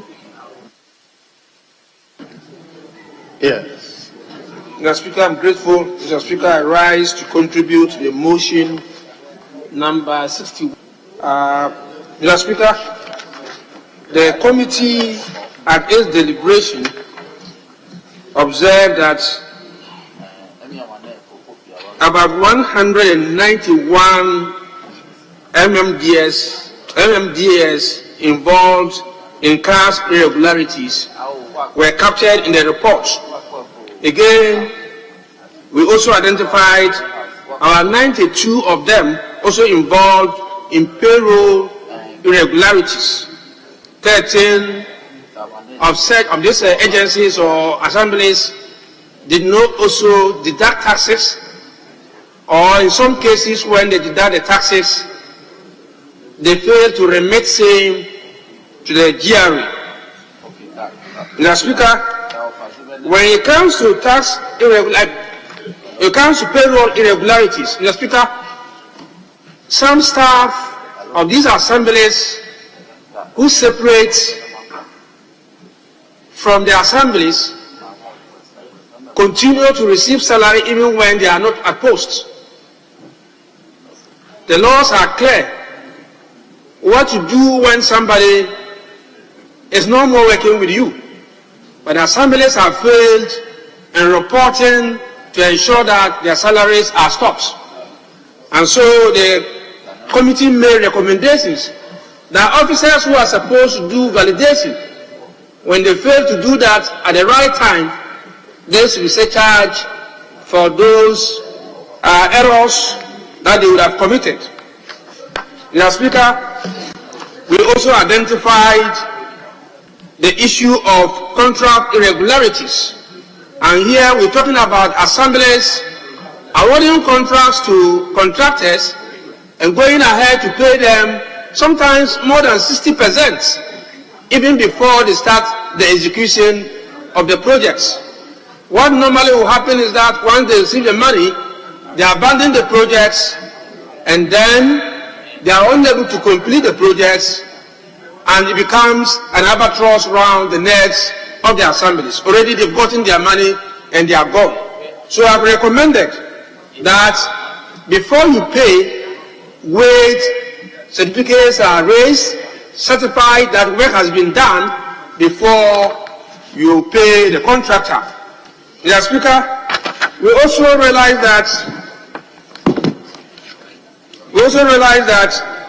some revenues were not collected within this period, relating to rents, rates, and fees, totaling about 4 million. And this happens when assemblies are supposed to take revenue from staff and other members who are benefiting from the housing scheme of the assemblies. Now, normally, they're very reluctant to take such rents. And sometimes even stores that are under them, they are unable to get the revenue. But we realize that they have done some work, and so they were able to retrieve 2.8 million out of the 4 million, leaving an outstanding amount of 1.2 million. Mr. Speaker, it is also important to point out, like my chairman said, the inefficiencies in revenue collection. Inefficiency in revenue collection, where you have revenue collectors taking their full salary and enjoying the salary, and yet they are unable to collect revenue even to match the amount of money that they would have been earning. For instance, you have a situation where 2-3 revenue collectors will take, let's say, 150,000 Ghana cedi annually, or let's say monthly, but let's say annually. Then these same people, these same revenue collectors annually would collect, let's say, 30,000 Ghana cedi. They are not worth it. What it means is that if you ask them to even go home, it's better. And so we have asked that such assemblies should give targets to the revenue collectors and ensure that they are given the necessary logistics to be able to meet their targets. Because it doesn't make sense to pay somebody more than the person is contributing. And so that observation was made, and the appropriate recommendation was also made. Mr. Speaker, with these few words, I want to call on the House to adopt the report. Thank you. Yes, I draw first. Thank you very much, Mr. Speaker. Mr. Speaker, I thank you for the opportunity to contribute to the report of the Public Accounts Committee that is being discussed on the floor. Mr. Speaker, I would like to make my contributions based on what has been provided for on page 6, bulletin 6.3 of the report, and 6.5 of the report. 6.3 on page 6 of the report, Mr. Speaker, is headlined Assets and Stores Management Irregularities, and 6.5 is Contract Irregularities. Mr. Speaker, we're being told that based on the Auditor General's report that were being perused by the Public Accounts Committees, depicted a number of contract irregularities, and this is not new to the Auditor General's report. Every year, this item or irregularity is captured. Mr. Speaker, I think that the district assemblies moving forward, based on the recommendations of the Public Accounts Committees, I think should not venture into projects that have not been budgeted for. Mr. Speaker, they go ahead without having the resources for execution, go ahead and sign contracts with contractors. They start projects sometimes without mobilization, and then in the middle of the project, it is abandoned for lack of funds. Mr. Speaker, you go around all the district assemblies across the whole nation, and you have countless numbers of projects that are abandoned or uncompleted. Mr. Speaker, I think that we need to coordinate, the district assemblies need to really coordinate their programs and projects and make sure that indeed they are resourced before they go ahead signing contracts. Mr. Speaker, we are told in the report, as they appeared,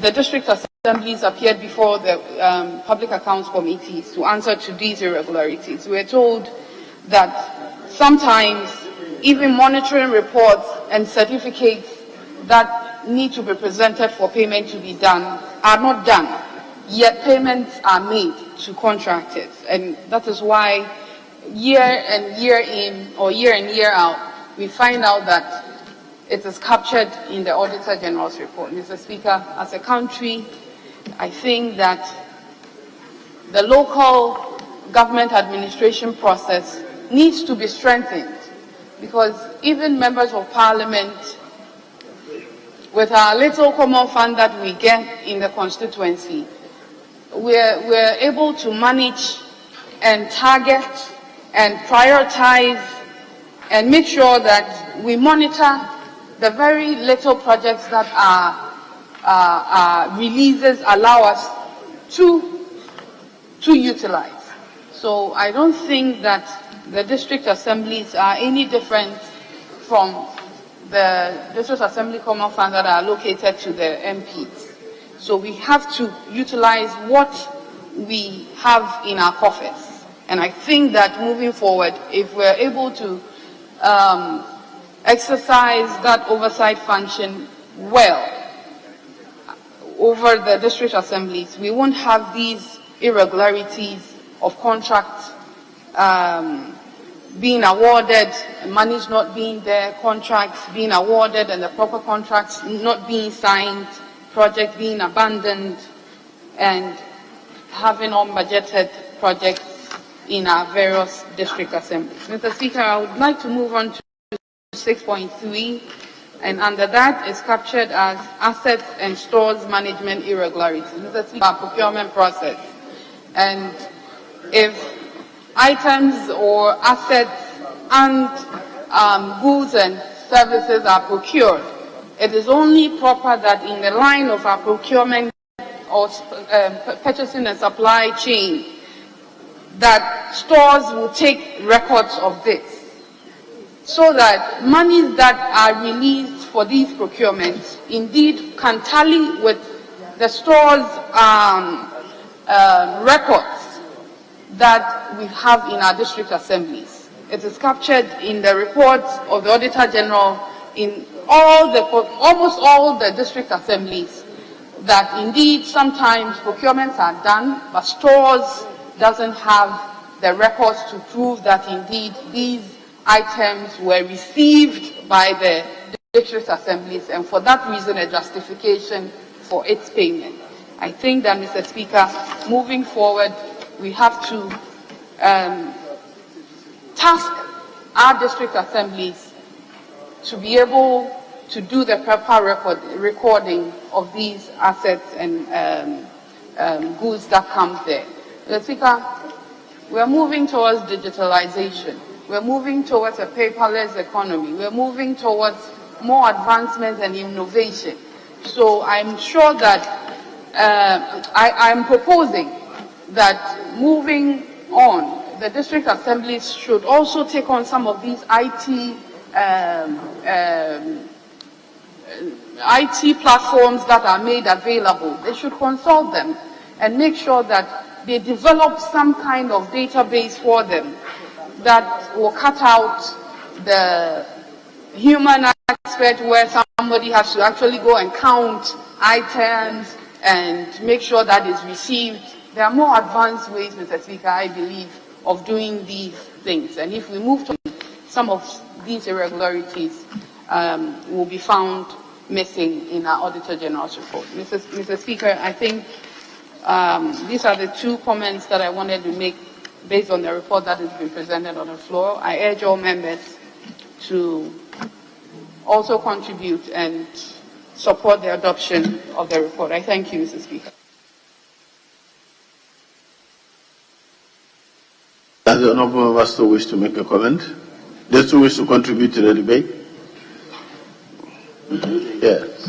Mr. Speaker, thank you for the opportunity to contribute to the motion moved by the chairman of Public Accounts Committee. The chairman, I just have some few words I want to make. Quite apart from the cash irregularities and payroll irregularities, there were certain observations that the committee did. We realized that when we're engaging the assemblies, we came to the understanding that some of the assemblies were able to implement some of the recommendations that were previously made. Especially in the northern region, when we went there, we realized that most of the assemblies, the infractions that usually brings them to the Public Accounts Committee were not captured. So, I mean, the chairman of the committee commended these assemblies that were able to do well. And one thing I would also like to add is that I think the role that the regional coordinating councils, the head of service, and the local government ministry are supposed to provide, that is the technical support to these assemblies, because we came to realize that the IGF generated by these assemblies were nothing to write home about. We've been hearing about property addressing system. I will appeal that local government regional coordinating councils and the head of local government service should find ways to ensure that we implement this property addressing system fully, so that assemblies will be able to generate the income that is needed to run those assemblies. Then another observation that I would also like to add has to do with those revenue collectors who are on GOG. Like Honorable Yusuf indicated, we realize that some of these people were performing below expectation. So I still appeal to head of local government service to find ways, though we have made recommendations to various assemblies to give them targets, but we have done this severally and it is not working. So, Mr. Speaker, I will still appeal to head of local government service and the ministries to find ways to address this very challenge. With these few words, Mr. Speaker, I request the House to approve this motion moved by the chairman. Thank you. Yes, the leaders wish to comment. Yes.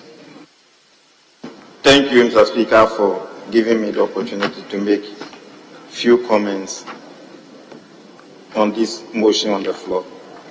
Mr. Speaker, once again, I must commend the Public Accounts Committee for a good job done. Mr. Speaker, revenue generation is one of the headaches in our metropolitan, municipal, and district assemblies. The Committee of Local Government took it upon ourselves to visit about 154 district assemblies in this country. And Mr. Speaker, the fundings that we had are no different from what the Committee for Public Accounts Committee has brought out here. Mr. Speaker, the observations and recommendations by the committee on collected revenue. This is one of the most serious problems that we have in our district assemblies. And if you check paragraph 9.1, uncollected revenue of 4.1 million, 4,121,615 cedis, 13 pesos. Mr. Speaker, we've just finished talking about non-release of this Assembly Common Fund. And you yourself, the IGF that you are entitled to at the local level, you have failed to collect that one. Meanwhile, you are waiting for somebody to collect his and bring you 5% in the form of common fund. Mr. Speaker, does it make sense? We went round, and these were questions we asked them. Most of them, even the telecommunication mast, that the MTN, Vodafone, and all those are supposed to pay yearly fee to the assemblies. the assemblies are unable to collect that one, then they go and outsource it to a third party to collect it, take a commission, and bring them the rest. Meanwhile, you have employed revenue collectors in the assembly.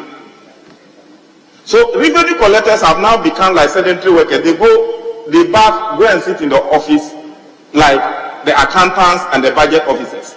Meanwhile, your duty is to be a revenue collector, go out and collect revenue and bring it to the assembly. Then you will come and sit down, then the duty you are supposed to do, then you outsource it. We went around about 154 districts. This was their challenge. The committee came and did serious observation. Then we engaged the stakeholders and said they must make sure that outsourcing of that revenue collection should not be done. Then in most assemblies, they have said that about 47 revenue collectors were paid about 3.3 million. Meanwhile, they collect 1.5 million. Where would the remaining 1.5 million certificate come from? You are paid 3 million. At the end of the month, you have collected 1.5 million. Meaning you are not able to collect even your salary. Meanwhile, you are waiting for salary. Where will it come from? These are genuine challenges we face as a country. But Mr. Speaker, this is how they are employed. You are engaged as a commission revenue collector. So you are paid on commission basis. Then after some time, if you are able to improve upon your collections, then they mechanize you. The same person who was doing well when he was paid on commission basis, after some time, once they become mechanized, then they relax. Then another commission worker will be collecting. When he improves and he is mechanized, then he relaxes. So you have so many revenue collectors who are mechanized, but there are still commission revenue collectors. But the mechanized one are not doing the work as they are supposed to do. Then the commission one will come to you, so I have to be mechanized. He is telling you that mechanized is so that he also committee. Mr. Speaker, will control. Mr. Speaker, it will be worse. DCE and DFA will tell the revenue collector that today is Friday. And Mr. Speaker, on Friday, once they tell you today is Friday, it will be Friday.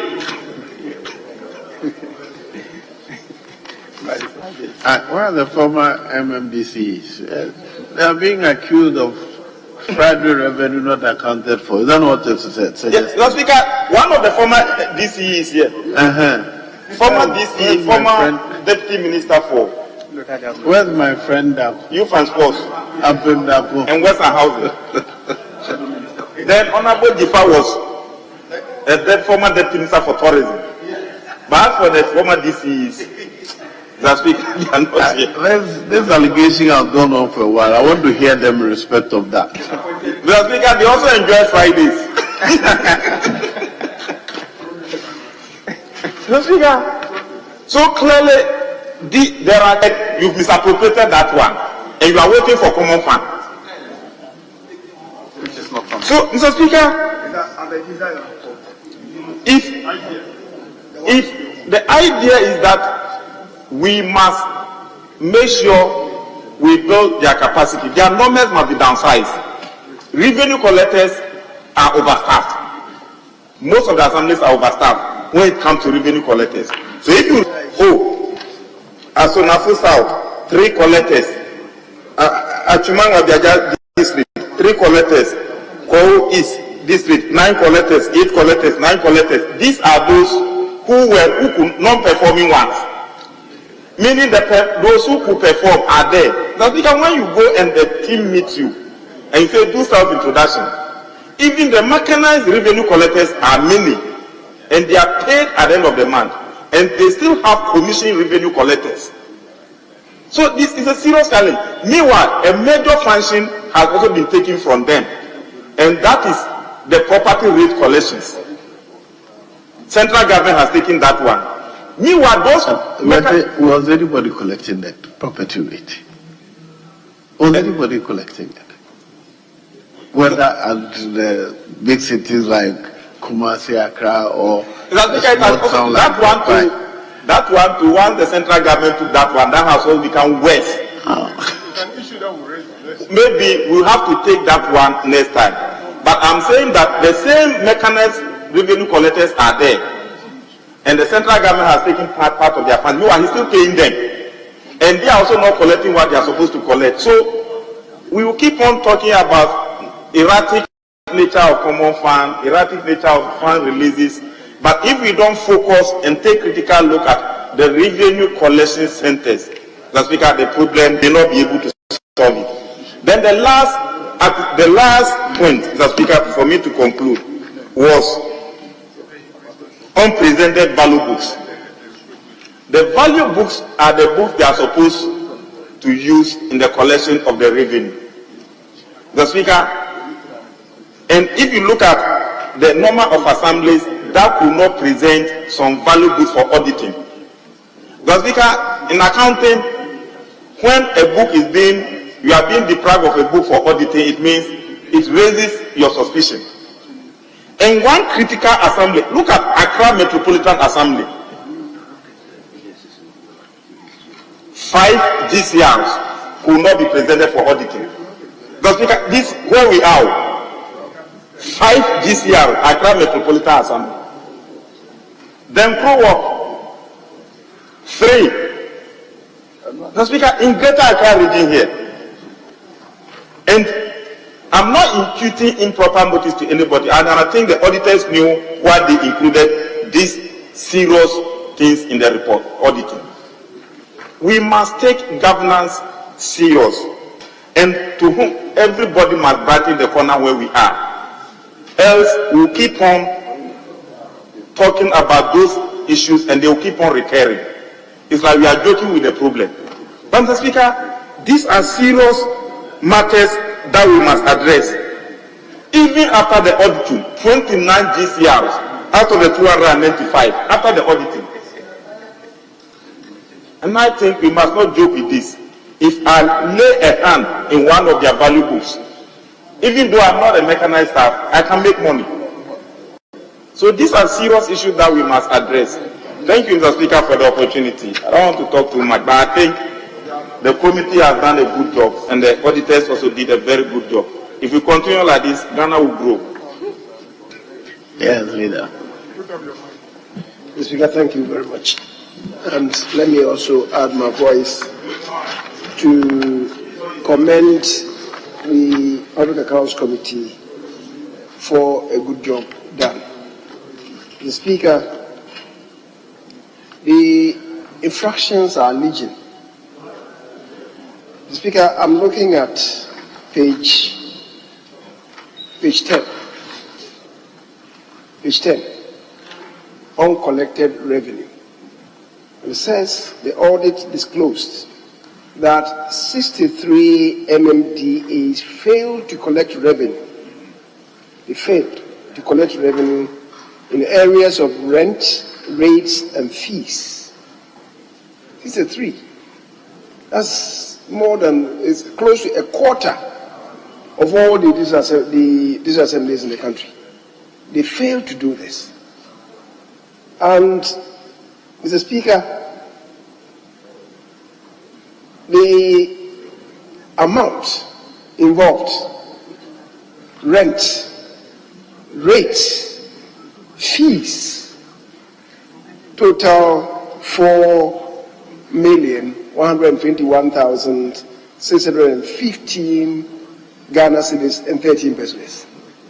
The amount involved of all the rent, rates, and fees involving 63 MMDAs is only 4,121,615 Ghana cedis. That's the figure given to the auditors, which figure has been quoted by the Public Accounts Committee. Mr. Speaker, now if we are even to engage ourselves, not on rent, not on fees, but on rates, and on the rates limit ourselves to only property rates, and this is 2021. Government have not yet taken over. Mr. Speaker, in the country, houses in the country, as established by the Population and Housing Stock Census of 2020, is 8.5 million. Mr. Speaker, what it means is that, on the average, if the 24% lost out in 4.12 million, on the average, we are talking about a loss of 16.5 million of all rent rates and fees for the 261 MMDs in the country. What is it? Yes, I'm saying this in respect of 63 assemblies. If you extrapolate to the 261 assemblies, right, it will translate everything being equal to our 16.5 million. No, I'm just saying, if we do a simple arithmetic.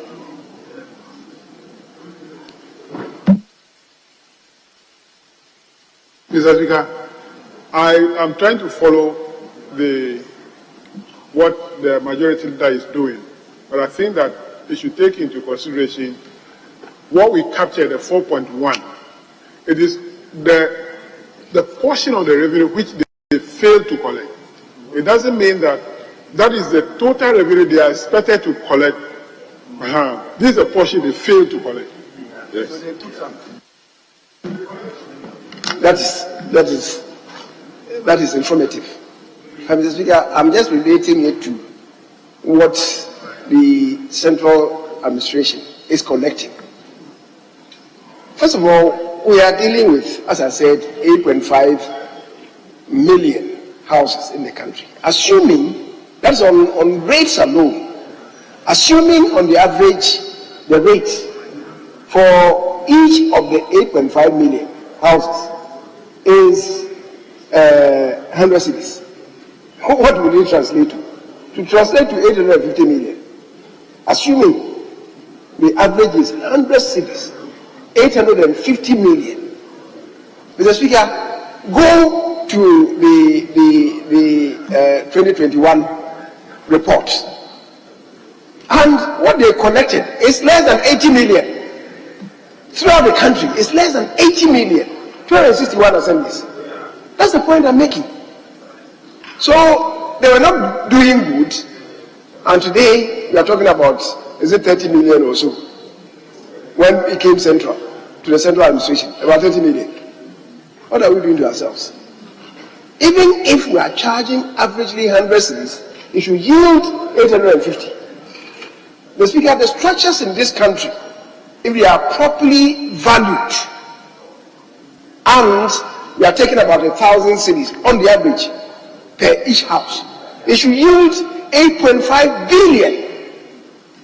So if you are collecting 30 million, what is it? It's a whole disservice to ourselves. And we go to the IMF, we are looking for 600 million, which translates to how much? Which translates to how much? Less than 8.5 million. So, Mr. Speaker, that's the issue that I want to bring to the fore. Then we have the inefficient revenue collection, 81 assemblies. Mr. Speaker, that is on page 12. That 31 assemblies paid a sum of 3,277,739 Ghana cedis to 176 revenue collectors as compensation. But the total revenue they collected, the amount they brought in, was 1,504,004 Ghana cedis, then 80 pesos. So if they had not done anything, we have not recruited them, and assemblies have not done any collection, the assemblies would have been richer by 1.77 million. So why do that? Pretend to be offering employment to some people. At the end of the day, they are a burden. I mean, what is that? How do you justify this? How do you justify this? Mr. Speaker, so I think that the least we can do is to recommend the immediate dismissal of those people by the assemblies. You cannot pretend to be collecting revenue, and at the end of it, we have to use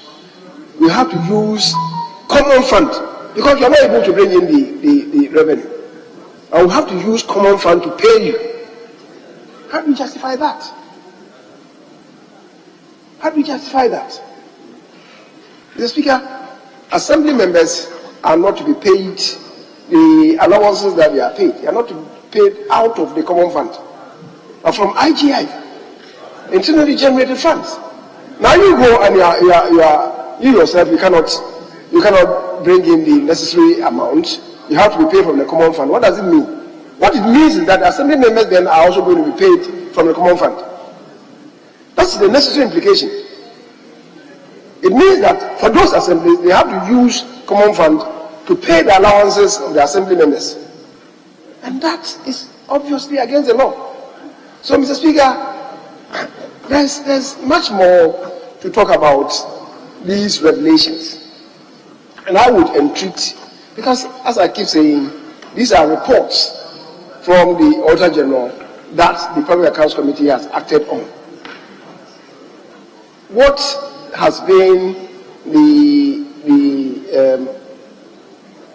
the outcome of the inquiries by our own Committee on Local Government?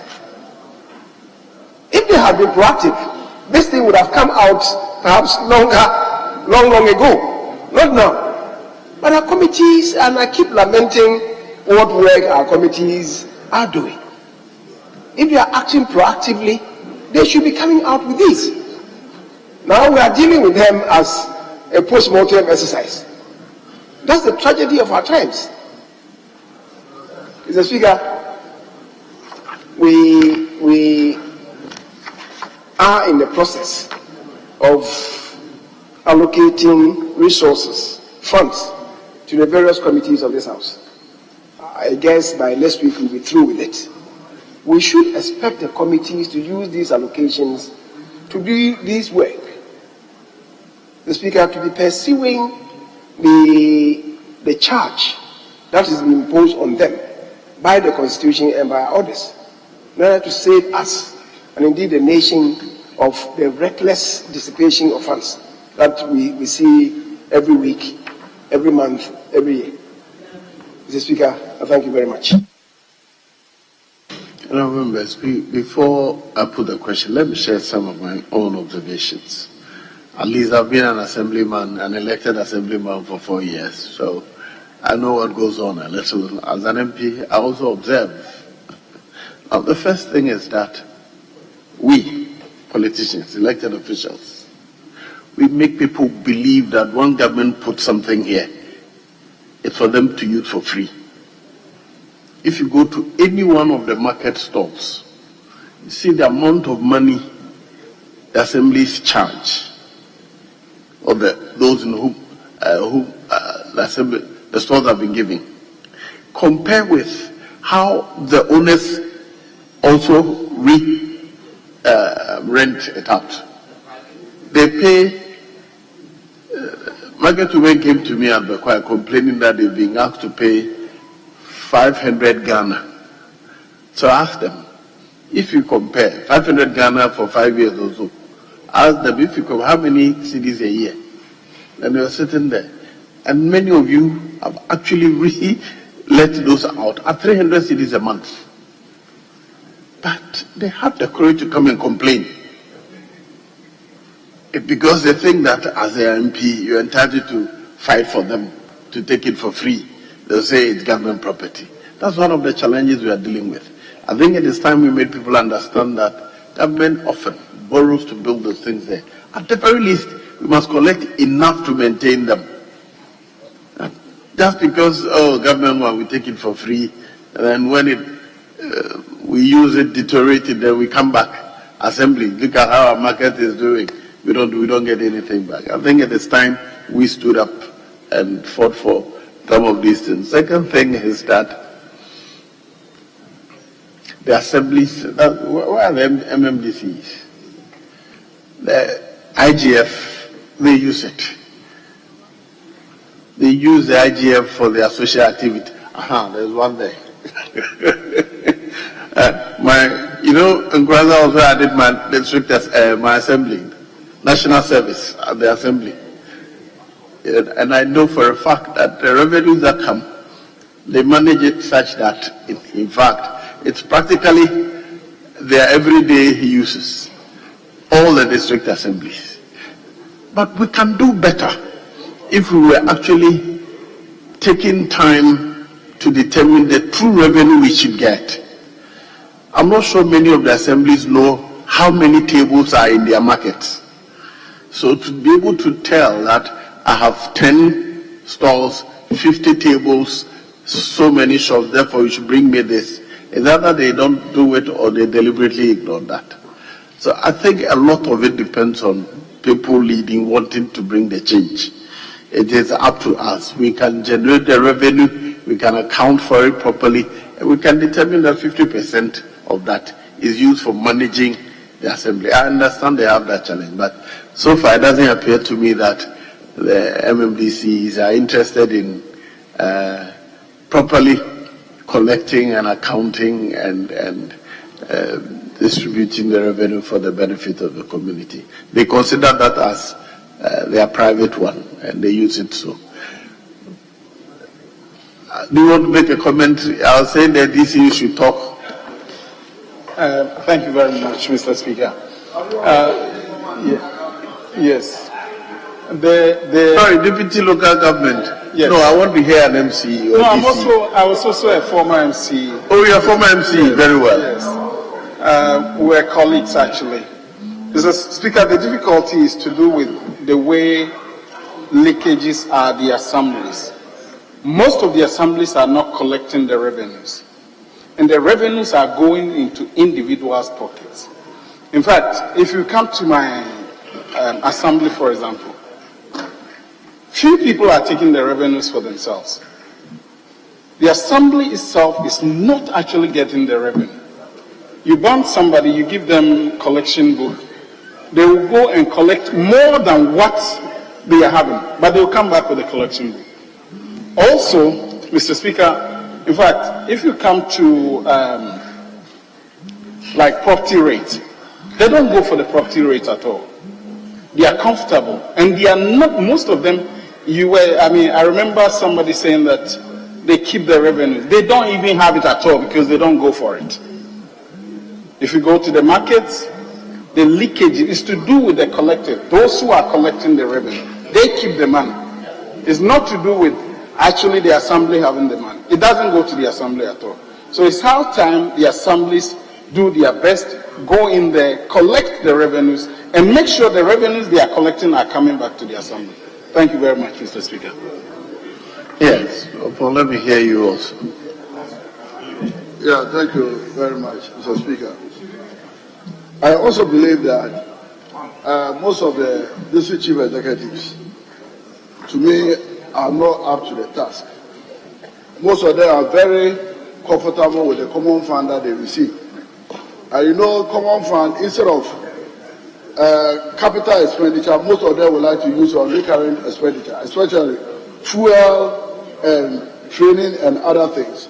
And I believe that if local government, the ministers, enforce the usage of common fund, so that most of them, percentages of the common fund are invested in capital projects, that will compel them to be more serious with the collection of the IGF. I believe that the local government ministry have a lot to do, a stake in this, by enforcing, at least, if we want to measure the performance of these assemblies, the percentage of investment in capital expenditure is very, very critical, because most of them are very comfortable in the usage of common fund for recurrent expenditure fuel.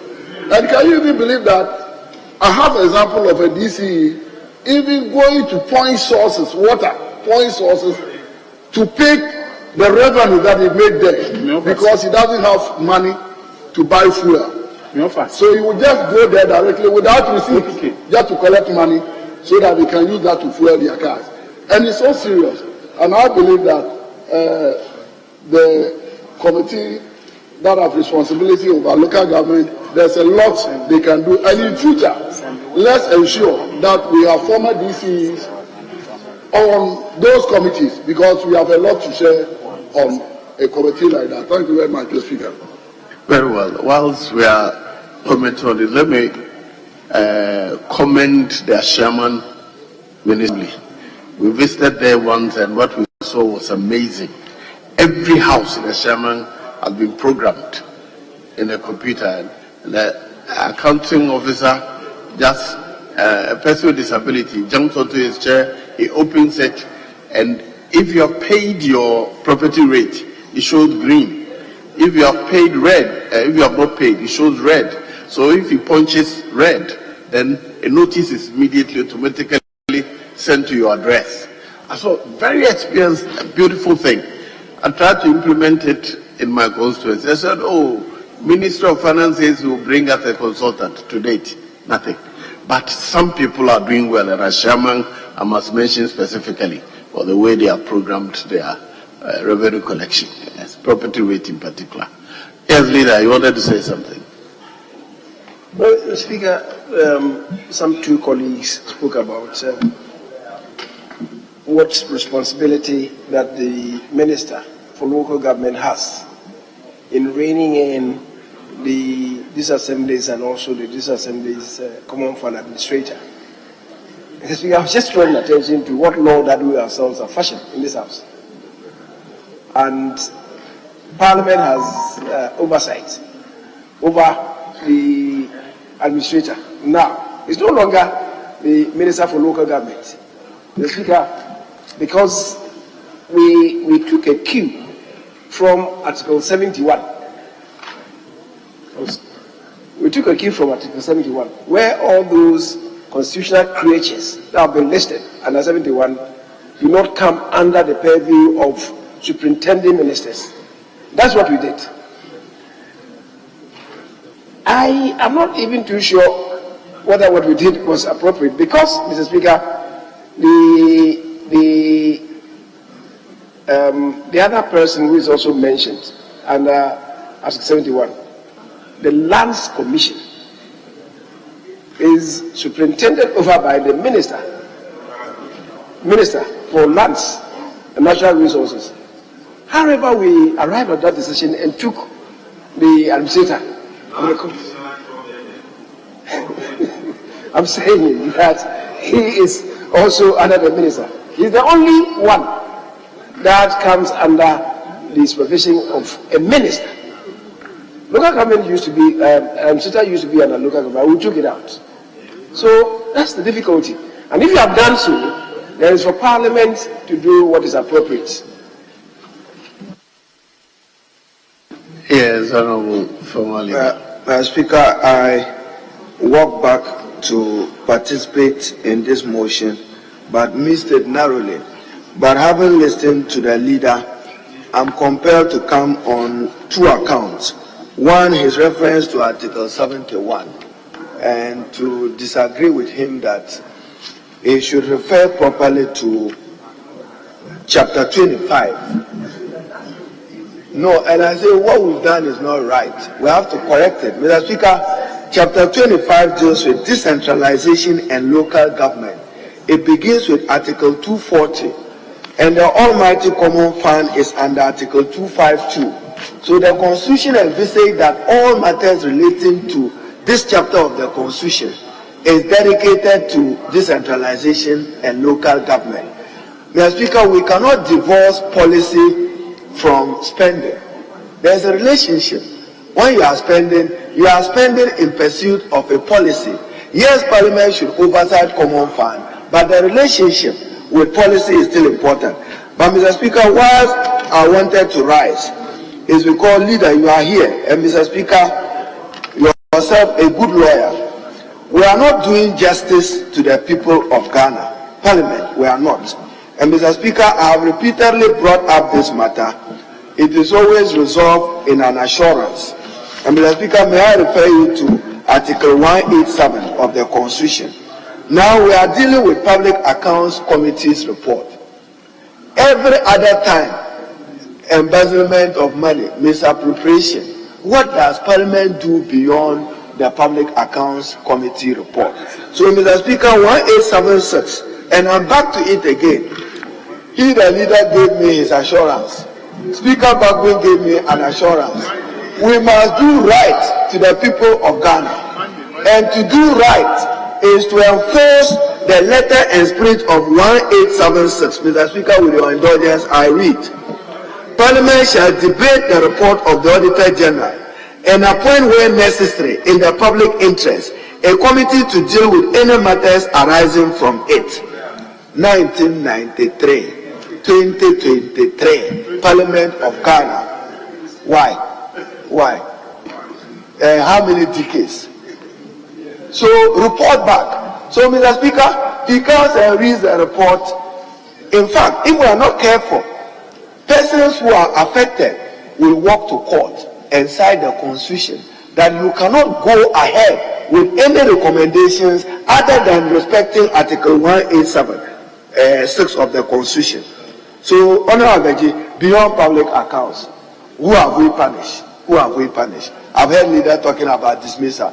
I'm going to issue a letter here or from Common Fund, Chairman of Public Account, that they are dismissing somebody. So, Mr. Speaker, he is giving me assurance. This is not the first time I'm raising this matter. And so, come and formally announce it here. And we know that Parliament has taken action. Yes, it should be a quasi-judicial body which must deal ruthlessly with people who are recklessly misappropriating public funds. I thank you. I looked at order 1876 and I saw the notes I made on it. It reminded me of the debate we had here. I was sitting, that's right there. And Honorable Dwajaho was eager. We will set a committee, we will do this, and that Parliament, by a fusion of time, expired. And so I'm talking about us, probably just not eager to do anything. Yes, leader. Mr. Speaker, unfortunately, the member for Tamale South was not with us yesterday. I related to this in extenso, and I said we should go back to the basics and then address the matter. I spoke to it yesterday. In fact, after we finished, I engaged the chairman of the Public Accounts Committee. When we finished, I engaged the chairman of the Public Accounts Committee and said to him that that exercise was started by the current minister responsible for national security when he was the chairman of the Public Accounts Committee. And he engaged the then Chief Justice on the composition of that committee. So I was saying that we should go back to it and see where we left it. Yes, and then if it is possible, before we adjourn on the 22nd of this month, have that body constituted. But I've engaged him on that. And I think that should be the way forward for us, Mr. Speaker. So, unfortunately, the member was not with us. But it's good that he has reiterated the point that we made yesterday. At the conclusion of the debate, the question is all in favor of the House adopting the report. Say aye. All against, say no. The ayes have it. The report is adopted. Yes, Honorable Majority Leader. Mr. Speaker, with respect, if we can suspend sitting for 45 minutes and come back at 6. I'm informed that many of the reports are in the incubator. They need to come out. So let's give ourselves 45 minutes and come up. It should be 5. Oh, I'm sorry. 5 o'clock. You're not counted as optical illusion, right? So we'll come back at 5 o'clock. Yes. Speaker, I agree with the leader. We have a lot of work to do. But he knows that when you ask people to come to work after 5 p.m., it comes with the necessary support system. So he should make himself ready. Tell him today Friday. When we are coming back at 5 o'clock. Tell him today. Very well, honourable members. Sitting is suspended at 5 p.m.